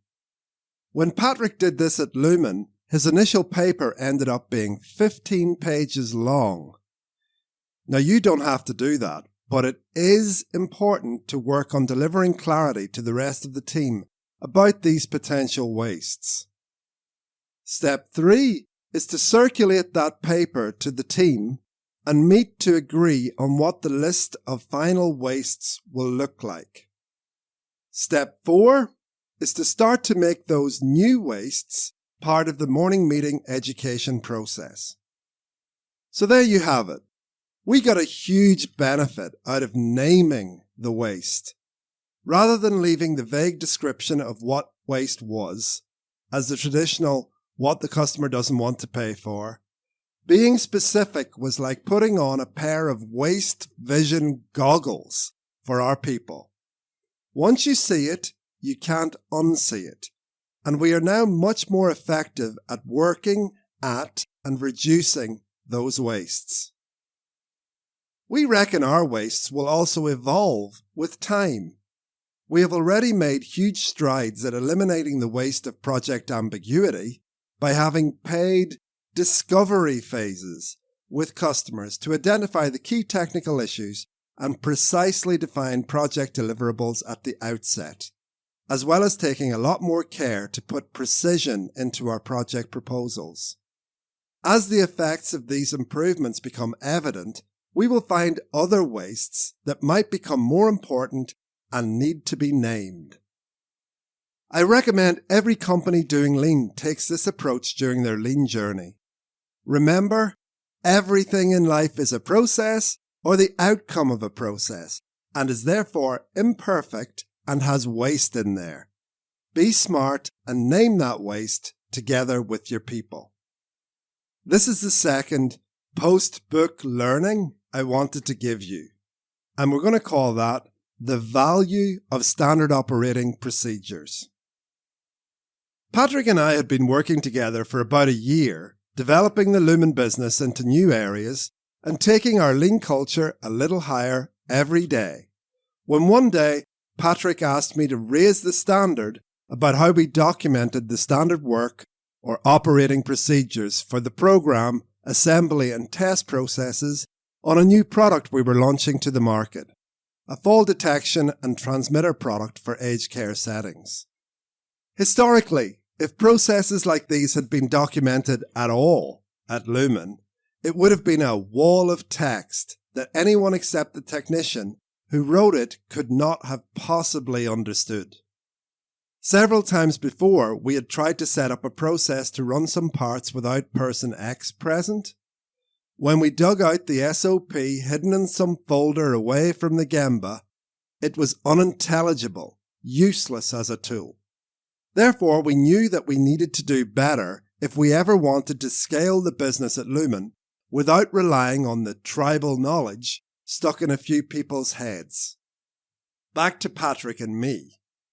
No problem, I replied, because I'd written dozens of SOPs before, particularly at my first 2-second lean company. I said, no problem, even though I knew it was a pain in the... Taking photos of the process with my phone, taking notes, messing about with Excel, iteration after iteration, and so on. It often took an entire afternoon to document all but the simplest processes this way, but I thought I would take one for the team. I already had a couple of different standard operating procedure templates that I had previously developed to use as a base. After I spent the afternoon documenting just a small part of the process, I showed the shiny new SOP to Paddy, expecting a "well done, mate." The response was not what I expected. I got a meh. Well, I think that's what my teenage daughter says when she's not happy about something. And how long did that take? When I told him it was the entire afternoon, Patrick asked, "But don't you have a software company?" It was the ultimate fix what bugs you. I took on the challenge, and by the early evening, I had sketched out the screen designs for what is now Gemba Docs. Initially, we thought of the development as being for Lumen only, but when we showed it to our lean friends, the response was so positive that we built a commercial version with great success. After just 1 month, we already had dozens of companies around the world using the software. It was great. We learned so much as part of this entire process that I thought it would be good to share here, because most people in lean circles do not understand how fundamental standards or standard operating procedures are to their lean efforts. Standard operating procedures are a much misunderstood and badly implemented concept in many organizations.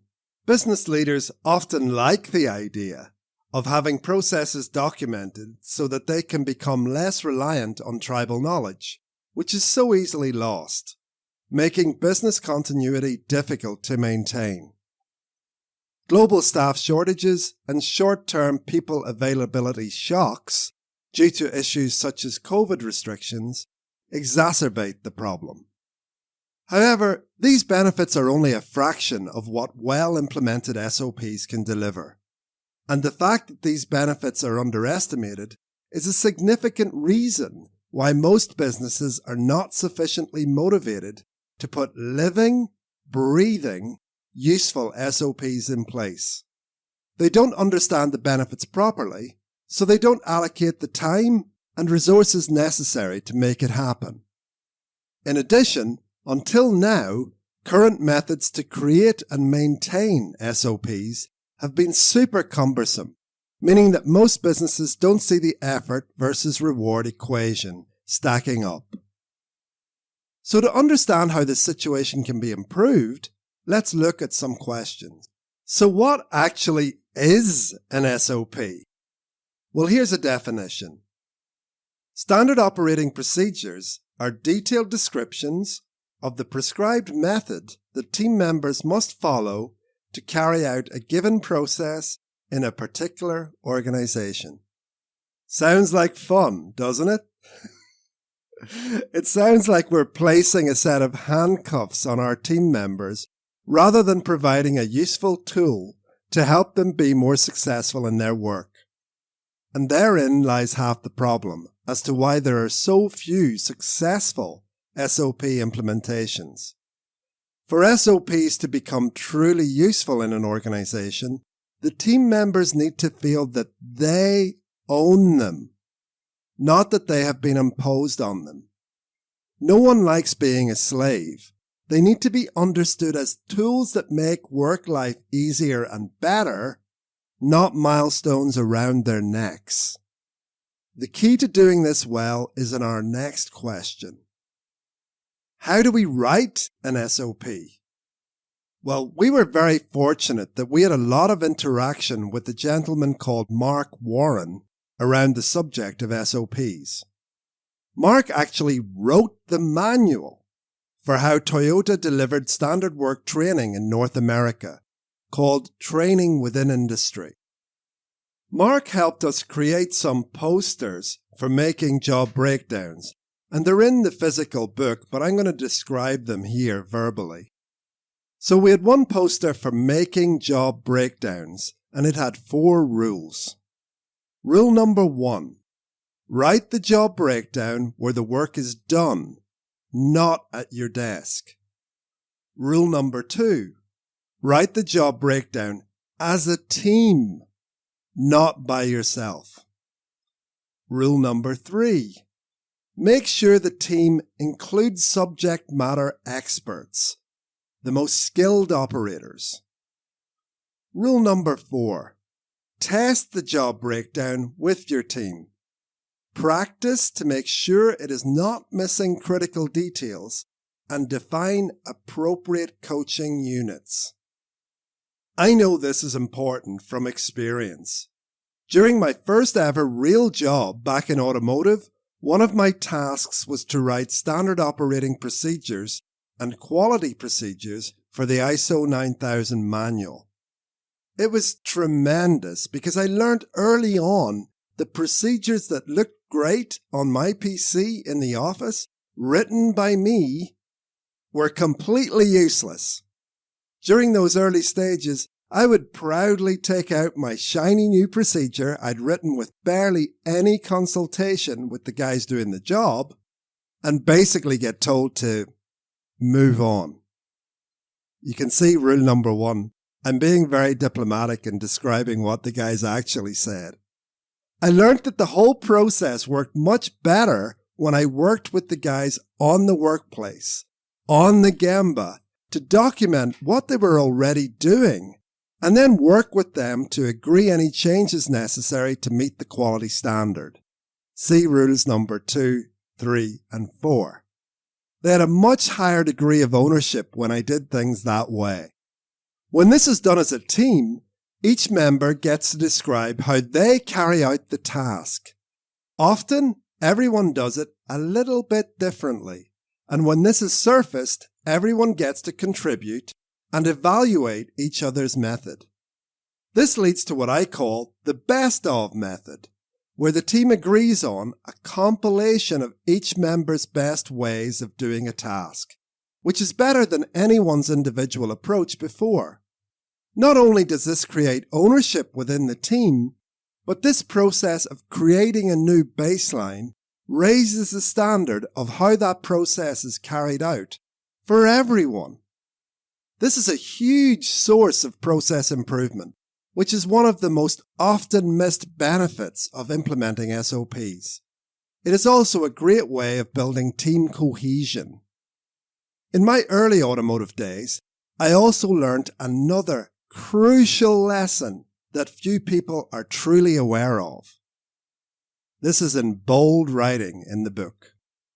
If you are going to create an SOP, if it adds burden to the people doing the job, and that burden is not 100% necessary and understood, the standard will definitely not be followed. You will turn yourself into a police person, trying to enforce the law all the time. It's key that the standard makes getting a high-quality outcome easier, not more difficult. Easy, simple, high-quality processes are followed. Difficult, complex processes are always a struggle. Remember this. So a question we often get asked is how to keep SOPs current, or even more important, make sure they are followed. SOPs can't be viewed as monuments. By that I mean that once they are put in place, they are never supposed to move. A well-implemented SOP culture views SOPs as the baseline, the standard we all must follow. However, there must also be a process that facilitates change and improvement. This is most often the place where well-intentioned SOP efforts fall down. Outdated methods such as creating and editing in Excel mean that adding or moving a process step turns into hours of effort, as well as managing a proper document control system to cope with revisions. These tasks often fall on one overburdened individual who becomes the bottleneck, and eventually people just start to bypass the system. When that happens, or if there are other reasons why the process to make changes is too cumbersome, it won't be long before the SOPs just turn into wallpaper. By that I mean that they look good, but because they are now out of date, no one is following them, and they probably provide more harm than benefit as they are a false source of security. This particular pain point is one of the primary reasons we developed the Gemba software. Edits can be made in seconds, approved in minutes by the appropriate people, and put live instantaneously. All done on the Gemba by the appropriate team of people to make and approve the process change. No running backwards and forwards to a computer for hours. It takes minutes. We don't know of a better way. It makes SOPs living, breathing, and useful. Now we're going to look at step-by-step SOPs versus video SOPs, because this is a debate among many lean people. Some organizations try to deal with SOPs by using video as a method of documenting a procedure. In the first instance, this seems like the perfect answer. It can only take a few minutes to shoot a video on someone's phone, right? But then you probably need to edit it, which takes some time. Then it needs to be hosted somewhere to be accessible to people on the Gemba, either on a server, the cloud, or a video platform like YouTube or Vimeo. Still, it's not too bad. It's easy to document our process, until you want to use it as a training tool for a new starter. For a physical process, we can watch the process together. Then we can pause it intermittently to describe it to the newbie. Now we want to gradually move away from the newbie as they become more autonomous. Are they expected to start the video to refer to it as they remind themselves of process steps? Not much fun for the newbie. Now, what happens if we want to make a process improvement and the video needs to be revised to bring it up to date? Well, where is the video stored? In many organizations that I've seen, that's a good question. The original has probably been wiped from the originator's phone as they take up so much space. We can't edit the hosted versions on YouTube, so it's back to square one. From what I've seen, video SOPs are mostly shot once and once only, soon to become wallpaper as the actual process method evolves, but the cumbersome nature of making a revision means they soon get left behind. So video SOPs make organizations feel good. But to question how useful they are, ask how many times they have been updated. If that number is low, then the SOP is probably out of date, or not much is happening in the way of process improvement. In our organizations, some processes are on revision 10, and they have only been operating for 6 months. We make improvements and update our SOPs instantaneously on our Gemba software. That's why we recommend step-by-step SOPs over video any day. In general, step-by-step SOPs are a better training tool, and the lack of friction involved to keep them up to date when making process improvements makes them a winning solution. P.S. On rare occasions, we integrate short videos into our step-by-step SOPs for nuanced processes that are tricky to describe in a step-by-step way. We call that a hybrid approach. Gemba has a facility to upload a link and display the video as a QR code on the SOP printed document. It's a rare use case, but it happens. So what kind of processes require an SOP? We have a saying in lean circles coming from Paul Akers that everything is a process.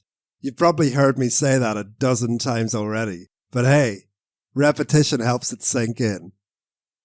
I would always add to the everything is a process by saying everything is a process, and if it's a process, it can be documented and it can also be improved. So any process can be documented. Here are the two categories. The first would be a core value-adding process for an organization. The normal example that people consider here are often around manufacturing processes. It's true that these kind of SOPs, especially step-by-step, originate from that sector. However, that's not the end of the story. Any business-critical process, particularly those key to adding value for a customer, should be documented. An organization does not have to have a physical product for this to be the case. Think of a dentist surgery or a hospital setting, for example. There is a process from registering a patient, through to myriad different forms of assessment and treatment in the process of this organization. So these kinds of processes can be both physical, a manufacturing or distribution process, or virtual, computer-based. Both will benefit from having an SOP developed to improve quality, cost, and consistency of customer experience. The second type of process that you can document for an SOP is a simple-to-do process. For example, turning on a machine, changing a printer cartridge, and so on. So for this second type, the simple-to-do, it's important to put the answer where the question is. How many times have we encountered these kinds of interruptions to the flow of our day? How do I change the paper in the printer? How do I access the Wi-Fi? How do I book in this client? And so on and so on. Documenting these information deficits on processes that can be a significant productivity killer when the knowledge is not there, and then making that answer available at point of use is a no-brainer improvement. Next, we have a question that is one of the holy grails of SOPs that we touched on earlier, but we're going to get into more detail here. How do we make sure SOPs are followed? When we have followed the process for writing the SOP already described, that is a huge step towards ensuring that the people actually doing the job feel ownership for the SOP and are therefore likely to follow it. But on its own, this is unlikely to be enough. It is key that everyone who carries out task X is trained in how to do it, as per the SOP. This is especially important for business-critical value-adding processes. This was another key part of the learning we received from Mark Warren. We developed this graphic based on his material. I'm going to describe it here verbally for you. And this one is the job instruction pocket card on how to instruct, and it has 4 steps. Step 1, prepare the worker. And this is about putting the person at ease, stating the job, find out what the person already knows, get the person interested in learning the job, and finally, put the person in the correct position. Step 2 is about presenting the operation. And here we tell, show, and illustrate one important step at a time. We stress each key point and its reason, instructing clearly, completely, and patiently, giving no more than they can master at one time. Step 3, try out performance. Have the person do the job and correct for errors. Have the person do the job and get them to explain key points and reasons, making sure the person understands. Continue until you know they know. Step 4 is follow up. Put the person on their own. Tell them who to go for help. Check back in frequently. Encourage them to ask questions and start to taper off the coaching. At the bottom of the poster graphic, we have one bold sentence that's really important. If the person hasn't learned, the instructor hasn't taught. In my experience, very few organizations out of automotive truly understand this. It's generally the exact opposite. So preparing the worker, step 1, and presenting the operation, step 2, in a manner where they clearly understand why each step is necessary, and the key points to look out for is the responsibility of the instructor. Trying out the newbie's performance, step 3, so that the instructor validates the understanding and performance of the newbie before they put them on their own, step 4, and then ensuring that they get adequately supported before tapering off the coaching is key.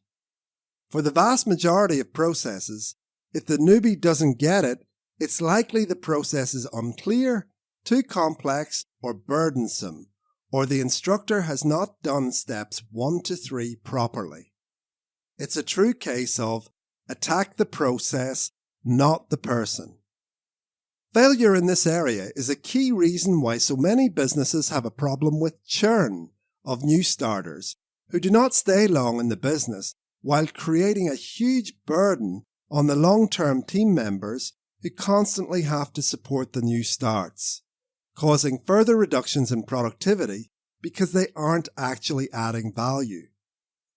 It's a great example where pulling the andon and understanding the root causes of the problem really helps. Very often, the problems lie in these areas: poorly documented standards and training processes that stress out the new starts and the existing long-term people alike. Management need to understand this and support a change in approach. The results can be miraculous. So training is evidently key, but it doesn't just end there. So we need to understand how to access standard operating procedures. How team members can access them is so important. How often have we seen work instructions, how-tos, or manuals put into a file and then stored away in some drawer or cupboard just to gather dust? Hardly a way for them to live, breathe, and be useful standards within an organization. So no matter the SOP, it's key that the standard is easily accessible at point of use and that all relevant team members know how to access them. SOPs can be made accessible in the following ways. 1. They can be printed out and displayed in full. 2. A QR code that can be scanned by a mobile device to display the SOP. This can also be put onto applicable process documentation and automated within an ERP system. 3. A Lean Bible, where SOPs can be accessed via URL links for reference. 4. They can be accessed via mobile desktop application when they have been generated with specific software, like Gembadocs. The appropriate method depends on the application. Incidentally, we designed the Gembadocs software to have a always the latest URL, meaning that if they are kept in a Lean Bible or ERP system, the URL when clicked or the QR code when scanned will always display the latest version of the SOP, without the user or administrator needing to do anything else. How cool is that? But let's look at why we would bother doing any of this. Like, why are standard operating procedures important? In the physical book, there is a diagram that shows my now favourite Lean quotation of all time, from Taiichi Ohno, the father of Lean. And the quotation is, "Without standards, there can be no improvement." So why would Taiichi make such a bold proclamation? The graphic shows a slippery slope, and at the bottom is where most companies' processes are, with no standards, no documented processes at all, or just as bad what I call wallpaper standards that aren't kept up to date and that no one is using or following. Still, management divorced from the Gemba get to think they have SOPs in place, when clearly, to any objective view, they do not. It's just sloppy. At the top of the slope is world-class performance, and the process is shown as a ball that gravity wants to pull down that hill. To get the ball up the hill, we see a series of chocks, similar to the little wedges used to stop an aircraft wheel from moving. Think backstop. These are standards, which when well implemented, stop the process from falling down the hill into sloppiness again. Kaizen improvement is shown as an upward movement of the backstop, which is accomplished by a process of develop, document, and follow. We created the GembaDoc software to reduce the burden of this develop, document, follow process, making it possible to create or edit standard operating procedures within minutes, not hours or days. It really is a game changer, making it possible to create and maintain those backstops that prevent the solid ball of your process from rolling down the quality, cost, and customer experience hill. The next diagram makes that even more clear that standards are literally the foundation of lean. The schematic is often used to demonstrate the Toyota production system, represented as a house of lean, with customer satisfaction and business success as the apex of the roof, supported by the pillars of just-in-time, respect for people or culture, and Jidoka techniques. The foundation of the temple is stability and standardization, with standard operation, standard operating procedures as one of those key principles. When I hold training workshops for GembaDoc's customers, one of the lines I always use is, "You can have all the culture you want, but without stability and standardization, your lean efforts are built on sand." It is that important. Adding an improvement to that chaos is just adding another variation that will likely stay in place for a day or two by just some of the people carrying out the process, then disappear. Lean guru Masaki Imai, founder of the Kaizen Institute, describes this phenomenon better than I ever could. He says, "It is impossible to improve any process until it is standardized. If the process is shifting from here to there, then any improvement will just be one more variation that is occasionally used and mostly ignored. One must standardize and thus stabilize the process before any continuous improvement can be made." How often have you or your team made a great change to a process only to come back a few days later to find out that no one is following it? It can be very frustrating.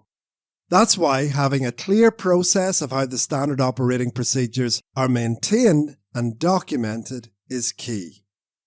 To finish, let's just summarize the benefits of doing standard operating procedures well. When we talk about the benefits here, we're only talking about them when they're done right. That can only be achieved when the concept is well understood by all stakeholders in the organization and the appropriate tools and resources are allocated to the SOP effort. Number 1, a massive source of improvement. Firstly, the initial best of approach becomes the baseline for how process X is done. Secondly, making process improvements on a solid foundation means they are much more likely to stick than adding another variation to an already unstable process. Number 2, reduce stress for team members. There is a clear way of executing all tasks for everyone. Minimize planning hassles caused by absentees or people leaving the business. Well-implemented SOPs also ensure business continuity. Step 3. Reduce people churn. SOPs provide a consistent basis for training. New starts get adequate support to integrate into the organization with the SOPs as their reference. Number 4. Process stability. When team members own their already improved process and that SOP is consistently followed by everyone, it leads to less variation in the process outcome, which can often be measured in terms of quality, cost, or customer experience. Overall, less waste. So if you'd like to learn more about SOPs, the Gemba software, and how they can be integrated into your organization culture, feel free to drop me a line on my contact details at the end of the book. Takeaways from Chapter 5. The first, Lean is meant to be flexible. Adapt the principles to work for your business. Number 2, standards are the foundation of Lean. Without them, your efforts are built on sand. And number 3, finally, if you really love Lean, you will never stop learning. So overall, to conclude, one thing about Lean is, you will never stop learning. It is actually a really important 5th step that I think it's great to consciously state beyond just being consistent and reviewing your kata. We always need to be raising the bar and deepening our own knowledge, primarily as individuals, but also as the collective. Everyone I know who has truly got the Lean bug is crazy about learning. And a bad joke. Lean is spelt wrong. It should be spelt Learn. If you're going to make your Lean improvement sustainable in the long run, embracing new learning for yourself, learning certainly starts with I, leading by example and encouraging your entire team is key. And just before I go, we looked at our 5 C's of Candour, commitment, coaching, consistency, and continuous learning in a sequential way, which is good for an organization at the beginning of its Lean journey. However, they are also a set of values that need to be cultivated in an organization for Lean to sustain, and has been the message throughout this book that starts with I. So everyone, every day, exhibiting candour, stop, speak up, listen, and act. Everyone, every day, not just the leadership team walking the talk of commitment to excellence.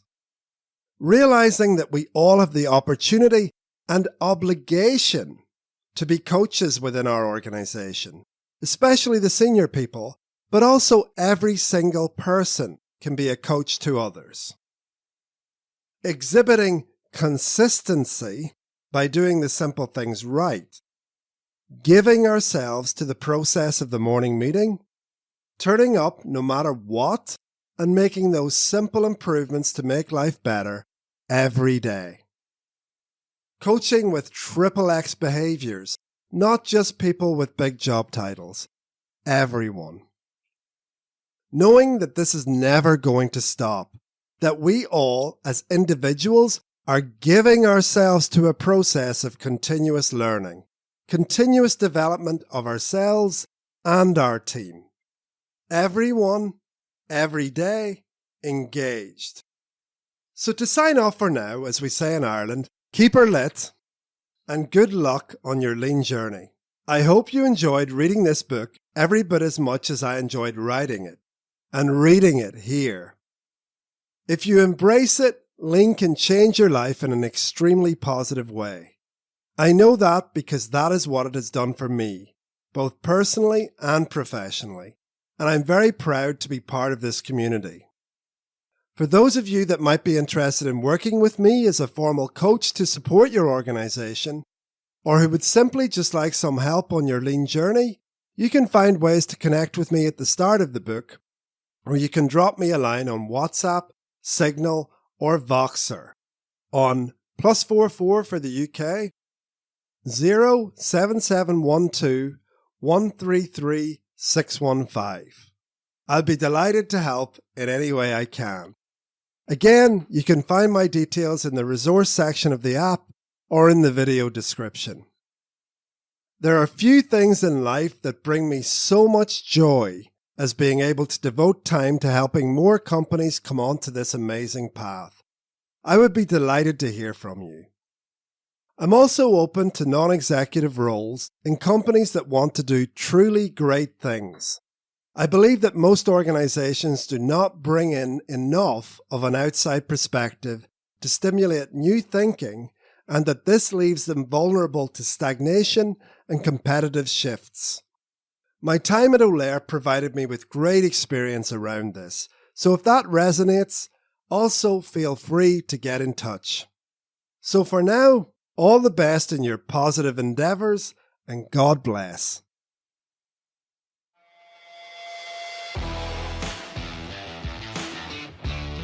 Acknowledgements.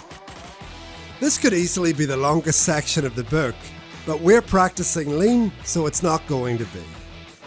I consider myself fortunate to have come onto this path of personal growth and development.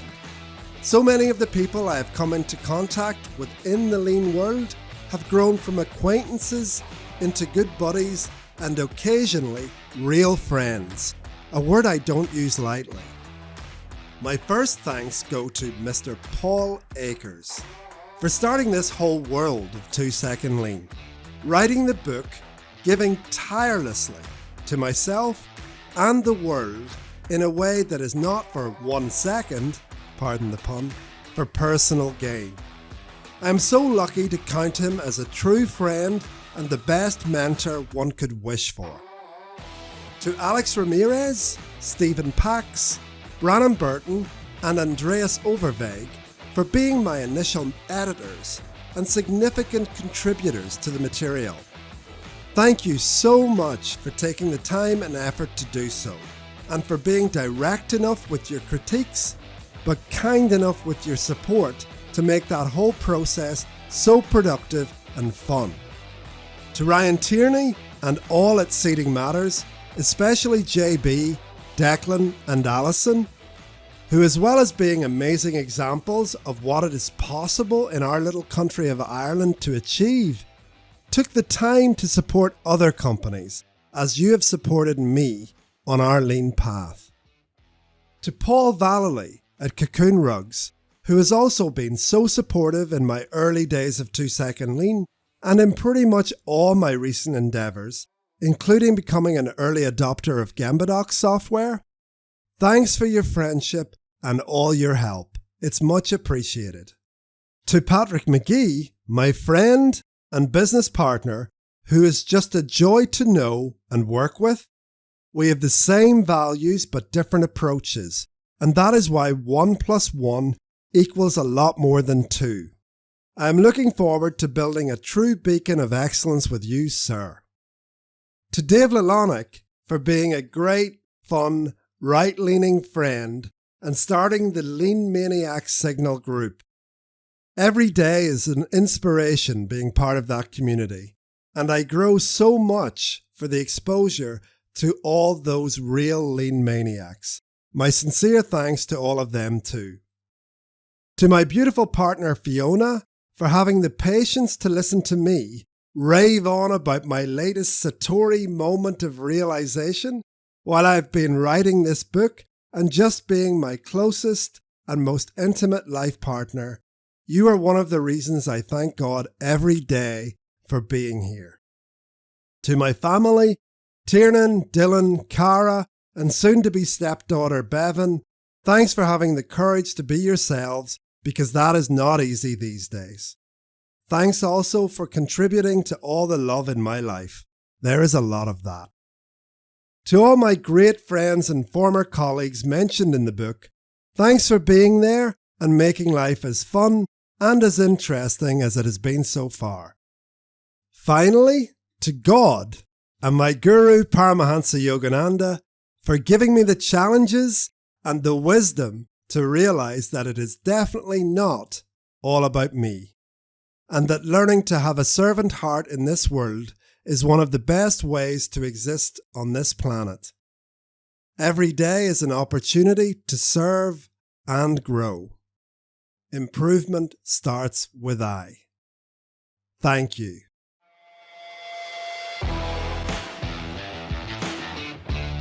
This has been Improvement Starts With I, written and narrated by myself, Tom Hughes.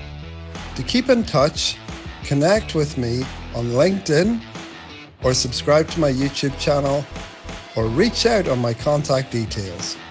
All of these are contained in the links in the description or in the resources section of the Lean Play app. Best of luck on your lean journey. God bless.